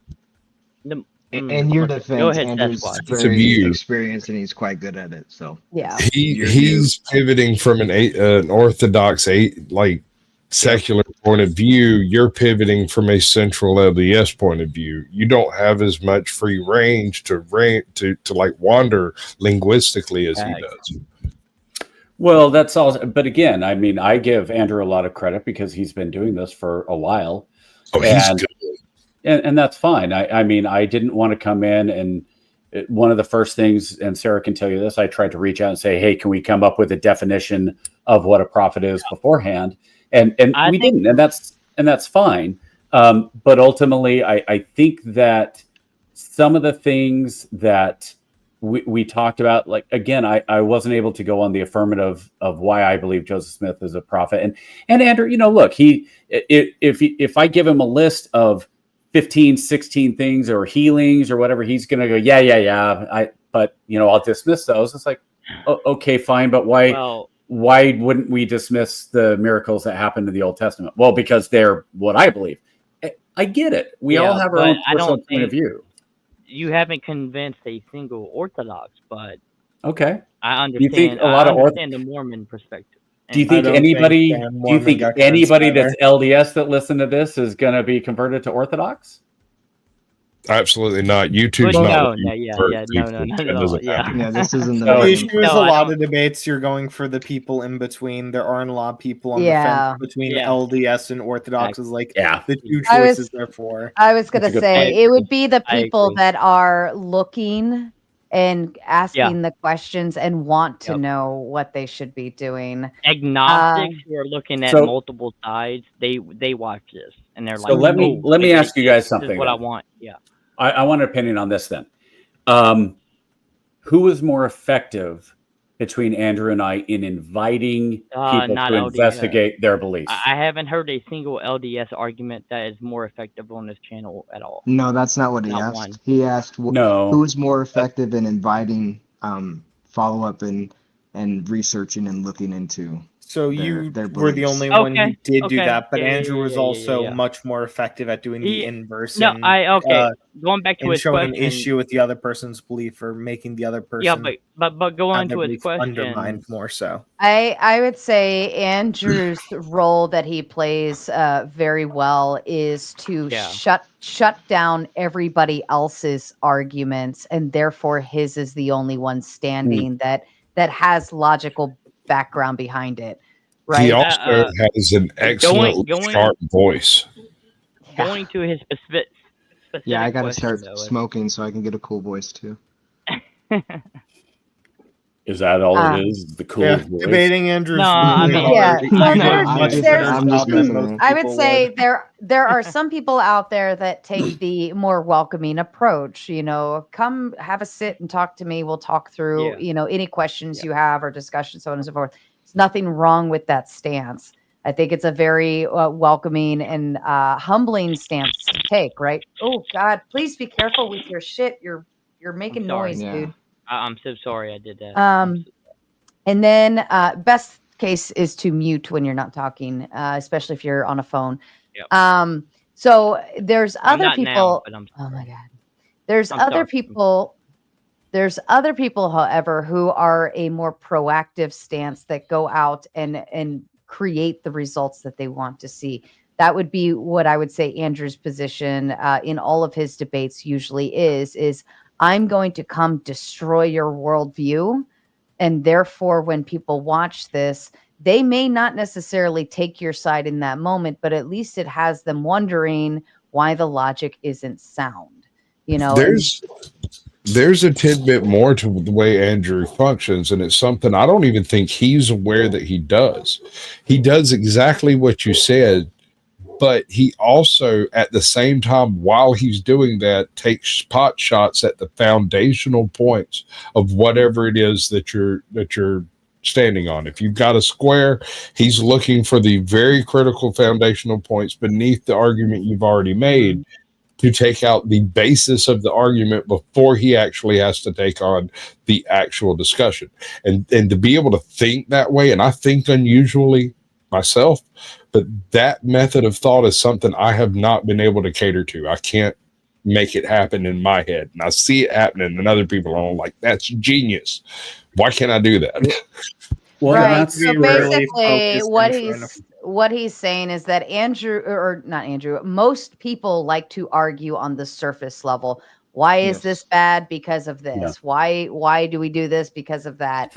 Andrew likes to deep dive to the very, very bottom of that argument and say anything else you say forward from here is going to be crap, because I'm going to throw you completely off of that foundation. So anything that comes from that foundation doesn't hold anything. It's not, a candle in the wind.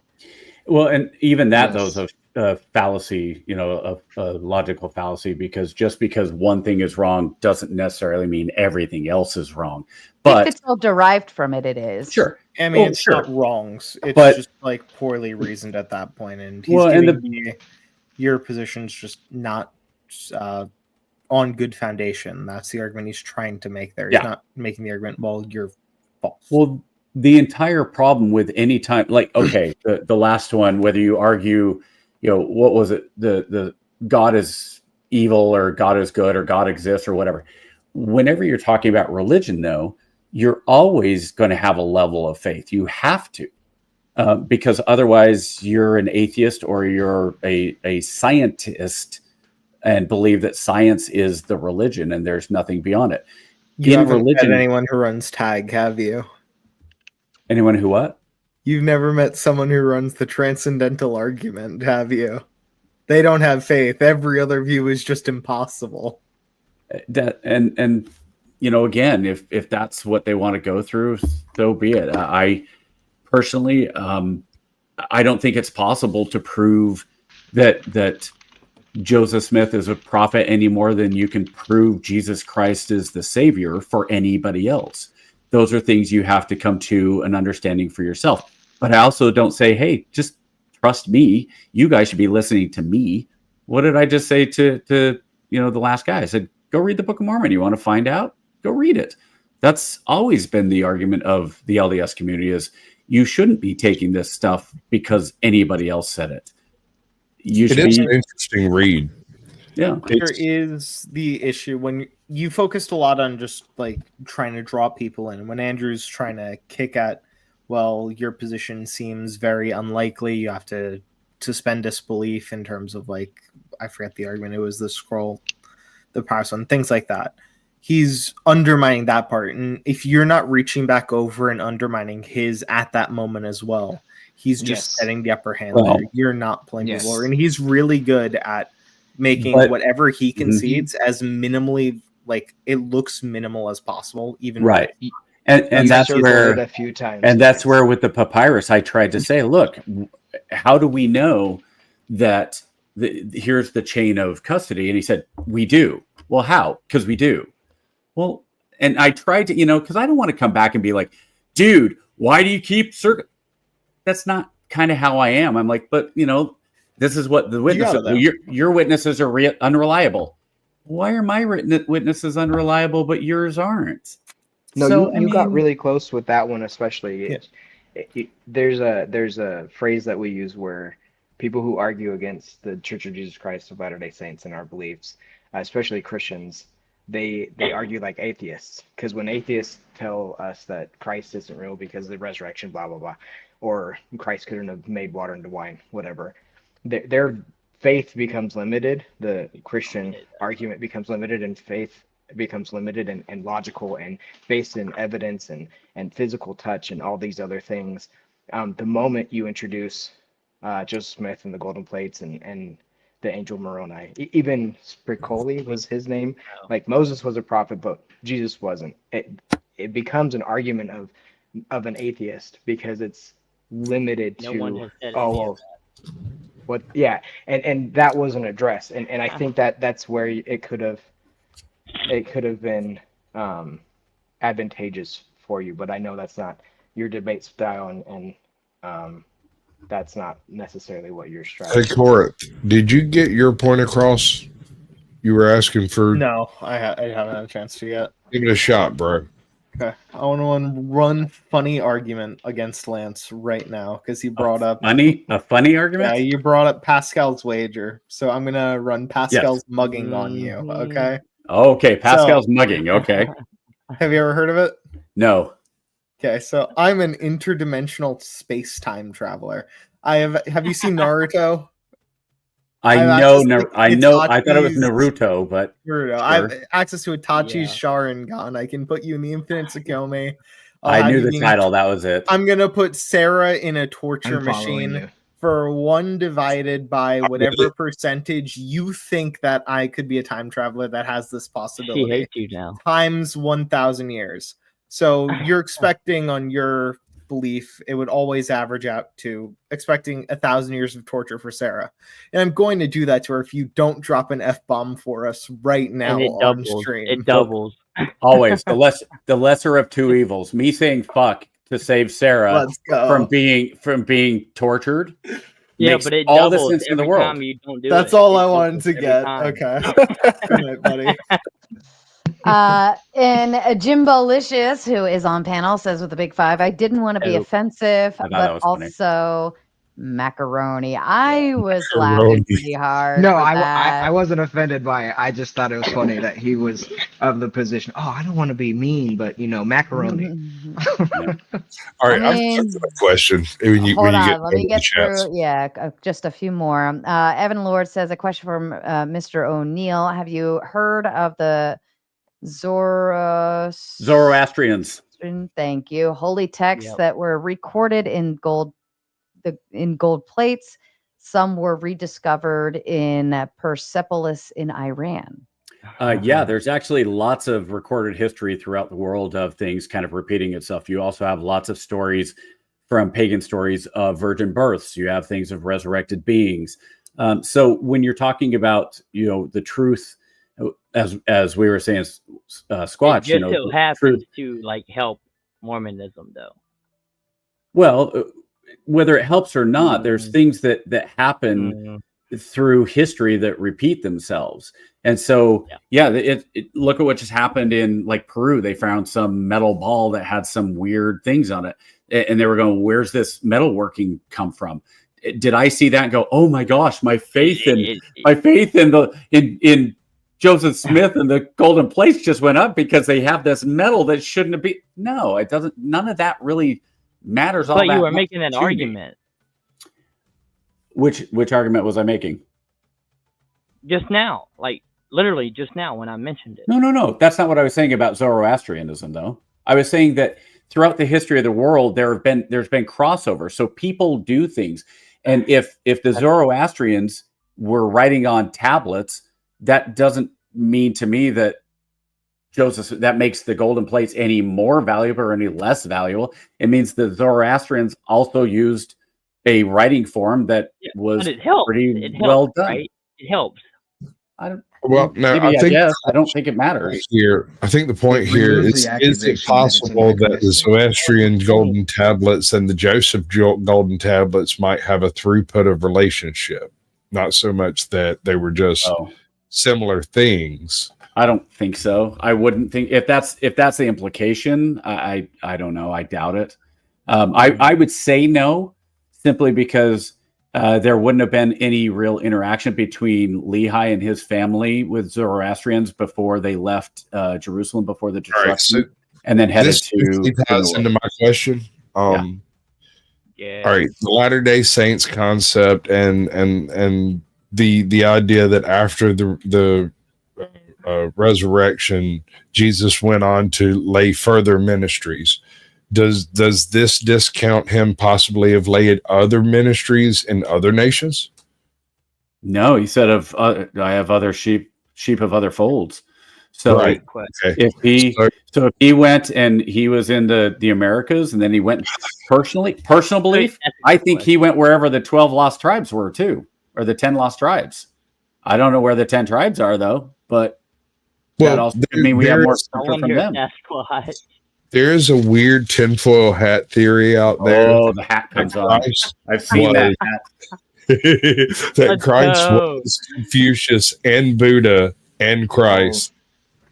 And went on to be other people, Ahura Mazda, various other variations. The whole concept there is that there was a singular holy being that represented the Trinity, and that different peoples interpreted him differently, but the message remains the same throughout. Generally, it's the general premises of morality, right? I mean, that pretty much anyone can agree with. Don't hurt your neighbor, don't murder, don't cheat, don't steal, the basic stuff. Sorry about the temper. Let me ask you something that goes along with that. Because I personally believe, and a lot of LDS believe, that the framers of the Constitution were inspired by God to make this country and write the Constitution the way it was. Does that mean that Thomas Jefferson was the same as the Buddha, or is that the good ideas that come from God come from God and there's a similarity? They were theists, which is slightly different from your classical Christian. They're not. That's okay. Yeah, it's okay. But I'm not saying they were saying this is the religion we want. They very specifically wrote it so there was not a national religion. And in fact, when people talk about separation of church and state, they get it backwards because it was to protect the church from the state, not the other way around. Like right. I don't completely disagree with that. Sorry. But it goes both historically ways. That's what it was. The state needs protection from the church, because when you have it did then. Nope. At that point in time, you had the church, you had the Protestants. Over here, there was a whole bunch of them, but none of them had any major power. Except look at what happened in the 13 had a state religion. There you go. They all had their own. Yeah, but they all had their own religion. So you had Massachusetts was the Puritans. Rhode Island had their own switch off. The Quakers were in Pennsylvania. Maryland is named after Mary for the Catholic Church, Mary, the Queen of Spain, or whatever it was. All of these are Christian. Okay. Everything you've named so far is typically, Christian, whether Orthodox or Protestant or Lutheran or whatever. My point is, not a lot of Muslims were in America at that time. They were called Muslims back then. If single one had a major Christian movement that took place, it could feasibly threaten the government without the separation of church and state, because the majority of the lawmaking bodies were Christian at that point in time. Yep. The fact that they were different sects kind of goes by the by. The fact that the founders were deists, they believed in a God, but not necessarily in any of the particular faiths in particular. This is important when it comes to the founding fathers, because a lot of Benjamin Franklin's writings and stuff was the debating of what the future of this experiment would look like. And if you included religion in that mix, it would dilute the effect of the government in general, because it has to be able to account for all of the various beliefs in God. That's a lot of what if. Jefferson was very no. Thomas Jefferson was he didn't understand if he was a Christian or not. He's very right. They had multiple meetings where they didn't understand what they were talking about. Well, what I mean didn't understand their faith at all. But there's a lot of what ifs, meaning if one church had come up and been able to consolidate power. It wasn't the consideration. It wasn't one church. It was the concept of Christianity in general. If ever a discrepancy came up where all the Christians, regardless of sex, decided, hey, they're going against this, we need to do something. They wanted protections in place to prevent the church, any of them, anyone or groups or any of that. Are you saying church is an official body or members of those churches? They were members of many different churches and sects. Like they were all across the board. But the separation of church and state was Jefferson writing a letter to the Friends of the Baptist Church. I understand what he was actually writing to the Muslims. No, it was good. He was writing to the Muslims. Yeah, you're wrong. I'm gonna eat right quick. I'll be right back. I'll bet you 5 cents on that one. Nope, it was to one of the Christian churches. Dude, no. I don't disagree. I'm trying to teach history, churches, but he was writing to the churches in regard to the Muslims. Oh, about separation of church and state? Yes. He was writing in regard to the Muslims to the churches. I'd have to look that up. I know he was writing to them as a protection. He was writing to the churches, but it was in regard to the Muslims in the time. Okay, I'd have to do some research on that. So that's fine. That's fine. Speedy Lee with the Big Five asks another question for any Mormons on panel. Do you see any influence on your religion from Masonry? So that's a really interesting one. Joseph Smith, after he had established church and everything, he got invited in to be a Mason, And he went in and basically got promoted to like 37th level Mason, which was higher than anybody else in the lodge because he knew more about Masonry than they did. And that was the first time in the temple. Part of that is because when you're talking about any religion that has some truth, it can be corrupted. And so Joseph Smith looked at that and said, yeah, the Masons have a lot of this. It's been corrupted, but they have some of the stuff that is right in line with what it's, if it hadn't been corrupted, they'd have a lot more truth than they did. So I don't know how you would say influence one way or the other. I think Joseph Smith and the early church founders would say that the Masons had some of the truth that had been lost. And that's why there were some similarities. Fair enough. And then Evan also followed up to say, my autism makes me see patterns between Zoroastrianism. I try so hard. This is the Z one, the Z word. And LDS, where they are none. If I was a truth schizo, I would claim Aura Mazda faked being God. I think he faked being a Honda. Ahura Mazda. Ahura Mazda. You guys are going to let that perfectly good car joke go right through, and not even a cursory giggle. But disappointed. Do you know the Chaplain joke behind Honda? It's a Chaplain joke. Okay, all right, I'll let it go. And then Kirk Taylor sends with the Big Ten. I think it's more important to be an example than to invite. And I think both Lance and Andrew did an excellent job of being great examples tonight. I appreciate that. Yeah, that's fair. Yeah. That was the last one for me. So yeah, I thought Andrew's opening, the first like couple sentences where he was hopeful that we found truth in orthodoxy. I genuinely took that as sincere. We get that a lot from Christians where they're like, I hope you find the truth, but it's super condescending and rude. And he actually came off very sincere. So I took that for what it was. I found Lance great as well, the same way. Nice. Good. Well, I try to be condescending. So if I didn't come off that way, then that's your fault. Q-Char's doing this to me just to make me say the word again. I saw that. Just to make me say it again. Let's see if I can do it. Q-Tard with the big 5. If you threw a follower of Zoroastrianism. That was very close. Very close. That was good. That was good. Out a window, would it be superfluous case of defenestration? That was good. No, Zoroastrianism, very good. I've always heard it superfluous, so I could be wrong though. Superfluous. Superfluous. Yeah. Caribbean. You're a bunch of weirdos anyway. Let's get real. I'm in Georgia. It's fine. Oh, where in Georgia are you? I'm in Augusta. Oh, I'm in Sandersville. Just a little bit was east of Milledgeville. I'm in Baton Rouge, you weirdos. Come on. Baton Rouge? Baton Rouge. I'm the only true Mormon here in Utah, aren't I? No, I grew up in Salt Lake. I'm from Salt Lake originally. Oh, okay. I drive all over. I'm a hot shot driver. So Jimbo, you said you're in Utah? What part? Sure am. Oh, I don't dox. There's OPSEC going on here. Come on. Hey. You say what? Wait. I went to Skyline. How about that? What school did you go to? Good night. I did not grow up here, but good night. Oh, don't worry about saying that. all sorts of stuff. OPSEC breaking. I don't. Good night. I'm a nice person. If somebody wants to dox me, I mean they're going to. I don't know why. You have a family, homie. I'm still positive I ran into you in a PX in San Antonio. Think you're not a true YouTuber until you've been doxxed.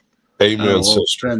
Then I'm okay with not being. Whether you do it yourself by accident or someone else does it for you, it is an inevitable byproduct of being what we refer to as a personality.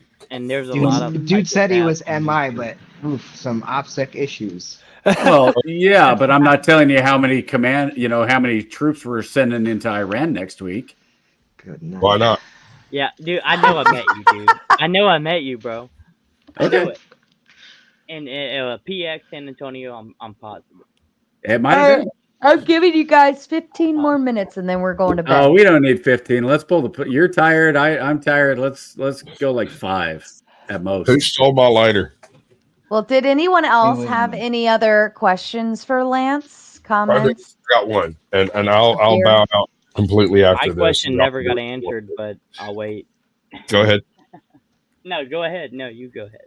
Okay, so you mentioned basically the general concept of Christian heaven, and then perdition, which are layers of I guess holiness between earth and heavens, so to speak. But even the lowest level of perdition is far greater than earth is.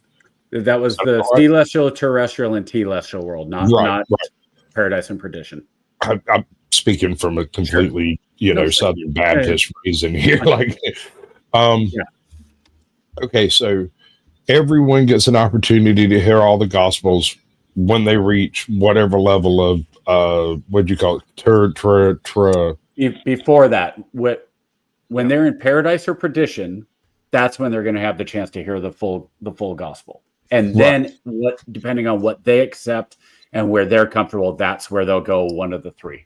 And that is for every soul ever born since and before. Yes. It's pre-terrestrial, right? Excellent. Thank you.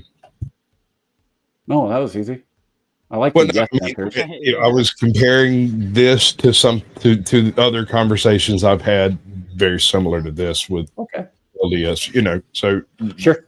Concurrence. My questions were similar. I mean, I was still questioning about the Wiccan, like how you felt about it, but. Oh, well, but okay. So as a chaplain, it doesn't really matter what I feel about it. Okay. Yeah. And so I think now, I'm good with that.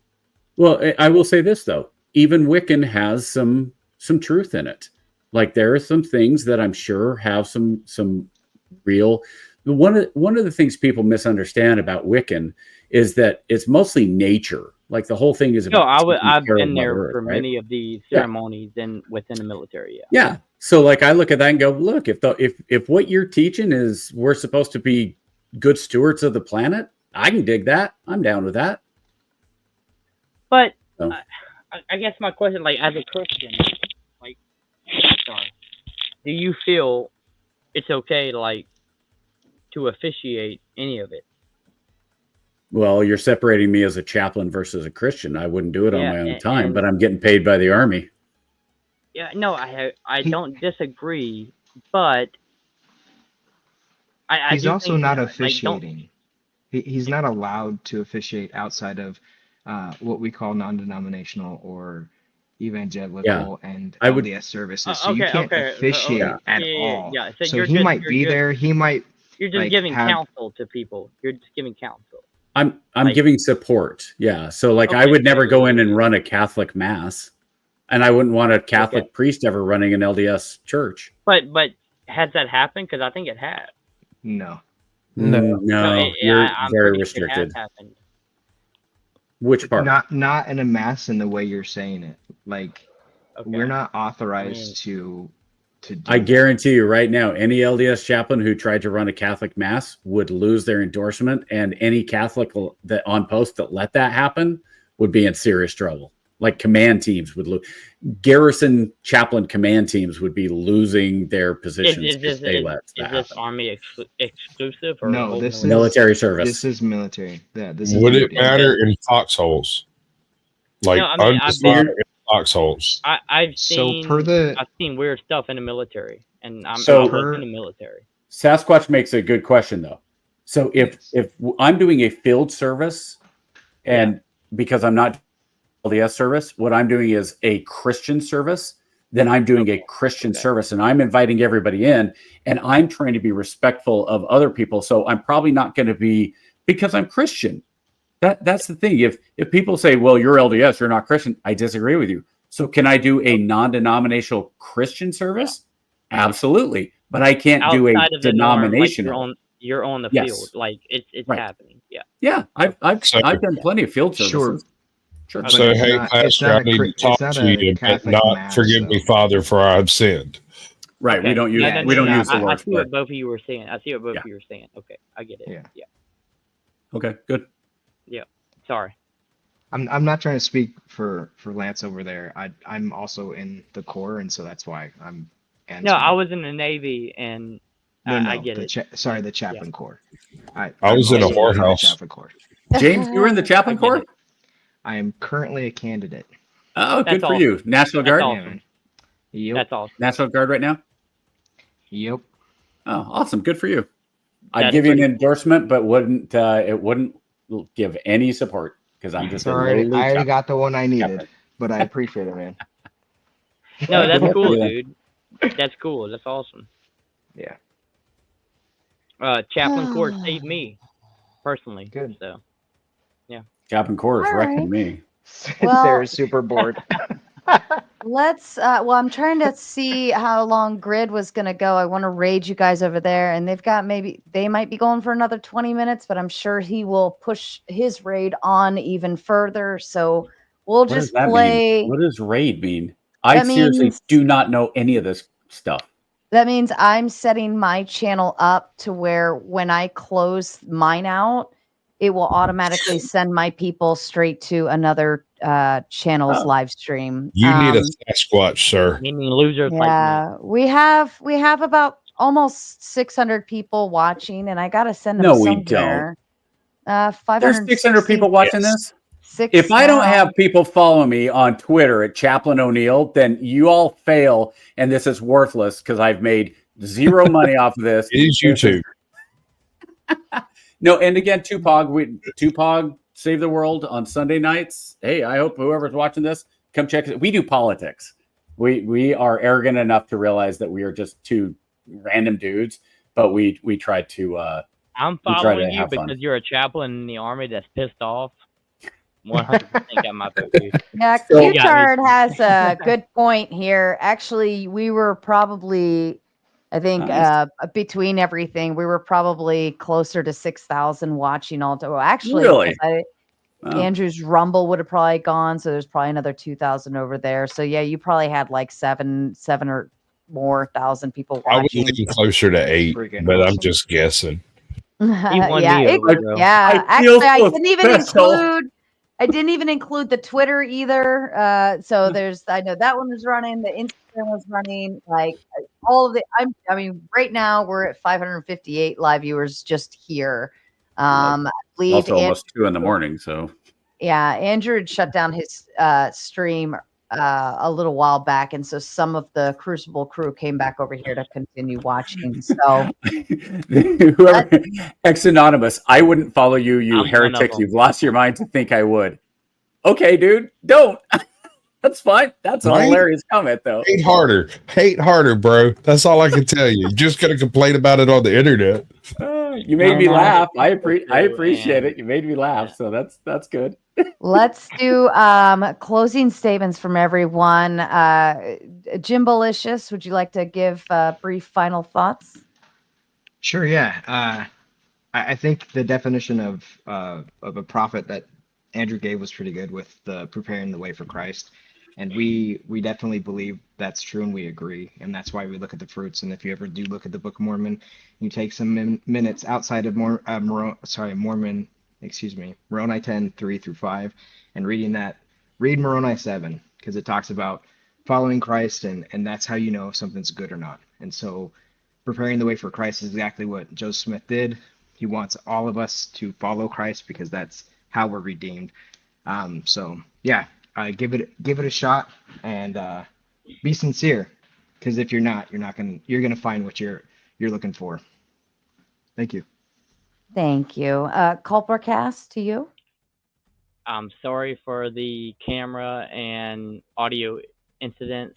Lance, dude, I don't know if I met you or not. However, thank you for being a chaplain and talking through all the nonsense with people. No hard feelings. I'm not a Mormon, but you're a pretty cool dude. Other than that, Thank you. I got nothing to say. Perfect. Thank you. Sasquatch.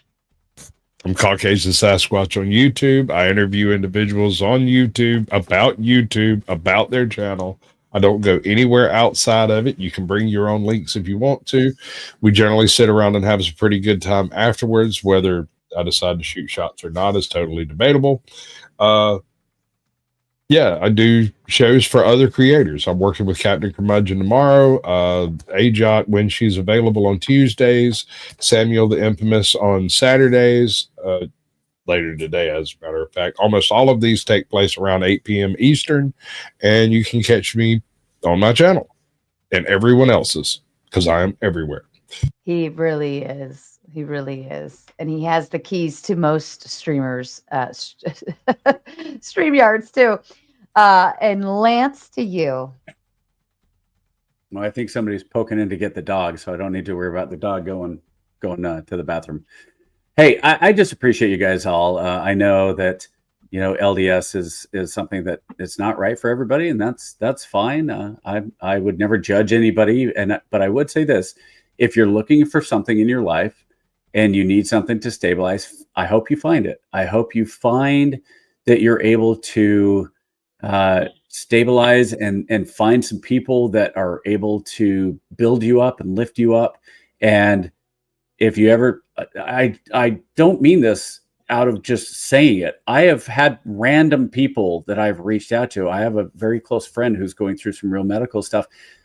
I met him on Twitter, and he became a really good friend because I just was a voice or an ear that listened to him. So if you ever want to have me on and talk to me, or you want to reach out to me, you certainly can. And I hope that Sarah invites me back for something other than a religious discussion, so it's a little more fiery, because I want to break out the Irish accent again. But if anybody, hey, you want to discuss something with me, I'm more than happy to do so, online or offline. But Sarah, I really do appreciate it, and thank you for letting me come on, because for me, this was getting called up to the big leagues. I look at somebody like Andrew and go, that dude's a heavy hitter. And even if I lost, and even if I got smoked, hey, you know what? Rookies get smoked sometimes. And I hope that ultimately I just kind of held my own, and people appreciate that I came in and at least tried. I hope I won for trying. You did good, and I'm coming. Here's your participation trophy. Oh, the downfall of Western society. We should have that as a prompt. Our participation trophies, the downfall of American society. I will be the affirmative on that one. I will not even moderate that, and I will take the affirmative stance with you and fight that fight to the death. Oh, let's find some youngins to do that. Oh, that might be good. They don't even know what that is. They don't even know what they just automatically know that they earned got this. something. What do you mean participation? I got this for playing good. I wrote my name at the top of the paper and still passed. That's what they're getting.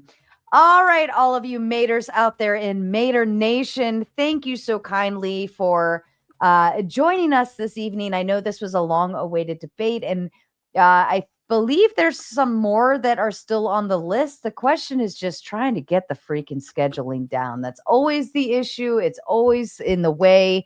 I can tell you right now, it is never my fault. It's like herding cats. It is herding cats. I push and I push for calendars, and they don't always come to me.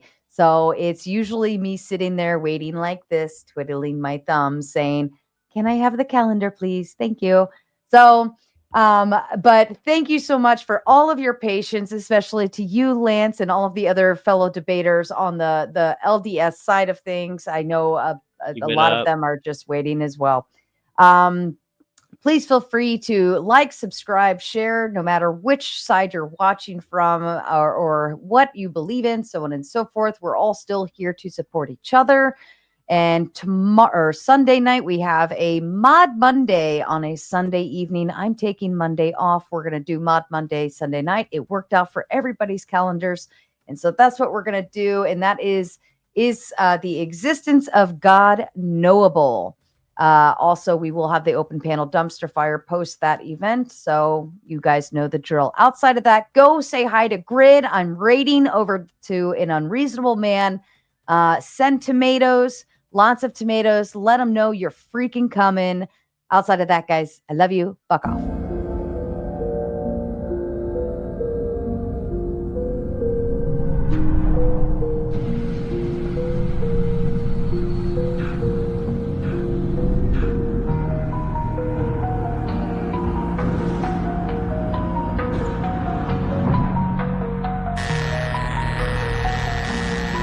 Captain's Log, June 2nd, 2836. After 27 years of war between the Degen Coomers and the Sainthood Slayers, a new hope arises. As the battlefield lay weaponized, locked and loaded for destruction, negotiations for a peace treaty are in transition. The moderator has arrived at Station 42. Can this war be ended?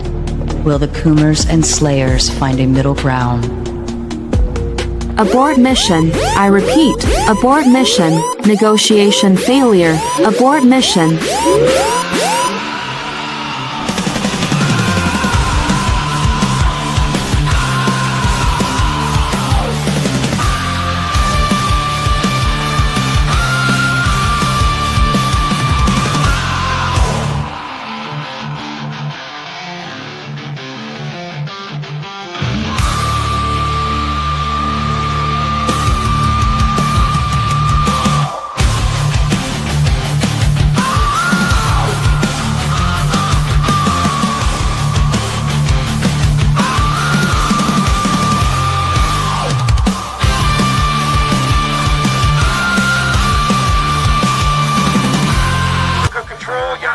Heavy boobies, 6+, low orbit, over grid 15-2. No joy, Yashiman. Then go to your window and look up their biggest fracking asteroid. Copy, Yashiman. Still blind. Got some kind of system-wide crash in the defense grid.